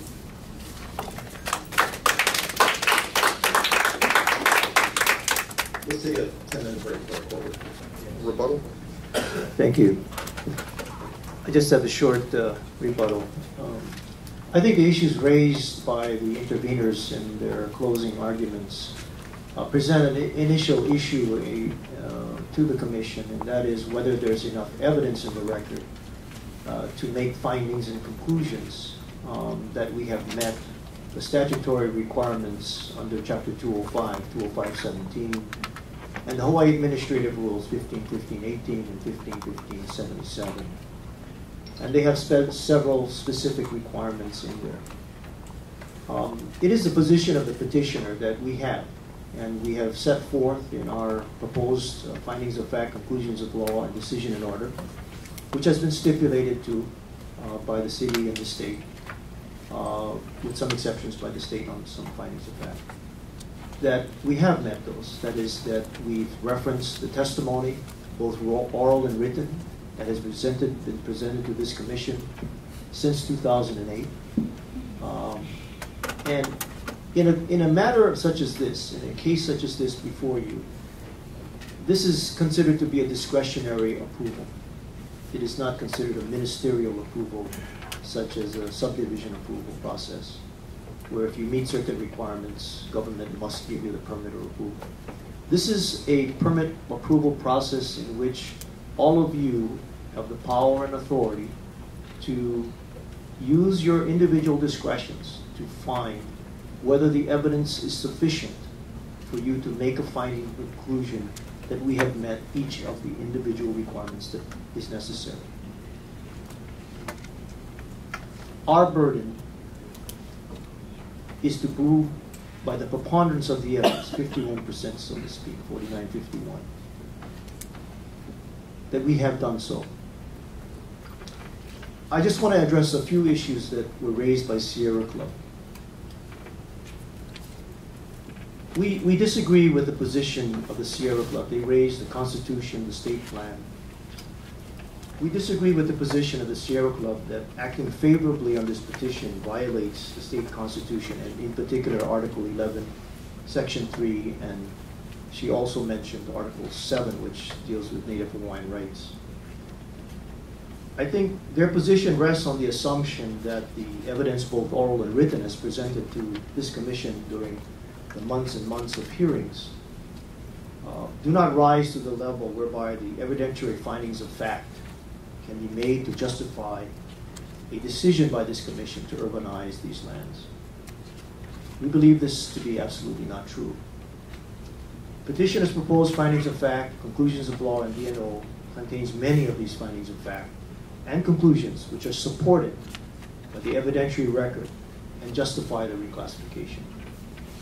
The findings support this commission's findings and conclusion that, number one, there is ample good agricultural lands available on this island, which are suitable for truck farming, and therefore taking this agricultural land out of production will not substantially impair agricultural production in the county or the state. And two, that the current tenant farmers of Hoopili lands have found suitable agricultural lands in Cuneo, Central Oahu, and North Shore to continue their respective crop production. Three, that from a land planning standpoint, the urban growth boundary was developed by the city and incorporated into the EVA development plan to set aside and protect 3,500 acres of very valuable agricultural lands. The urban growth boundary protects agricultural lands from urbanization. These include lands located in Central Oahu and Cuneo. And finally, four, that the urbanization of Hoopili petition is within the urban growth boundary and therefore is reasonably necessary for the urban growth as called out by the ELVA development plan and the city's general plan. These findings and conclusions are based on the evidentiary record. I'd like to also address Article 7, which was raised by Sierra Club. And this pertains to the testimony of Native Hawaiian practitioner Michael Lee. Our findings of fact, and our proposed findings of fact, number 297 through 314, outline the various findings of fact and conclusions that we believe the evidentiary record presents to this commission to make a finding that the Native Hawaiian practices at Oneula Beach, which Mr. Lee described, would not be impacted by this project. First of all, we did a cultural impact assessment for the Ho'opili project. Secondly, that cultural impact study included the consultation with not only the State Historic Preservation Division, but of the Office of Hawaiian Affairs, members of the Oahu Island Burial Council, Kama'aina and Kupuna of the area, including some 22 parties. In the consultation process, Mr. Lee's name did not come up as a practitioner that was deemed to be someone that these people recommended that we talk to. No burials were ever identified in the petition area. In addition, Mr. Lee alleged that there was a karst system, an underground cave system that ran from the Waihole-Waikane Valley area under the Ko'olau Mountains to reach the Ewa Plains. Our experts believe that this karst system does not exist. Why? Because there is no evidence of it. There are deep gulches that transect our property, some 60 feet deep. If the karst system existed, evidence of the karst system would appear on the edges of these gulch systems. The testimony of our witnesses, evidence that no one has ever seen any evidence of the karst system. And the karst system was not brought out through the cultural impact assessment study with the Native Hawaiian people that we consulted with. Secondly, Oneula Beach is not next to our property or on our property. It is several miles away. And between the Oneula Beach and our property, if you assume that the limu gathering at Oneula Beach would be impacted, are various drainage and retention basins that would stop any surface flow or other kinds of water reaching that area. The testimony of Tom Nance, a hydrogeologist who had drilled over 60 wells in this area, his testimony revealed that there was never any evidence of a karst system or underground water system that reached this area. So I believe that the evidence does show that we did address Mr. Lee's comments seriously, that we did look at whether a karst system existed or not. We could find no evidence of that karst system or burials on our site.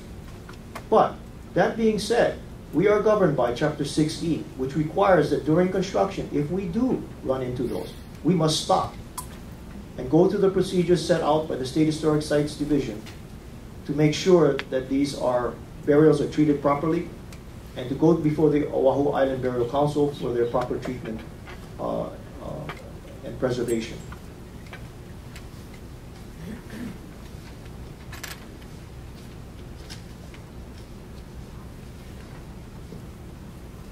We have presented a case since 2008 which has addressed the constitutional requirements of Article 11, Article 7, State Plan, and the various relevant statutes and Hawaii administrative rules. We have presented findings of fact and conclusions of law that are substantiated by the record and meet the requirements of these laws and statutes. If this commission is inclined to approve the Ho'opili petition, we urge this commission to adopt our proposed findings of fact and conclusions of law, which addresses these criteria. We thank this commission for its diligence and patience, especially those members of the commission that have been with this petition since 2008, and helping the parties to, before you, to keep on course, to be on time, and in keeping with the spirit of this public process. Thank you very much. Thank you. Commissioners, any questions for the parties?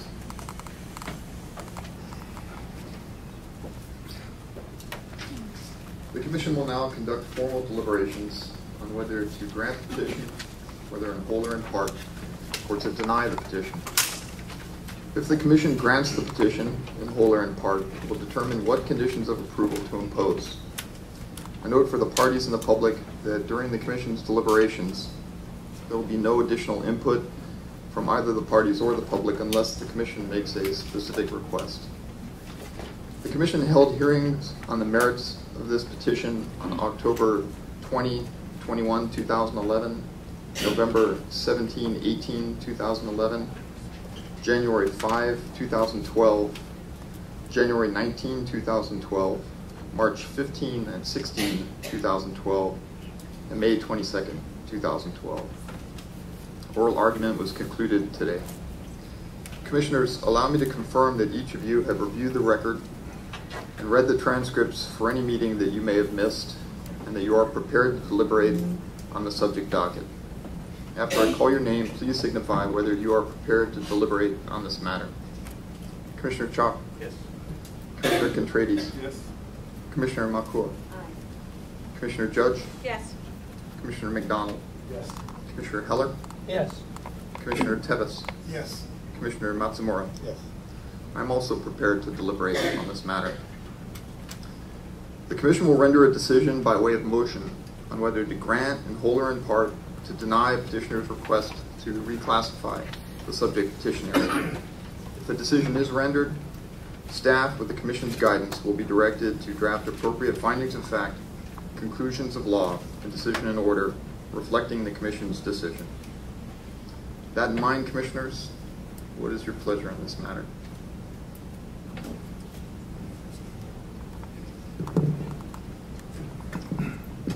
Chair, I'd like to move to go into executive session to consult with our attorney. There's a motion. All in favor? Aye. All opposed? Folks, you can stay put. We will.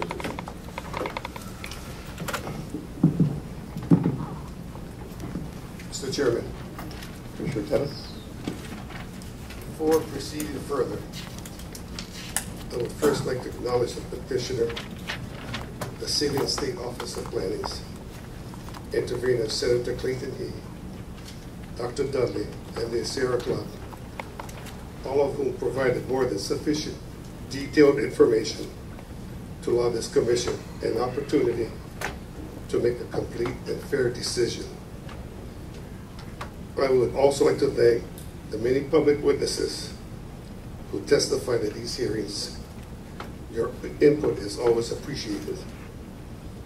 With this now said, regarding Land Use Commission docket number A06-771, in the matter of the petition of D.R. Horton Sheila Homes, LLC, to amend the agricultural land use district boundaries into the urban land use district for approximately 1,553.844 acres in Eva District, Island of Oahu. I would like to make a motion to approve this petition. I'm also open to accept any friendly amendments from my fellow commissioners.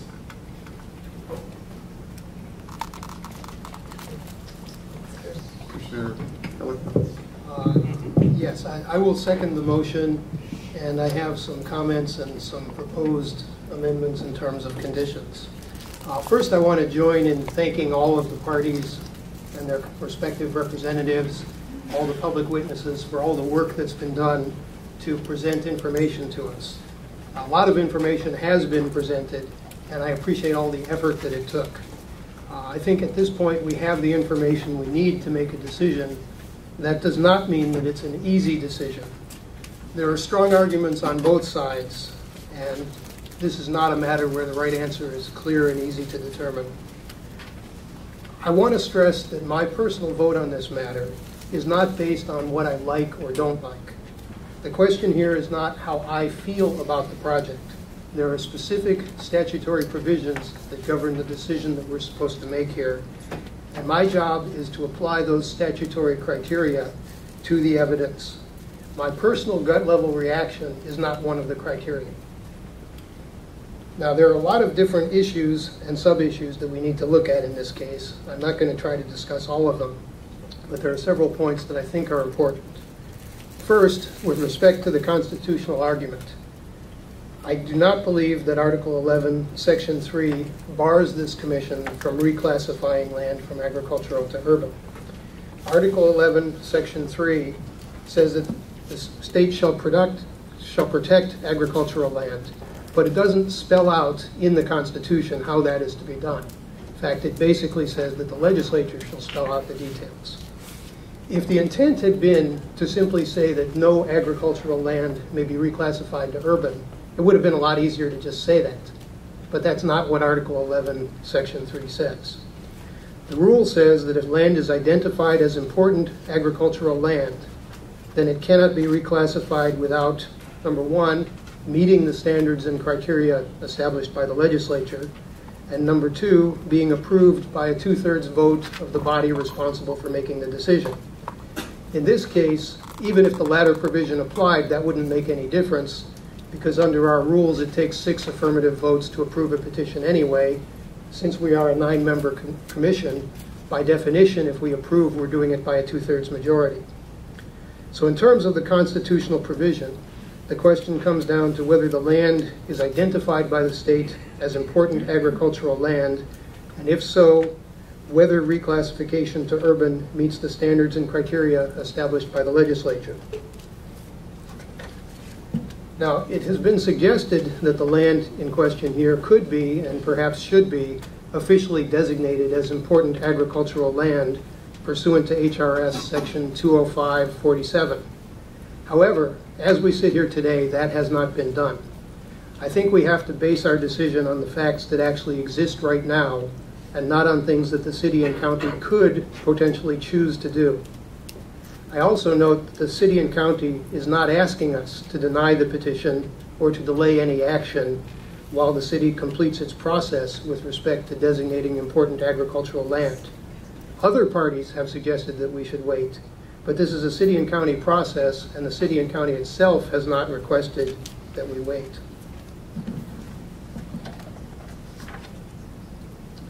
Now, with respect to the statutory criteria, obviously preserving agricultural land is a key goal that we are required to consider. In fact, preserving agricultural land is probably the primary element of our overall mission. However, under HRS Section 205-17, we are also required to consider employment opportunities and economic development and the availability of housing to all income groups. In terms of conformity to the state plan, there are multiple goals and objectives that we need to consider. The state plan recognizes a number of different policies and priorities, including economic growth and the creation of jobs, as well as the protection of agriculture. In the real world, every proposed project has some advantages and some disadvantages, and we have to consider the balance. Determining whether or not a project is consistent with the state plan is not a mechanical process. It's a process that requires the exercise of judgment, weighing of the pluses and minuses. While I recognize that there are arguments both ways, considering the overall balance of all the factors, I think the proposed project is consistent with the state plan. Of course, we also have to look at the city and county general plan and the EVA development plan. Those factors may actually be a little easier to consider. First, I think it's clear that the proposed development is consistent with the city and county general plan and with the EVA development plan as those plans exist today. Now, the opponents of this project are basically arguing that the city and county should update and revise the EVA development plan. Personally, I'm inclined to agree that the city ought to take another look at the EVA development plan, but I think we have to base our decision on the actual EVA development plan that exists today and not on some hypothetical revised version that could potentially come out of an updating process. It's not our job to rewrite the city and county's plan. It's certainly not appropriate for me to decide this case based on my own view of what the city and county's plan ought to say rather than what it does say. Now, that doesn't mean we should disregard the agricultural use or agricultural potential of this land. That's clearly the toughest factor in this decision, is the loss of agricultural land. In looking at that, we should be aware of the potential impact of this decision on other landowners and other land. In terms of promoting and protecting agriculture, I think we want to encourage landowners to make their land available for farming. In this case, the land is being used for agriculture right now because the landowner agreed to lease that land to farmers. If we say that the existence of the current farming activity is a reason to deny the petition, we could be sending a message to other landowners. That message would say, basically, if you have any hope of ever developing your land, you better not lease it to a farmer, because the existence of a farming lease will be held against you. There could be unintended consequences, potentially serious negative consequences for agriculture, if we say that allowing farming on your land will prevent you from being able to get that land reclassified. I also want to note that the Department of Agriculture basically said it does not oppose the petition, given the petitioner's plans for an agricultural component within the development. Now, I'm not suggesting that we should just blindly agree with whatever the Department of Agriculture says, but I do think we should take note of and give some weight to the position of the primary state agency responsible for agriculture. Finally, on the subject of agriculture, the proposed development does have a significant agricultural component. The community farms, the steward farms. I have some doubts about how those programs are actually going to work in reality. But regardless of those doubts, I think the agricultural component of this proposal is the type of innovation that we probably ought to be encouraging. Going back to the state plan, development that includes an agricultural component achieves more of the goals of that plan. Also, I note that the Department of Agriculture seems to believe that the agricultural component of the project is a significant positive factor. One of my other concerns is traffic and transportation issues. I have very serious doubts about the adequacy of the traffic studies that have been completed and the sufficiency of the mitigation measures that are being proposed. In particular, the proposed project will clearly affect traffic on the H1 freeway, and the concept of fixing that by repainting the lane lines raises a lot of questions. I'm not a traffic engineer, and I don't claim to be an expert on traffic mitigation, but it seems to me that having more cars on the same physical pavement has to result in more traffic problems, regardless of whether or how you repaint the stripes. Now, since I'm not a traffic engineer, I don't want to try to micromanage the traffic solutions, but I do want to make sure those issues are adequately addressed. Therefore, one of the conditions that I would like to suggest as an amendment is the specific requirement of a new TIAR based on reasonably current data, addressing the proposed phasing of the development and proposing mitigation measures that are acceptable to the State Department of Transportation and the City Department of Transportation Services. With respect to the specific terms of that condition, I think the petitioner's proposed condition number 10, as amended by the stipulations between the petitioner and the city and between the petitioner and the Office of Planning, is basically acceptable. But I would like to see a specific statement added that the new TIAR and any and all updates to the new TIAR will set forth whatever assumptions are being made about the construction schedule for the Honolulu Rail Transit project, and will address the question of what happens if there are significant changes to that schedule. I'm not saying what the specific answer has to be in terms of mitigation. I'm just saying that the question of what happens if the rail plan changes should be specifically addressed. Finally, I want to raise the issue of drainage and stormwater runoff. At this point, that's partially an unresolved question. As I understand it, the Navy will not allow any solution that increases the runoff onto Navy lands. The petitioner has a plan that involves drainage from the West Lock Basin going across Navy land. Thus, they may need to implement an alternative plan if they cannot get the Navy's consent. I think we need to modify proposed condition 11 to have a specific requirement that the petitioner submit a drainage plan either attaching a written consent from the Navy or explaining why the Navy's consent is not required, to be submitted to the city prior to final subdivision approval, or if subdivision approval is in phases, prior to subdivision approval for any phase that includes the West Lock Basin drainage area. Therefore, to wrap all this up, I'm proposing two amendments to the motion. The two conditions would be that proposed condition number 10 include a specific requirement in the TIAR, as I described, regarding what happens if the schedule for the rail changes. And proposed condition number 11 would have a specific modification dealing with stormwater runoff, as I just described. Okay, thank you. Commissioner Tevis, do you accept the amendments as proposed? Yes, I do. There's a pending motion. Discussion? Commissioner Makua? Aloha. I would like to also echo my mahalo to all the parties here for your time and effort, for everyone that came out to give testimony. I know the sacrifice it took for you to be here, and some of you we saw here at each meeting all these months, and I hear all of you, and I'm very grateful for the time you spent here. I'm also grateful that we have these laws that govern our decisions, and for me, when I read HAR 15-15-77 that requires that agriculture lands in production 2 years prior to the filing of a petition shall not be reclassified unless the development is needed for urban growth or if reclassification will not impair agricultural production in the state. For me, my decision is based on what will be impacted greater.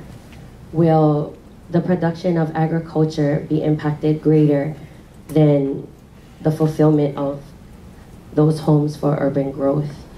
And for me, with that land representing 32% of the land in production of all of Hawaii, that is a greater impact. I would also like to trust in the state agencies to make those decisions, but I was not convinced by the testimony of Russell Kokobun and those details that he didn't know about. Can we grow duplicate crops in those other lands? What is the cost of infrastructure? And we've also heard debates on, is this land the most productive in the state? And for me, for the people subleasing the land at double price, says that the land is worth preserving. The traffic is also a concern of mine. Alvin Takashita said that D service level is considered acceptable. And right now there are many areas that are already F. I just heard on the radio the other day that Honolulu was just rated the worst city in the nation as far as traffic. He also said that quality of life is considered when making these decisions to support a petition, but it was also confirmed that they never surveyed there was no survey done of the residents in the area. When asked by Commissioner Heller if there was contingency plans if the railroad does not proceed, he answered that would have to be worked out later. For me, there's just a lot of pukas, for lack of a better term. And we're asked to make a leap of faith that all these things will be worked out, and that, almost 12,000 homes, which have the average of 3 people, so 30,000 people won't be driving on that road, and that won't negatively impact these highways. For me, that's a huge leap of faith, and one that I, in good conscience, cannot make today.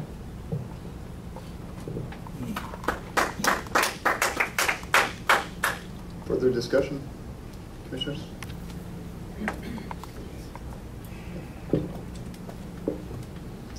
Commissioner Contreras? Thank you, Mr. Chairman. I also would like to thank everybody for the many, many hours that you have spent here testifying and being part of this docket. I was born here in Hawaii, many, many years ago. I'm not ashamed to say I'm 62 years old. I've spent a great deal of my adult life as a volunteer, 7 years as a planning commissioner on Kauai, 8 years as a Hawaiian Homes Commissioner, and now 7 years as a land use commissioner. I've seen our state change. I once went to Canada, and when I showed them my birth certificate, the Canadian official started laughing because he said, "You were born in the territory of Hawaii." And I said, "Yes, I was, and I'm proud of it." As a young boy, I grew up in a family of 10 children. The place that I lived at was owned by a family known as the Stason family. They were a large landowner. Their father died, and the family was left with a huge tax bill. So they subdivided their land and sold it because they could not pay the taxes. The lots were 18,000 square feet. My dad bought 2 of them. They were selling for $400 a lot. Because he bought 2, they gave him a discount. He paid $750. He built a home on that, sold that home, and then built a house that I grew up in and that is still standing today. We grew mangoes, papayas, avocados, bananas. We had a little farm because there were 10 of us. We had chickens, rabbits, ducks. We did not go to a store because we could not afford it. We ate fish. We collected limo. We did many of those things that Senator He talked about that we can no longer do today because when I was born on Kauai, there were only 19,000 people living there. There are now 70,000. The state of Hawaii had less than 500,000 people. We now have over 1 million. So things change. There is constant change. There has been constant change in my life. It is not easy to accept some of these things. The home that I grew up in, where I once raised papayas and bananas and mangoes and everything, is still there, but in back of the home, my sister lives. There is no more mango trees, there are no more papayas, because she needed a place to live. You can drive up on Kauai Hau Road where I grew up, and every family I knew. Today, every lot has at least 2 homes on it, because the families could not afford it. They had to use their land to build more homes. To say that we do not need homes anywhere is ridiculous. There is a need. There is no doubt about it. Many of the homes that have been talked about that are slated to be built probably never will be built because of the economic problems. But we do know that D.R. Horton has built many, many homes in Hawaii. And I do believe that they will build this. Now we talk about agriculture. I sat here all these months and never said a word. You have no idea how hard it was for me not to stand up and tell everybody, the best agricultural land in the state of Hawaii is not at Hoopili. It is on my island.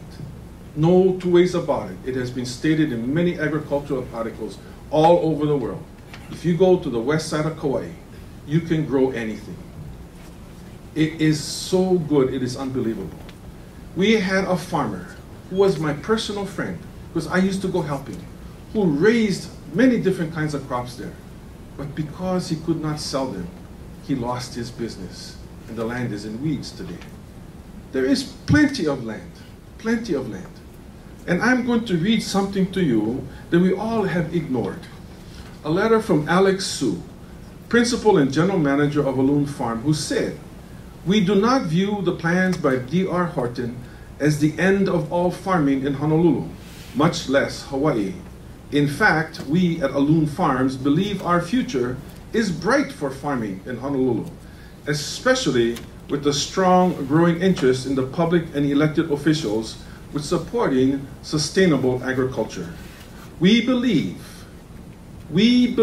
there is more than sufficient land on Oahu to support our farming operations, and with continued support by enlightened landowners, government agencies, and elected officials, we will continue to expand our ability to provide vegetables and produce to local residents." The man that we are talking about that has been farming this land, that was his own personal statement signed by his own hand. There is much land available. I do not base my decision on the city and county of Honolulu and their plans. That's not what I base it on. I base it upon my personal belief that we are doing the correct thing. I thank Commissioner Heller because I wanted to raise some of the issues that he did. So now I don't have to say them. But there are issues and we are all concerned. But we have the right to make this decision. I believe we are doing it for the right reasons, and I believe we're following the Constitution of the state of Hawaii. But there is one more thing that I would like to suggest. Condition number 15 on civil defense. I want to make sure that this is done. I grew up in an area next to the ocean for a long, long time.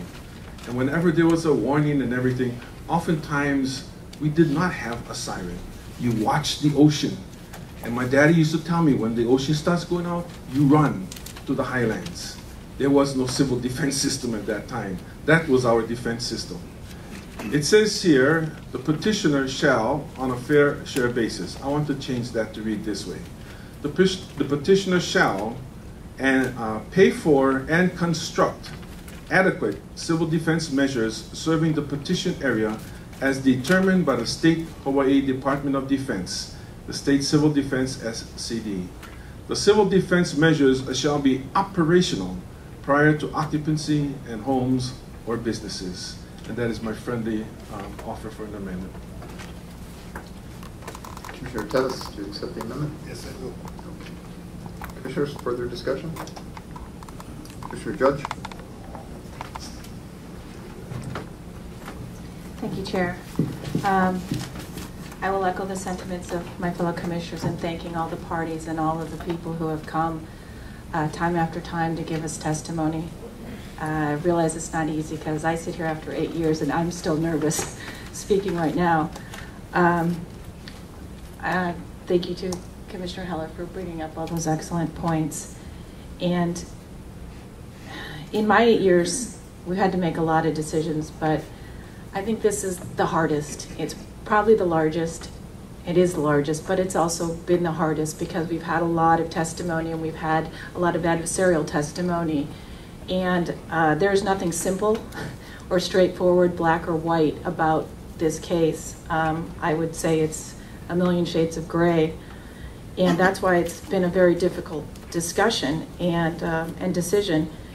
And there was reference before that the votes have been counted, and I think that's very unfair to this commission because I think we take this very seriously. Regarding the ag production and the food sustainability issue, I thank everybody for bringing that up because that's something that we've never had talked about in front of this commission, and it's very important. And I think it's also important to know that, and it was brought up by the petitioner, that a no vote here today doesn't mean that this land will stay in agricultural production. I mean, I think they were very clear in saying that in fact it won't. It will lead to seed corn, or it doesn't assure that this will remain in agricultural production or food production or add to the food sustainability or increase the food supply. So I think that's important. I also believe that there is a need for urban growth. I think the record shows that going forward, the population of Honolulu is going to continue to grow, and there's definitely a need for new homes and new affordable homes. And then the question becomes, where should that go? And I do believe in the planning process. I believe in the idea of having directed growth plans so that you have an idea of where that growth is going to go so you can protect your open space. And I do believe in that community plan process, and this land is slated for that growth. I am deeply troubled by the traffic issue, as I think you've heard from all of our commissioners. I'm not a resident of Oahu, but from the testimony and just from watching the television and watching the log jump, the jams, the traffic is very bad on H1. And I can say that I was very disappointed in the state DOT's testimony in really not giving us any answers or any mitigation of how they intend to solve that. I think Commissioner Heller's amendment regarding the TAR is a very good one. And I was also encouraged to hear in Mr. Kudo's opening statement a very clear list of improvements that the petitioner is going to commit to.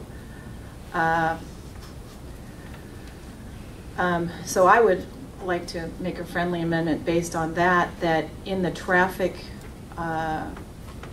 condition, we add a sub-letter or however category, and we list those items that Mr. Kudo listed in his opening statement as something that the commissioner shall do at a minimum, the list that Mr. Kudo stated. And again, this has been a very difficult decision. I've debated with myself for several months now on a daily basis which way to go. But I echo Commissioner Heller's statement in that this is not a personal decision. I don't get to do what Lisa Judge wants to do. It's, this is a decision that's based upon statutory requirements. And in looking at the record, that's why I'm going to support this petition today. Further discussion, commissioners? Commissioner Shaw?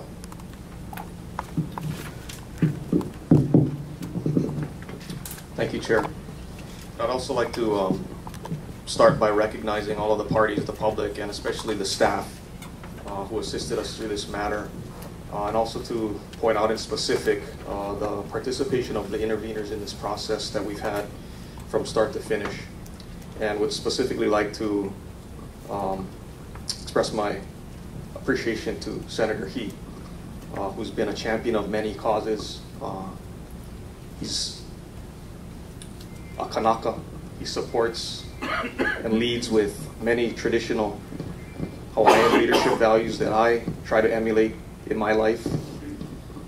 His ike, his kia'i, and his manao have been invaluable to this process. And although we agree on some points, we disagree on others, I always respect what he brings to the table. Dr. Dudley, thank you for standing up and standing for something. You have been here from day one when you were the only voice here, and I respect and appreciate that. I remember being a student at the university in political science, reading your book, Call to Hawaiian Sovereignty, and even before the whole issue of sovereignty and Native Hawaiian rights were on anybody's radar, you were there then as you are now. And I appreciate your presence here, Sierra Club. Thank you as well for being here. There's also a fourth intervener who doesn't have a seat at the table, who I felt was very instrumental also in this process. They sat here at every hearing and conducted themselves with a lot of respect and dignity.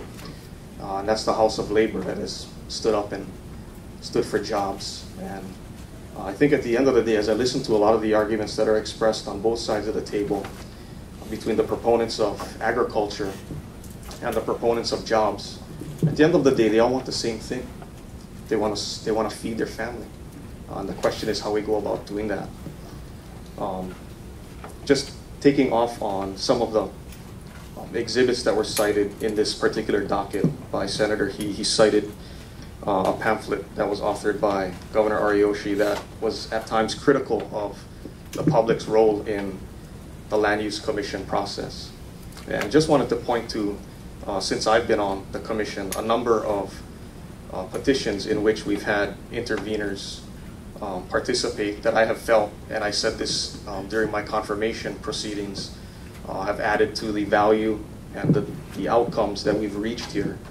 And I can count as many as 12+ interventions going back for several years now, ranging from the petition we heard yesterday, Castle and Cook Coal Ridge, I think as many as 3 times, Forest City, Tropic Land, LLC, Waimanalo Gulch, Hawaiian Memorial Life Plan, O'oma Beachside Village, and on. We've had interveners as a regular part of our process, and the public's voice and role in all of our proceedings has been very well represented, and I believe we've done more than our share to accommodate the public's voice as part of these proceedings. Overall, when we look at what our mandate is as a commission, it is to look at a number of criteria, not one single criteria, but the one criteria that I think we've come under and that has been the major source of this petition, has been the importance and protection of important ag land. And again, I'd like to point out that if you look at the total body of work in terms of the deliberations of the Land Use Commission and some of the proceedings that I personally have been involved in with respect to important ag land petitions, we've reclassified over 90,000 acres of important ag land on all islands. Not on all islands, but on all major islands: Kauai, Maui, Oahu, Hawaii Island, Alexander and Baldwin, Castle and Cook, Mahaulepu Farm, Kauai, Parker Ranch, total of over 90,000 acres of important ag land that will be dedicated not just for 5 years or for 10 years or 20 years, but in perpetuity. I've also been privileged to be part of a vote to reclassify the Kaiwi shoreline from urban to conservation. And I've also been a part of a decision that has been not covered adequately enough with respect to the first case in which the Land Use Commission has reverted land for lack of performance by a developer for failure to meet conditions.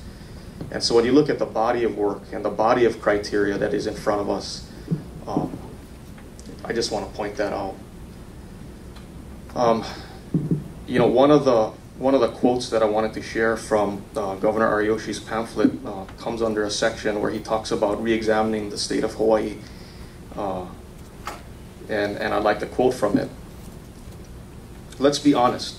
As we observe 50 years of Hawaii's statehood, the tradition I'm describing, the core belief in the power of government to address problems, has declined. The traditional leadership in not only government but also in business and labor has weakened. Key institutions have deteriorated.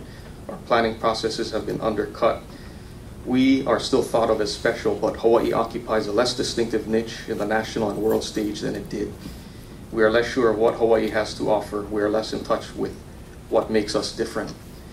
And yesterday, I believe it was Attorney Seitz who cited breaches, and breaches to the public interest, in my opinion, has been a direct result in terms of breaches of leadership that has happened, that we have fallen victim to in our state for several decades now, where now the decision that is before us today, we're trying to hold the Land Use Commission responsible for basically a dereliction of duty that has occurred for a long time that could have positioned our state to deal with the housing shortage that we currently face, where Hawaii ranks on the bottom, I believe 49th or 50th, last in the entire state in terms of home ownership, last in terms of the highest percentage of families living under the same roof. And we've done nothing to turn the tide on that. And we've done nothing also to turn the tide in terms of food security and energy independence. But yet that's not the exclusive role and responsibility of the State Land Use Commission. You know, to sum up where I'm coming from, Hawaii has done a really good job in exporting one crop in all the time that I've lived here, and I've lived here my entire life, and I'll never live anywhere else.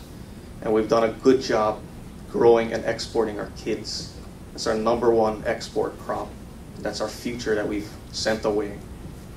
And that's all I got to say, Chair. Further discussion?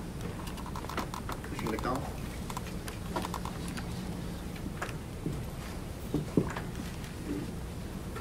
I'd like to again thank all the parties, interveners, as well as the public for their participation in these hearings. As my fellow commissioners have noted, this is never an easy decision, and we do take it very seriously. For me, it comes down to a balance of development versus preservation. And you know, what Commissioner Heller had stated as far as meeting the statutes and our decision-making criteria, I'll leave it at that. I think he spoke clearly as far as our duties and responsibilities. For me, I believe we need to stay committed to the vision of the second city of Kapolei, in which decades of planning and collaboration was afforded by all levels of state, county, but more importantly, our communities. This vision, which includes Hoopili, consists of the state's goals to ensure economic stability, diversity, growth for future generations, whereby directing growth to the upper plain. And for me, this is important. It's relieving those development pressures from the rural areas such as Waianae, the North Shore, Ko'olauloa, and Ko'olaupoko. Therefore, I will support this petition. Commissioners, further discussion. Commissioner Matsumura. Good afternoon. I too want to thank all of the people that participated in this group process. And I think that's wonderful that we have an organization as such that we can participate. My concern, I think, was, as I look back in history, and I'm older than Thomas, is that when I grew up, the majority of the land was owned by either state or private sector big businesses, plantations. How in the world, I always thought, that you can divide that property and have that to the majority of the people? One is through what Horton is trying to do. We talk about agriculture, and I've seen on the Big Island, we're always talking about agriculture, but I have not seen them to be successful. There's, I think, a lot of work to be done. One of the things I think that needs to be done is the subdivision of, in a realistic scale, and identify those properties as important agricultural land that there's no speculation. They need to have ownership of the property, and you need to have some economic value from that. If you're going to be speculation, then you're going to have high agricultural values, then the farmers can't own the properties. So I think there's a lot of turmoil in me when I see this, the issues that we're going through. And we talk about agriculture, but I have not heard a solution on how in the world that you're going to do agriculture. And it's simplistically saying we're going to grow more things. It's not a solution. I've been in industry for many years. I was a wholesaler, I was a distributor, I was a manufacturer. So I dealt with the farmers. And I've seen a lot of my friends that are farmers go bankrupt almost. So they need to have another solution. And I think that we all have to work together, come out with some kind of a realistic solution that it can become economically successful. I don't think the answers are here yet. I have not heard that. So I think as I make my decisions today, I'm weighing this, the pros of what the developer is trying to do. This way, at least, the individual person will own land. How, on the other side, we talk about agriculture, how is the farmers going to own land so they can become farmers? Thank you. Thank you. Commissioner Tevis, just housekeeping items regarding your motion. Do you accept Commissioner Judge's amendment? Yes. Okay. And then for clarification purposes, does your motion seek to approve the stipulated conditions between the petitioner and the county and the state? Yes. Okay. Before we move to the vote,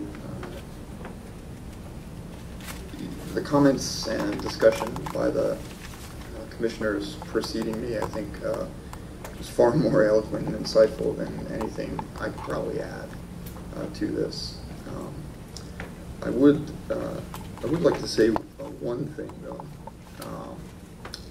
This suggestion that the commission's vote, if in fact it was said, was lined up in advance of this hearing, frankly to me is very disappointing.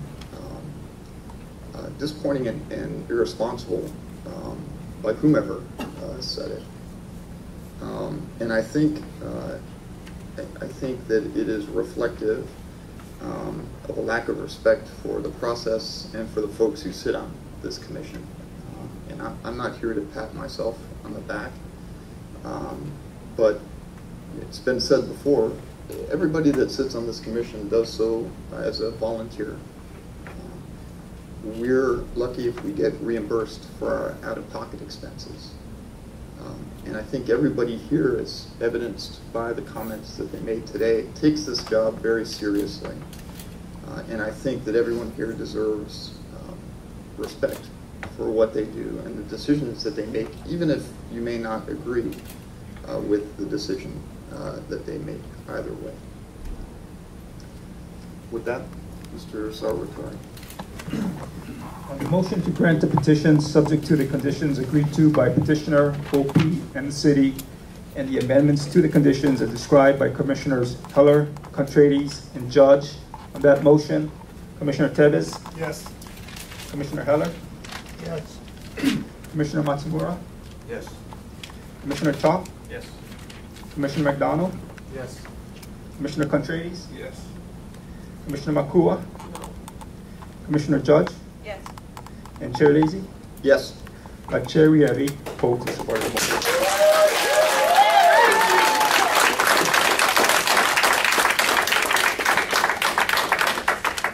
I'd like to again thank the parties for their hard work on this and the public again for their input. And with that, this matter stands adjourned. Further scheduling will be communicated to you by staff. We'd also like to thank all of the commission members as well, staff.